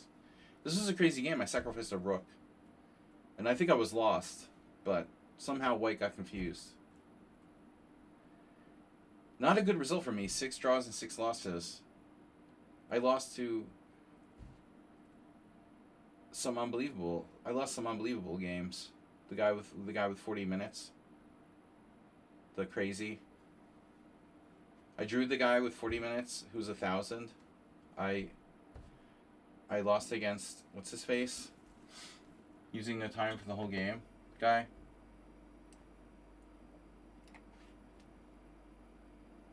So here, what do? You can't stop the pawn. You can't stop the pawn. There's no way to stop the pawn.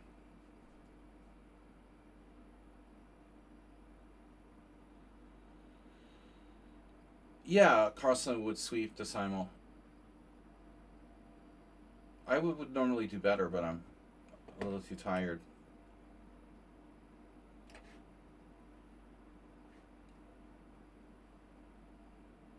I'd be very surprised if Carlson would give up a draw. But, I mean, it's not impossible, first of all. And secondly, just as a draw. Magnus is human, you know, and it's not easy to play 25 players. I wouldn't be surprised if he gave up a draw. This game with Dina was really insane. There's no way it was sound. First I sacked the exchange, and then a piece. Or I sacrificed a piece and then the exchange, so I was down a whole rook. I had to be lost, you know, for sure.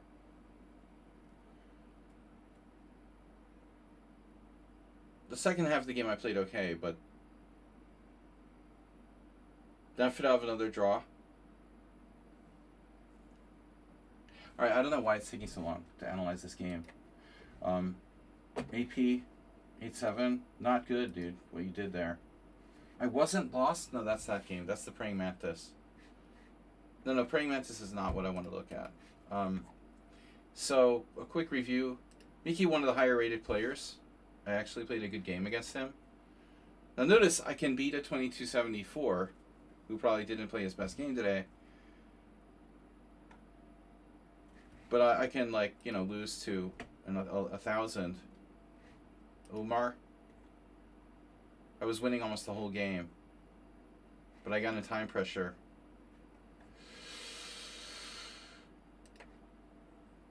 Yeah, this is crazy. I won a piece in the opening and I lost this game.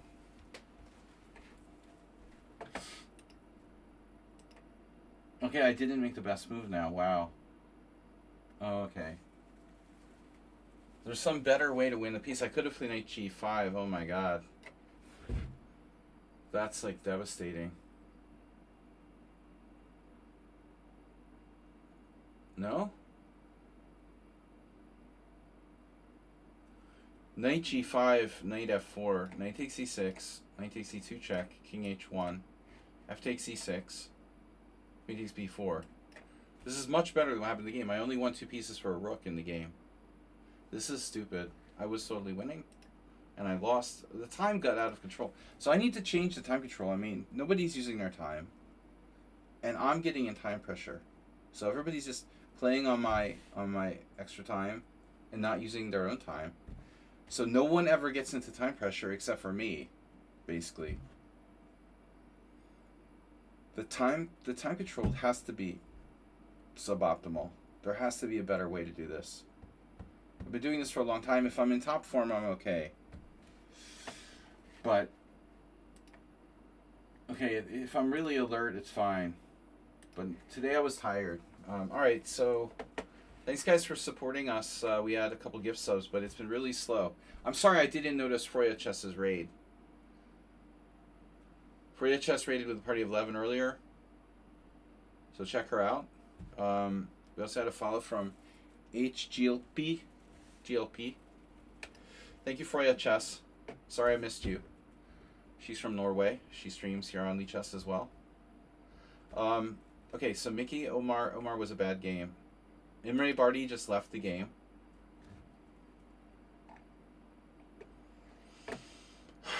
I don't know what to say, guys. Just left the game. Nefedov.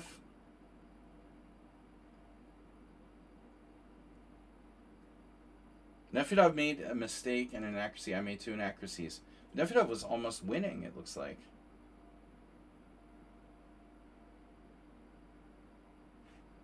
What the fuck did I do? So I had compensation, but I was never really better after my pawn sack. You know, the other thing I was thinking about Nefedov was, instead of rook f2, I could have played rook f3.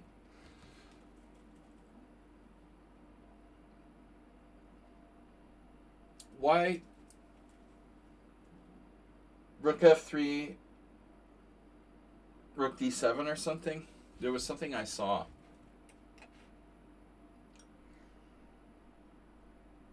You have all sorts of moves. You can play, what, queen d7? Yeah, I mean, if rook here, then I don't even want to know. Like, queen d4 check. I'm probably losing. I might be losing. Not sure. Oh, fuck. It's mate in 11. I'm winning. I'm actually winning in that line. He has to play rook d1 check, and that's a draw. Anyway, it was a draw. It should have been a draw. Well played, Nefedov. Queen takes d5. This is actually theory. Not real theory, though. Kind of obscure variation. What I was wondering about was knight d4. It's been played. Nevenici played this. Black is better after knight d4.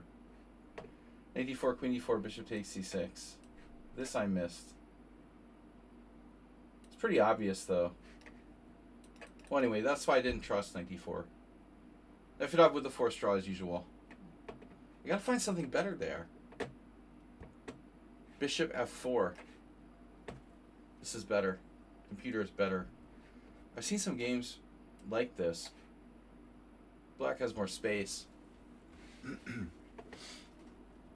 But Nefedov was close to winning, it looks like, after queen f8. This rooking game's suboptimal. Was he really, though? Or is that just somebody's telephone? Oh, he had king takes f8. Okay. King takes f8, keys I rook off to 7th. And now I have a serious problem. I have to play a5. You can go rook e8. Your king is much more active.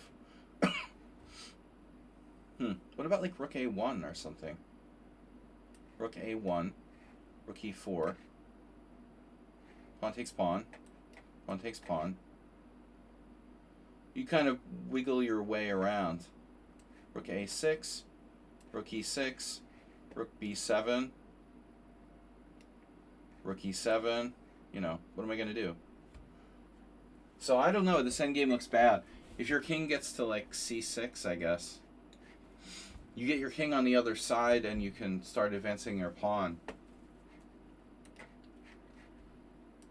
Welcome, Mr. Coffee. Welcome back. You know, this was the craziest game where I sacked a rook. I'm totally lost. Yeah. I was totally lost. But the interesting thing was, the original position was quite good for me. White played the opening very badly. You know, this second weird samish I had. You're not supposed to play bishop d3. In my experience, it's not a very good move.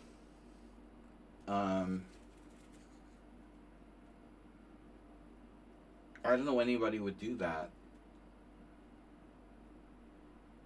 The second player who didn't play queen d2. Redusa did the same thing. So rook e8 is a novelty. I'm supposed to play e takes d5. What's the big difference? E takes d5, c takes d5. So just don't waste time with rook e8 apparently. I go here.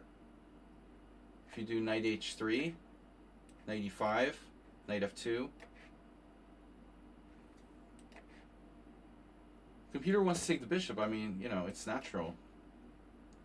Black is slightly better. You don't have to. I mean, it is kind of a bad bishop, but anyways. Crazy thing happened. So white played the opening like a total noob. And then another weird move, this. I'm like, what are you doing? How is... And they have good ratings, you know, 20, 2075, 2180. But this is absurd. And here I almost took with a knight. The computer prefers knight takes. You know, at first I thought, okay, it's stupid, but I mean, my knight heads to e5, which is the normal place to go with a knight anyway. So I can get it trapped there, like I did against Redusa. Maybe I could get two, no. It's not the same. Even if I stick my knight on e5, it's hard for white to trap it. You know, how is he going to trap it? Or she's going to trap it with f4, but g4 is weak, this is weak, this is weak. None of that's going to happen here. So I could have taken the other way. Look how good my position is. b5, rook c1, b4, and now I sack the piece. It's unsound. It's unsound. I couldn't resist, though. I couldn't resist. Unsound and unnecessary.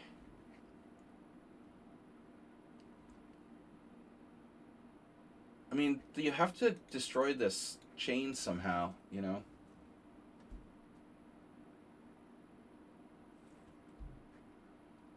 You played, what? Bishop d3 in a similar position? Against Hebden? Yeah, Mark is so... He's so... just... well acquainted with the black side of the King's Indian. He has a lot of subtle knowledge. Great King's Indian player. I know. We've played a few times. I've played the white side of the King's Indian against him like twice. I think I had a draw and a loss. Knight d1, knight takes e4. This is a bit much, but it's interesting and fun, you know. Takes, and I could have played queen h4 check. So let's see. Takes, castles, best here, another blunder. So this is a playable sacrifice. I have 2 pawns in the initiative, but I have to play very accurately after that, and immediately I got in trouble. My rook is trapped, and I knew I was screwed here. So I have to sack... Now I have to sack a whole rook after rook takes e3. This is crazy. This is... I figured I'm just completely dead. But it looks like there was a move to stay in the game, queen e5. This is a weird move. Threatening what, like bishop takes b2? Literally threatening bishop takes d2. I have... I have 2 pawns for a rook here. It's not close to enough. Somehow won this game. I'm not going to play that. Alright. So anyway, that was a bad game. I'm going to go over the games of the players that we know a little bit. So Parmenides, he's always tough. Always tough. And you battled back from a bad position. It looks like you're equal. Unbelievable. My rook's on the 7th. You played weirdly in the opening. What did he miss here? It looks like black's in a lot of trouble. But most people playing for time too much. You had bishop a6. This is passive, naturally. Yeah. And now I blundered. You missed queen takes d3. Oh my god. That's a disaster. Yeah, I mean, all kinds of crazy stuff happens when I'm in time pressure. Richard Brenton, You lost on time? Or you blundered? Richard Brenton was... He played a good game. He was very solid today. This English? A couple times I almost blundered and lost myself. Yeah, I was lost here. After Queen B3. I didn't know I was lost, but in retrospect I can believe it. That's pretty strange, but... I should have played E4. Very, very funny move here. Bishop takes E5. I missed, of course. But I don't understand how I won. We just traded, and I got in there with knight c4. Oh, you blundered knight takes c6 and resigned. Okay. I didn't see. You had just resigned. Pan book. He was playing for time. Too much time. Opening terrible. I mean, why does White play... why does he play this? E takes. I hate this variation for White. Maybe it's not so bad. I don't know. It looks so stupid. It just looks stupid for White. It's like, why is your pawn on F4? You know, suddenly. You know, I vaguely remember looking at this in the 80s in some King's Indian books. So my move is apparently the most common, rook e8.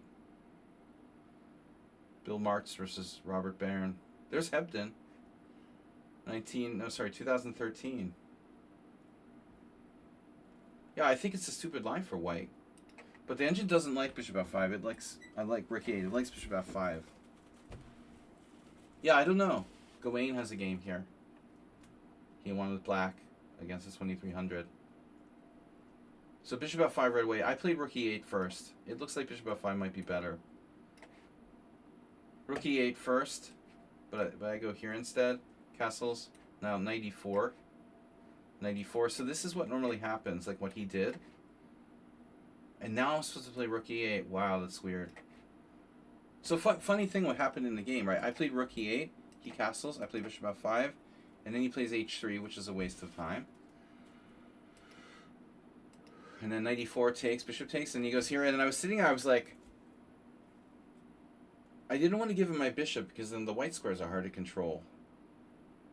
But if my rook gets into e4, he could have trouble getting it out of there. So I can just like stick it on d4. So I made a terrible mistake here, like retreating my bishop back to f5. It's stupid. And he just calls my bluff and plays g4. And now it looks ridiculous to go back to e4. But it's not as ridiculous as what I played, bishop c8. So I did this. And I'm expecting f5 and he doesn't do it. It's surprising. White should play f5. He didn't do it. And then king g2 and I was like, diagonal. Hello. b5 and then we had a really good game. Really important concept here, you know. Goodbye. I've been doing the Benko, like studying the Benko, and this is, after that, he's in big trouble. So, Guttand, what, did you win by time? Wow, he flagged me in a drawn position. Nice job flagging me there. But he used his time. It's alright. He actually was down to 3 minutes. Asterbait, check this out. Asterbait's crazy. Dude, you had a good game. This is insane, dude. This is insane. Knight c6. So, this position, I think Borja Marcel played knight f6 against me. And in the old books, there was this line, what we had in the game, knight c6, queen e3. I had that with Hertan back in like a blitz game at the airport or something when we were gone to some tournament. I remember Hertan playing like knight c6, queen e3 check, king f7. But against Borja Marcel, he just played knight f6. Knight f6 is better. That's the thing that people didn't realize in the old English books. I think like this isn't even mentioned or something, you know. It's just a better move. I didn't know what to do. I ended up winning this game against this guy, but he's a good kid, good player. I was lucky because I got a bad position. I got in trouble. So knight c6 is a mistake, Asterbait. I feel like, but maybe not. I like knight f6 better. So knight c6, queen e3 check, and then this Hertan move, it's not ridiculous, but not best. What Asterbait did is, it's unbelievable. Bishop e7. Ullman has a game with white. And now you just, I mean, it's Asterbait. It's unbelievable. This is unbelievable, bro. You are a genius. You are a genius. No one in their right mind would play this move. Knight f6, I thought, okay, this is a total idiot, right? Some kind of total idiot playing this. But it's not that easy. After knight takes f6 check, pawn takes f6, yeah, you compromised your king side forever. But in exchange, you have this d5 coming.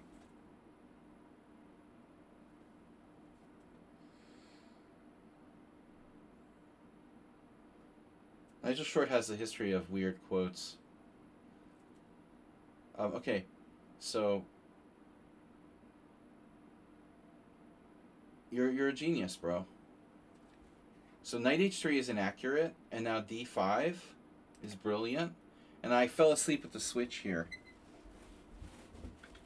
just thinking my opponent is some sort of noob. I can do whatever I want. And it's like, I love this move, Asterbait, queen b4. I mean, knight b4. This is brilliant, man. You've got real talent, if you could only harness it. Seriously, this is a deep idea. You know, compromise the king side, play it like an Albin, castle queen side. So, but you went too far. You went too far. It's equal here. You went too far. So b3, and I expected queen d7, a castle queen side. And you're good. You're fine. But what he did is just insane. Okay, this move isn't great, but okay, fine. Queen c2. Queen d4. This is actually a good move.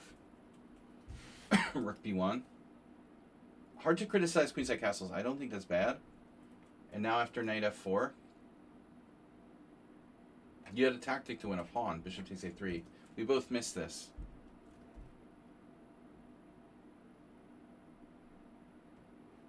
Shit. Queen takes c7 check. King takes. Knight takes c6 check. King b8.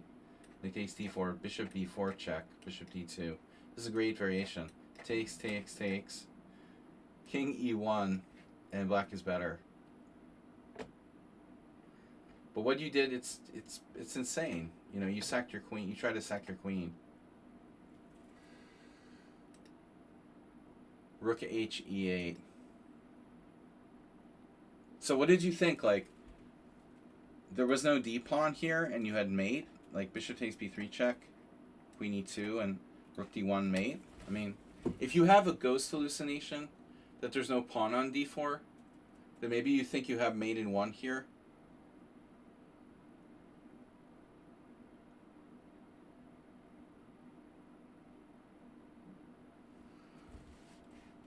I'm just thinking, is that why he did this? He thought he had mate in 1 and forgot the d pawn is on d4 or something in your mind?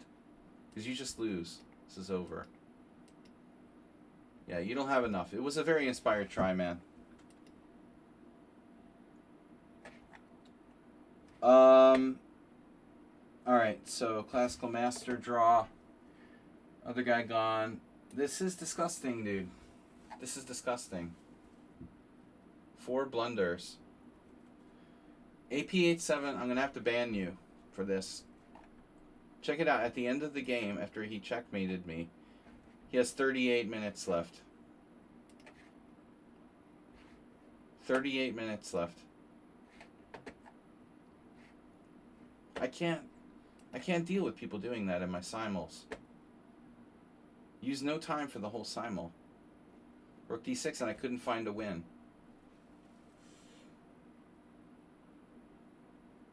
I have to find one good defensive move.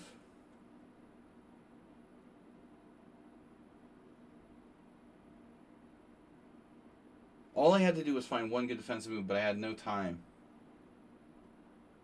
I'm up a piece. He's losing 6 waves from Sunday, but he has 37 minutes and I have 1. Which is what I ask people not to do. Exactly what I ask people. 100 times I've asked you not to do that. And you do it anyway. I'm still winning. But after this, I'm lost.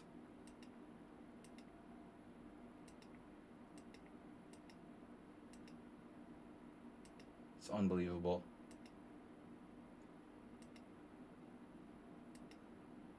Rook g6 check. And now I went to the wrong square. Oh my god. So if I play king h4, rook takes g3, king takes g3 and white is winning. Oh my god, how sick is that? I'm winning the 2 knights against the queen. Winning.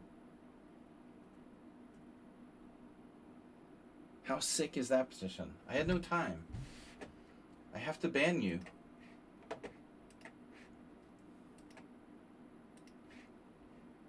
You don't use your time. You don't respect me. This Tartikover guy, he's banned. He did the same thing. But he played 19 cent upon loss, and he's supposed to be 1,000. Okay. Whatever, dude. And then the nightmare of someone on sound. I don't know how many perfect games you're going to play someone on sound. How many times are you going to play like perfect games? How can you play a perfect game every time we play? It's unbelievable. It's just... It's literally unbelievable. I can't believe that's possible. How can you play a perfect game every single time? Bishop takes a7? Bishop takes a7? Seriously? Who finds that?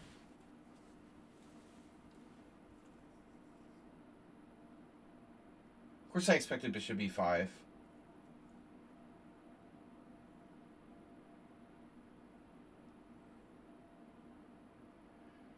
I wouldn't play bishop takes a7 because I would think it was kind of unclear, you know.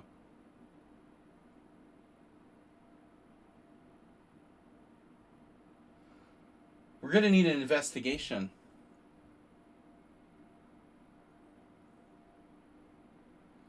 No, I don't think it works. e6 doesn't work. He has like knight b6. This is very strange. Stranger is the fact this position has never happened. And whatever opening you play against him, he's perfect. How has this position never arisen? It's so weird. How is that possible? f3, and no one has played the move bishop e6.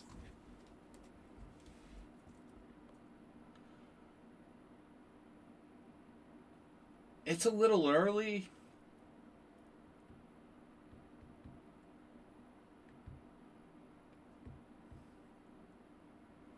This is 22. There's only 6 games altogether from this position with white. So d6 is maybe an accuracy. The engine likes it.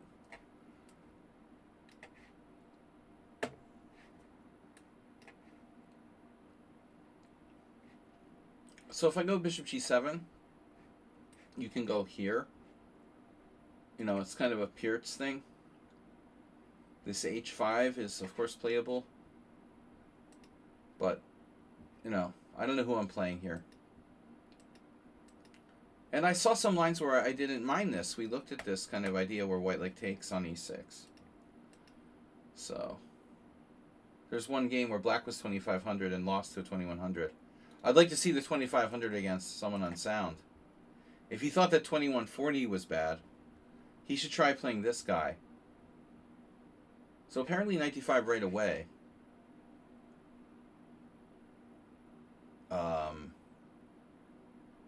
But there I can take on d5. It's awkward. Queen a5, knight a5. Pawn takes d5. Bishop somewhere. But there's my a pawn again. Your favorite pawn. Bishop f5. Check. King d8. Ooh, that's ugly. Rook d2. Knight c4. So I could see rejecting this. You know, if you don't have a computer at your disposal, a Rolls Royce. So here again, knight f4, best move, knight d7. We're following what I assume is a correspondence game, although I'm not sure. This is a novelty. Knight f d5.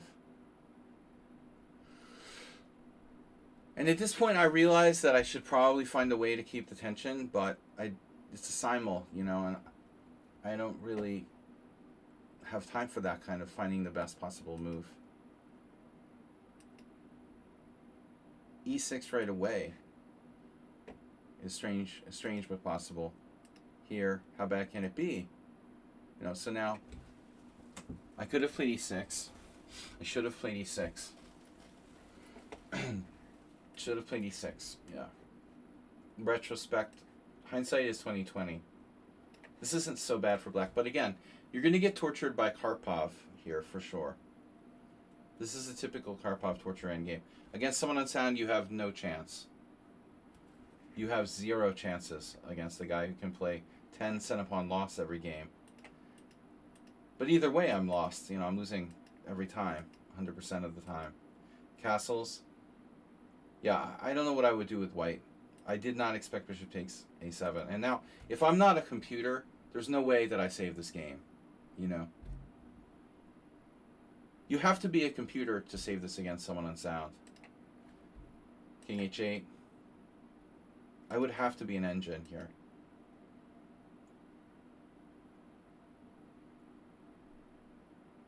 After g3, I think I blundered with knight e5 that didn't do anything. But to be honest, like, I'm going to lose 100% of the time here. Someone unsound, Magnus Carlsen, any computer, I have no chance. 0 chance. Game over. It's not even interesting. All right, next. Flanell Suprema, I lost to them too. Another great position down the toilet. Yeah. I hung a piece. I missed queen g6 here. I sacked the knight on f5. Big mistake. And I was totally smoothly better. And I was sitting there and I thought, oh my god, he has rook g8. And that doesn't work. But you have this. And now I panicked. So I totally panicked and sacked my queen. Not realizing that after queen takes d5, I have 3 pawns. So I'm still okay. You know, I can probably draw. But I didn't even realize. I was so upset that I missed queen g6 that I just freaked out and lost. T-Pubat, classic draw. I don't like what I did against T-Pubat with the exchange of pawns on e4, but again, it's a factor of being practical. I wouldn't make this move in a normal game. And I think it's a mistake for black to surrender the strong point. But I was playing a practical move in the situation. I don't know what the best move is, you know, for black. I don't know, you know. And I'm not sure I played it right. even up to that point, but why are there no games here? A4 is unusual. So your move A4 is pretty weird. It's actually been played quite a few times, and it's the engine number one. Suspiciously, engine's number one move. But, you know, this what I was saying earlier is typically we don't move pawns on the opponent's stronger side. So, you know, if you're a Rolls Royce, this might appeal to you. But I as a human, I try not to weaken myself on the stronger side of the opponent. So, what does Dvoretsky know? You know, yeah. Notice like Nigel Short, true aficionados of the close Sicilian don't play A4 here. Vahap Sanal, who's a maniac, Wei Yi, but nobody really good played A4. There's a reason for that. You know, they're adhering to the same principles that I learned. This is a Rolls-Royce move, A4. Okay, E6, castles, knight on G to E7, bishop E3, castles. This is for sure normal. But again, why are there so few games? Oh yeah, because I told you guys, the Vietnamese system, we're allowing D4. We're not afraid of D4. We embrace D4. So everyone's like, oh my God, they're going to get in D4. You don't have to worry about that. It's not a problem. If you want to play D4, you can play D4. I don't care. It's actually good for black. It's fine for black after B6. So, oddly enough, there was this question in the stream from some Shreyas or someone who said, what is that you said the Vietnamese Grandmaster taught you? Well, I learned that, you know, D4 is not really a threat. Wei Yi is not a traditional, you know, trained player, bro. I don't know anything about the Chinese school of chess. You know, all I know is my upbringing. I didn't, you know, he's not trained in the classical way. I don't know anything about Chinese chess. Can't speak to it one way or the other. But not someone I know or trust. I assume he's like incredibly good in tactics. So bishop E3, castles, queen D2, B6, bishop H6 here. Boring. All right. Now on F4, what should I do? Answer in the center. I talked about F6. It looks like D5 is best. I mean, why are there no games here? You know, how this position has never happened in a tournament game at the master level. F5 is risky. This move is not inspiring. Yeah, and so I should play D4 probably. And the position is equal. But this is a mistake, and I know it's a mistake. You know, I willingly know it's a mistake. The funny thing was here, right? After bishop A6, you could move your queen. Okay, I didn't realize that. So you went there. I'm lucky I have this, you know, takes. Rook D8, rook D1. This is really lucky. I have bishop takes, B5, rook takes, and then rook D8. Because your bishop is so bad. Your bishop is so bad that you're not better. Is E5 possible here? What I was wondering was like, E5 is possible. And so, if I don't break, I can't move my knight, you know. So I have to break, takes, king takes. And it's still okay. It's equal. Alright, interesting. Not so interesting, but interesting. You know, close Sicilian. Because you have to face the close Sicilian. Whether you want to or not. Redusa. I can't believe I did this. But I mean, you played the ridiculous move, man. I mean, bishop E2. This is unbelievable.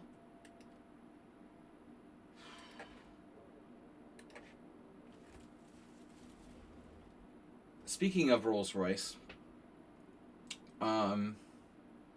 maybe someone would like to explain to me how In the master database, there's 384 games.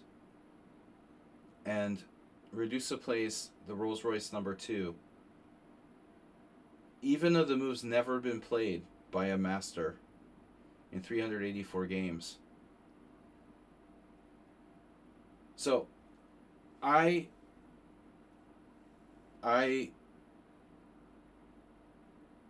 don't understand, you know. Like, why would anyone who knows, why would you play Bishop E2 in this position? It's so strange. Yet the engine number 2 move by a fraction amount. Conspiracy theory?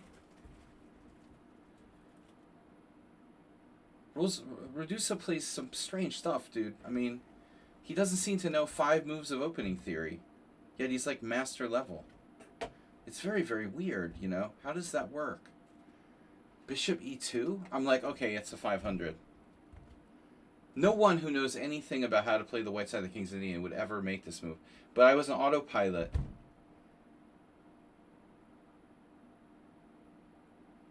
The problem is that after E takes D5, C takes D5, you have nowhere to put your knight. You can't put it anywhere.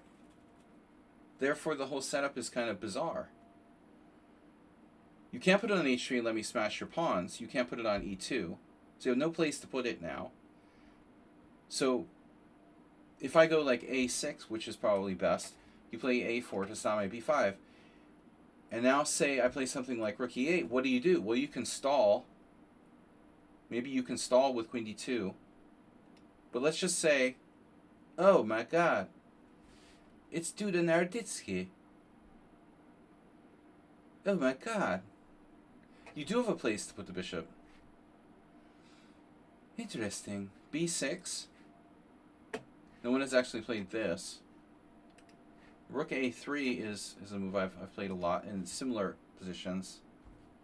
Queen A5 is usually not good. I think a lot of people auto-play that move, and I think it's overrated. I mean, I've trapped a million queens on A5 with white. You've got to be very careful when you do this. It's sometimes good, but it's sometimes not good. Really depends on the position. I avoid it in general.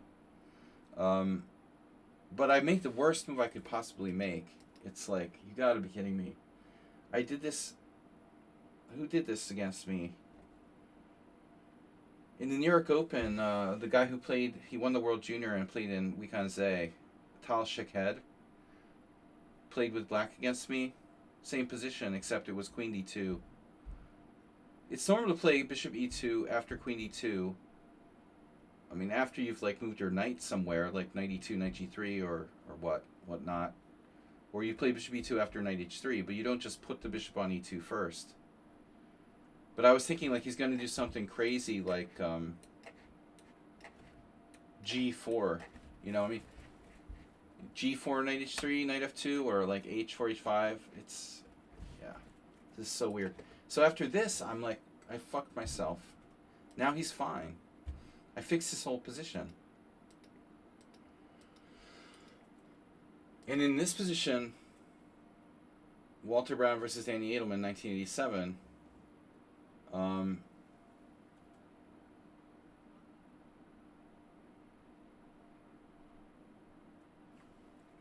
I mean, I know I'll get my knight trapped on D7.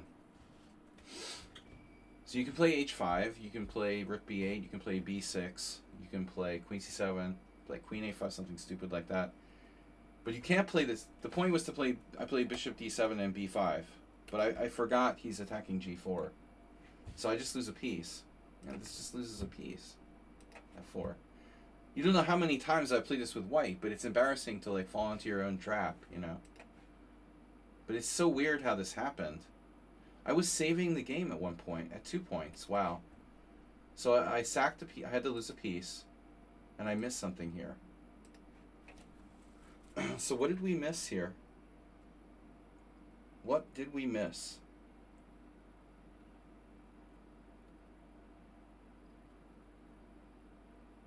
H5, 93. So apparently I should play H5, 93, but what does it do? H5 93 and then pin him. Well, that's math, right? Math is good. Math is like adding up 1 plus 2 plus 3. And I just stack them and win a piece back. You know what I saw? Rook A3. But I think I failed to count on like how many pieces I really have here. Bishop D4, Rook E8. Unbelievable. I was even saving the game at the end. That's insane. So knight F7 check, King G6, D6. It's a draw. So I decided if H4, no wait. Queen F4 check here, Queen F2 check, Bishop G2. I thought H4 loses. It was a draw.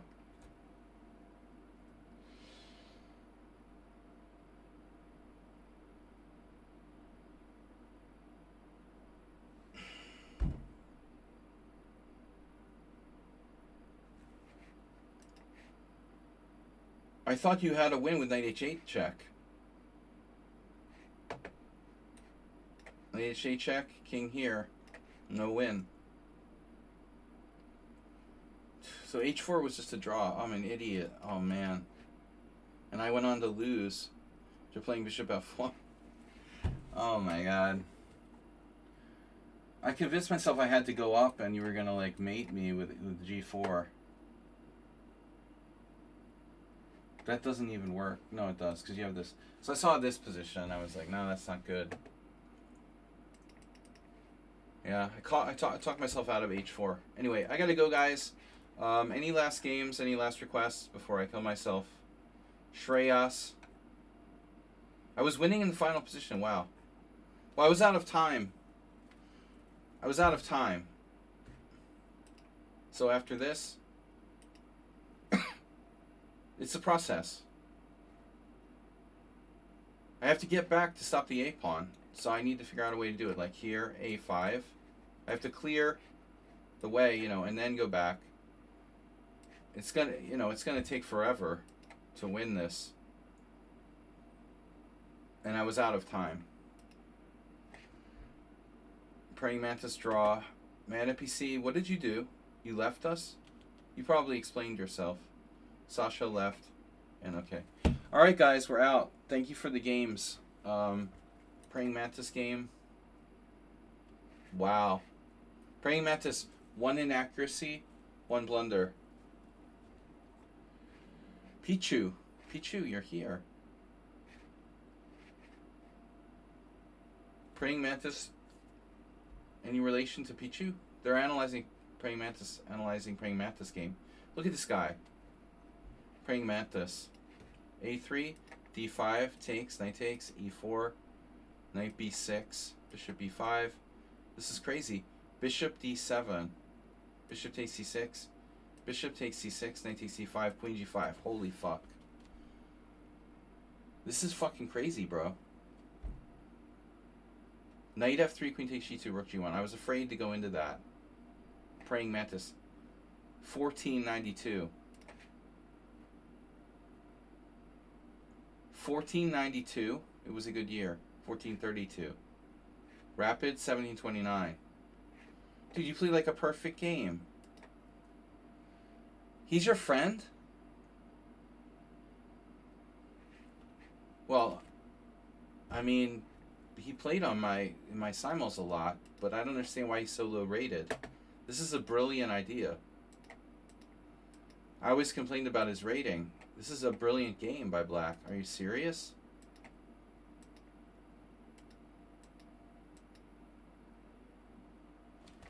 I thought I was slightly better, but I'm not. This is an absolutely brilliant game by Black. It's like a perfect game, bro. It's unbelievable.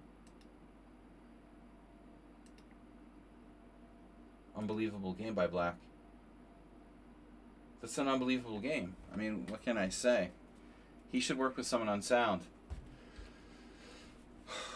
Alright, guys, I'm out. We'll be back Tuesday, Tournament Tuesday. So thank you, everyone, for playing. Tough simul tonight. I will see you all. I'll see you all Tuesday night. Thanks again for your support. Don't forget to donate. We're up to 466.